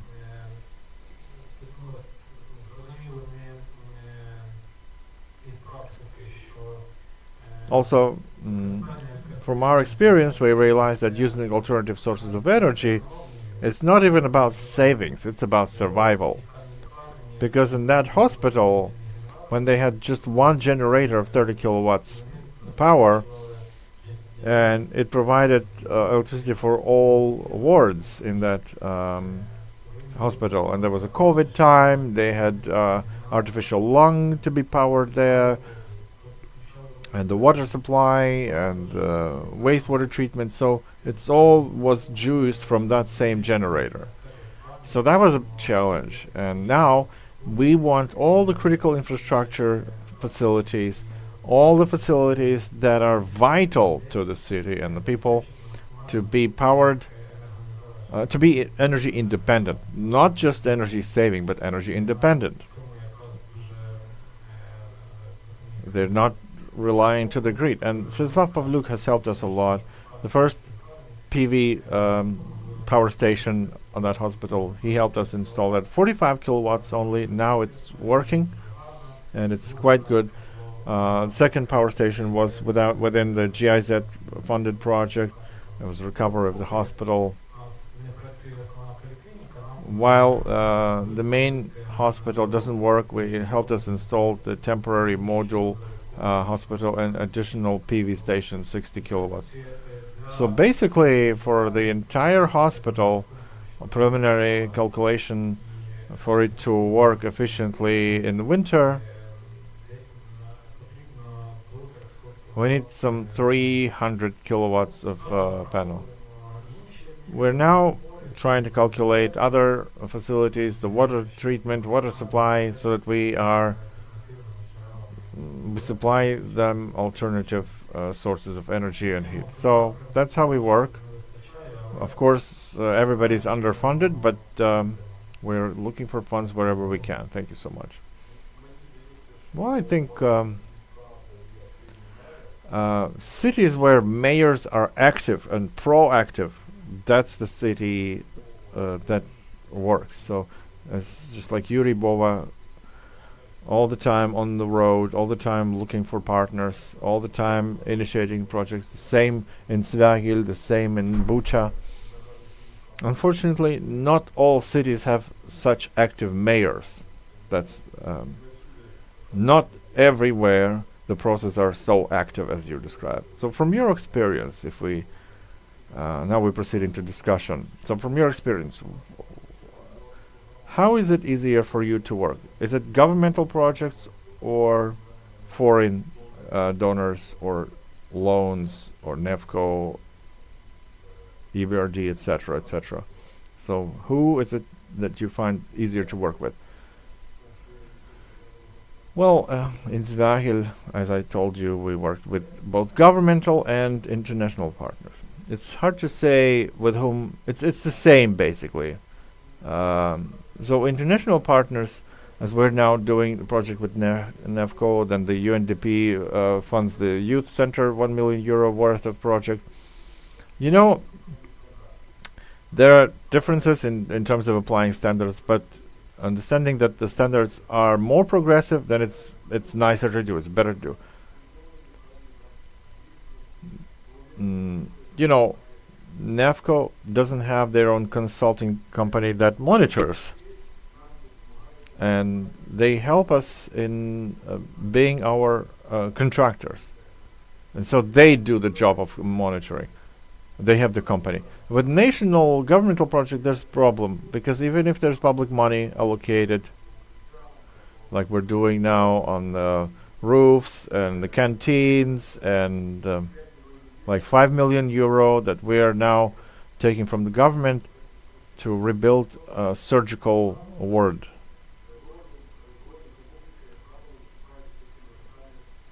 The contractor then is military civil administration, and we are like assisting them. Like we allocate 4 million for design of the surgical building, whereas the contractor is the regional administration. So they, okay, if they do a good job, let them do it. So the contractor in this case is state. With donors, it's you contractor, but the public money, it's local civil military administration. Yeah. And you know, one more source is loans. And you don't have to be afraid of loans. We have both positive and negative experience. Like from 2010 is foreign currency loan that we still have a problem paying it out, because we were borrowing euro where it costs 6, now it costs 40, and that's the biggest risk. And this year we don't do that anymore from foreign currency loans, because it's just unpredictable risk. The program 579 is a successful one, and it's worth using it, because when we overlapped the analysis of increase of prices for construction materials, energy sources, other things, you will see that over a year their cost is increased over a year rather than the cost of the money. 5%, it's very profitable, it's very good to use it. And so this experience, we're ready to show it you. We've seen it work, and many cities now are using hryvnia loans from governmental projects. This is also a governmental project, of course. If I had a 5% loan, it's no problem. Of course, it's great. These are comparable interest rates with partners we work with. So you mostly spoke about utilities, like public facilities. Whether people in your cities see the need and understand the need to invest into energy efficiency of their residential houses. Has their attitude changed, or they are now thinking it in the sometime in the future? Well, in our city, I see that in the year 22, after the occupation, and year 23, that many people installed their household PV panels. So during the occupation, the biggest problem was that there was no electricity. Whoever had gas boilers, they don't work without electricity. No heat, therefore. So many people started installing these solar panels, like small stations, 5 kilowatts, 3 kilowatts, to at least have their basic stuff working, their basic heaters, etc. Like I installed 2.5 kilowatt stations 2022, and in winter it's okay for the boiler to work, for the circulation pump to work, for the refrigerator to work. So minimal facilities. Now I see that I should have installed a more powerful one, but we were saving money, of course. So that's where people thinking about energy independence, whether it's gas or Vaseline oil stoves. It's not about saving CO2 in this case, but actually saving your life if it's cold and you have a bottle of Vaseline oil and a stove and it doesn't require electricity. So renewable sources are more interesting than energy saving.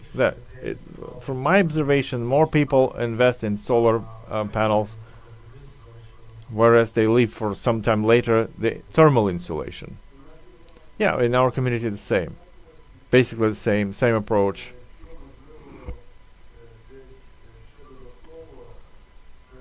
And also,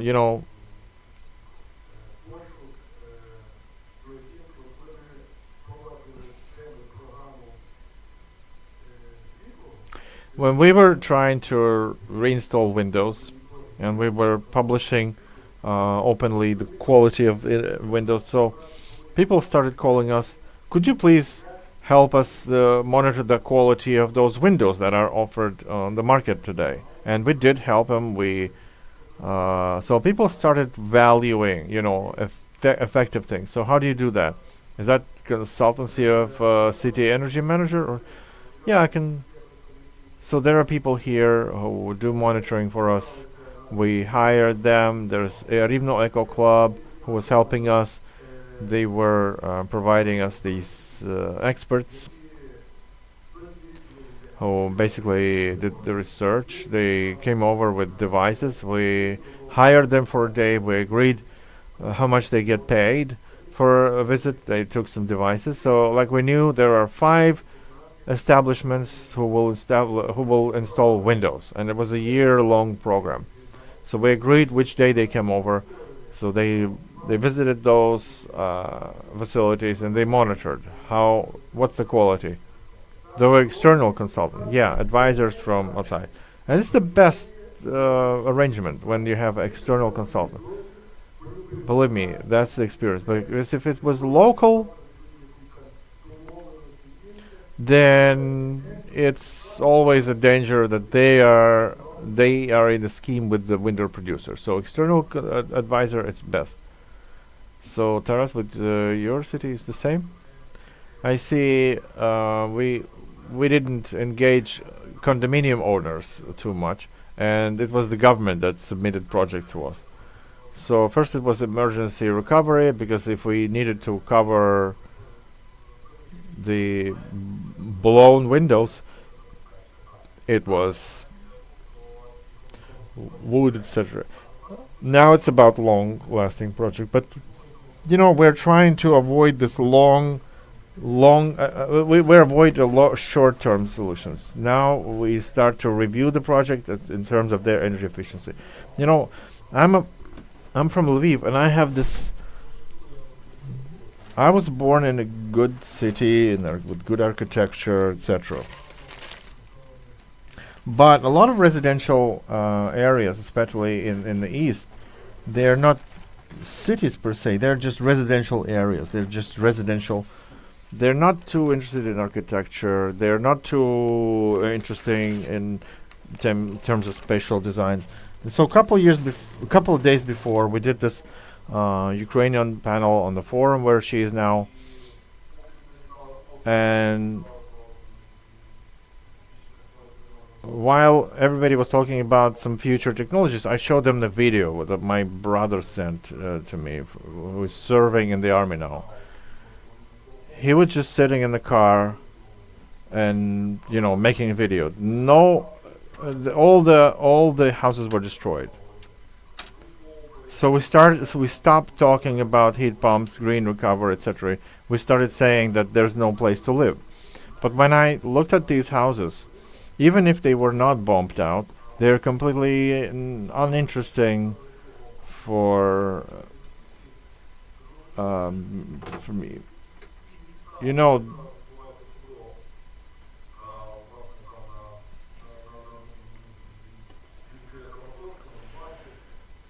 Even the cities in Donbass, they were destroyed during the Second World War, and they were rebuilt as fast as possible, and with no regard to the quality. So they look bleak.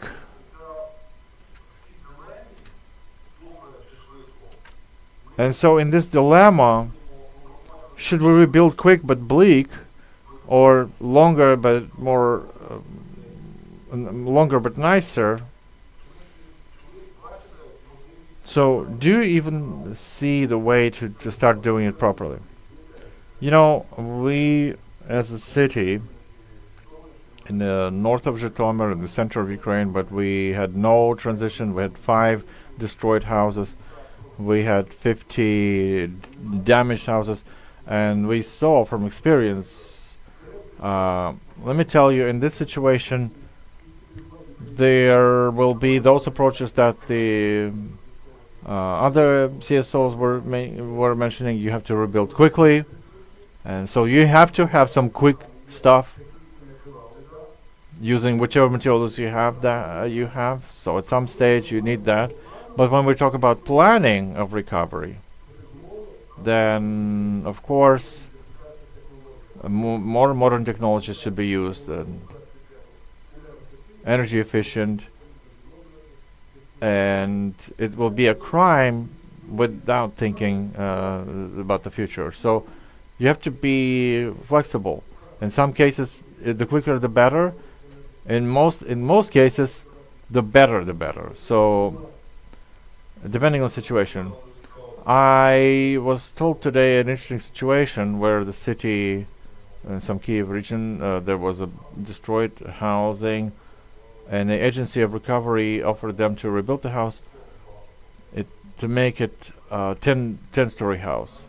And the mayor was afraid to agree to this project because they would say he sold the land more expensive, because he said I would be condemned as that I stole that opportunity.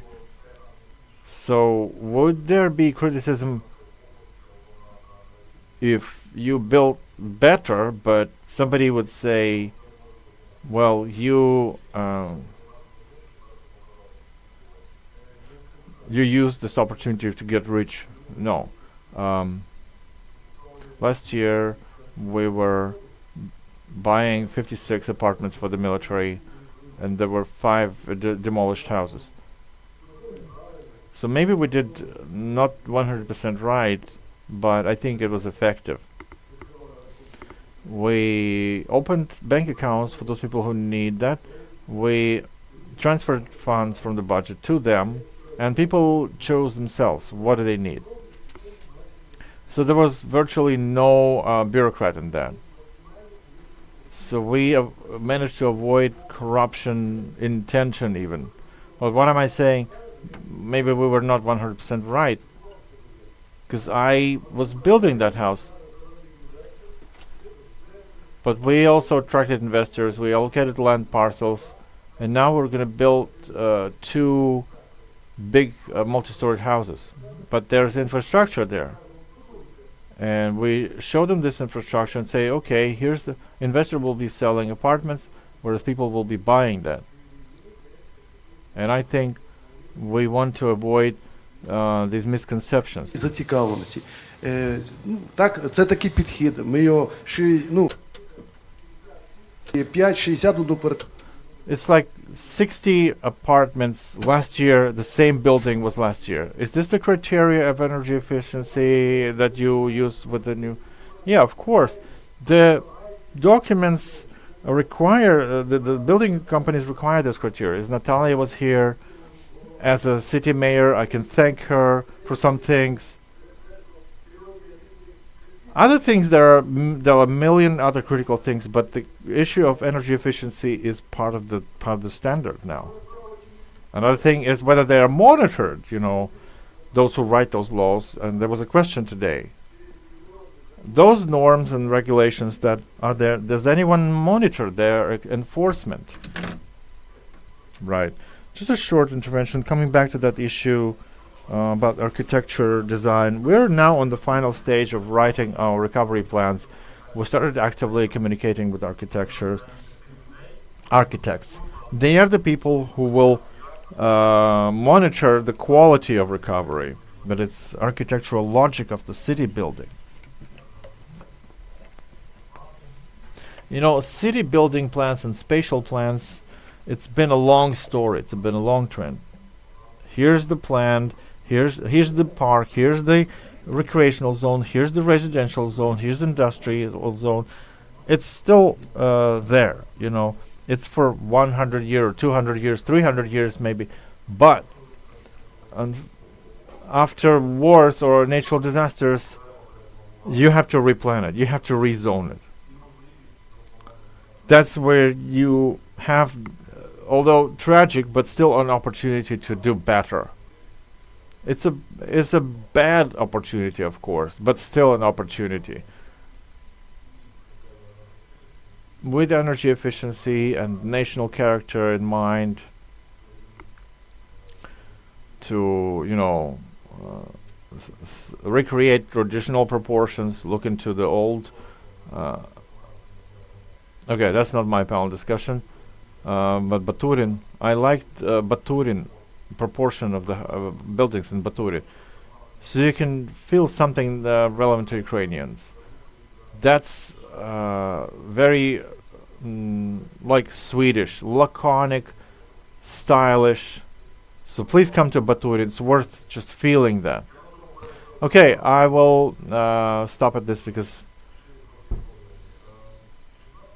Do you have any questions to the panel discussion? Because we are exhausting our agenda now.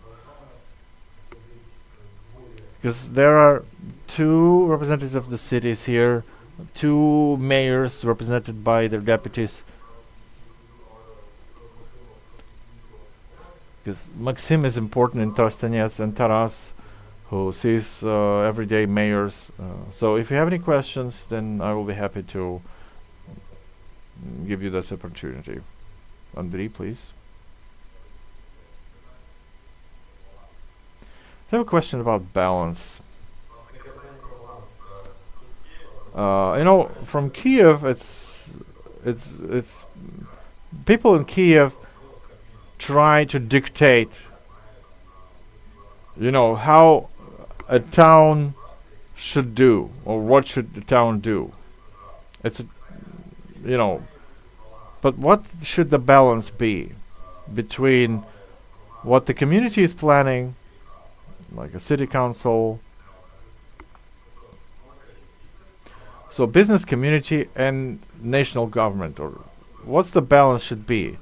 So the central government has a voice, the local community has a voice.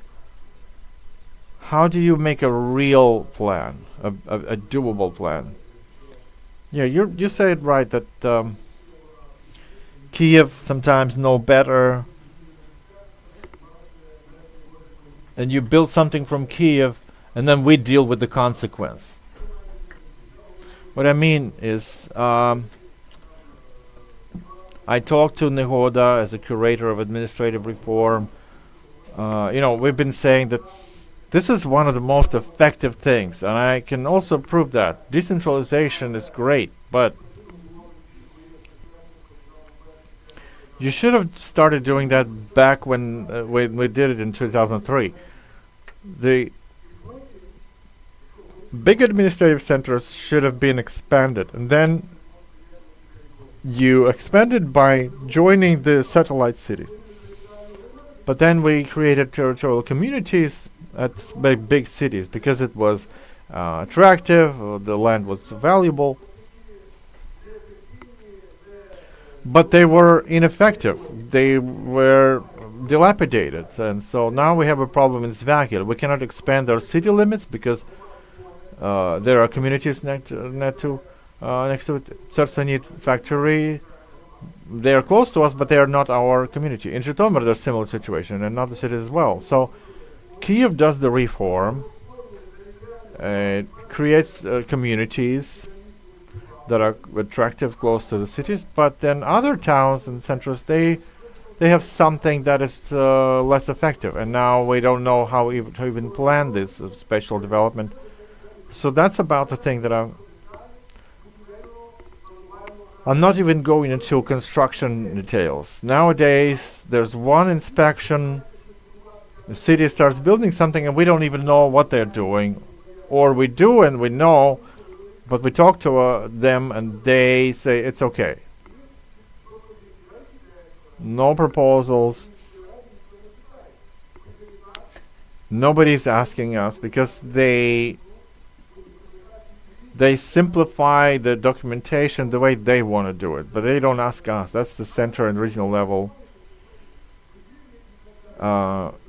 They gave us some temporary facilities to manage, but they manage the rest, and it doesn't work well. So there are problems. Decentralization in general is good, but it's only halfway, even less so. Because administrating revenues is a completely different story. I don't even know whether my gas station pays to my budget or not. I don't even know which community can now say 100% whether their gas stations are paying the local budget or not. Even in the oblast level, you can't see it 100%. So, you know, administering revenues is out of our scope of vision. I didn't know it was so bad with excise payments. Okay, more questions? If not, then I will thank all the panel participants, Taras and Maxim. I want to thank Mykola Borovets for participating in this panel discussion. Let's make a group photo, and I pass the floor to organizers for the word of conclusion, and we wrap up today's meeting. Where did we do the group photo?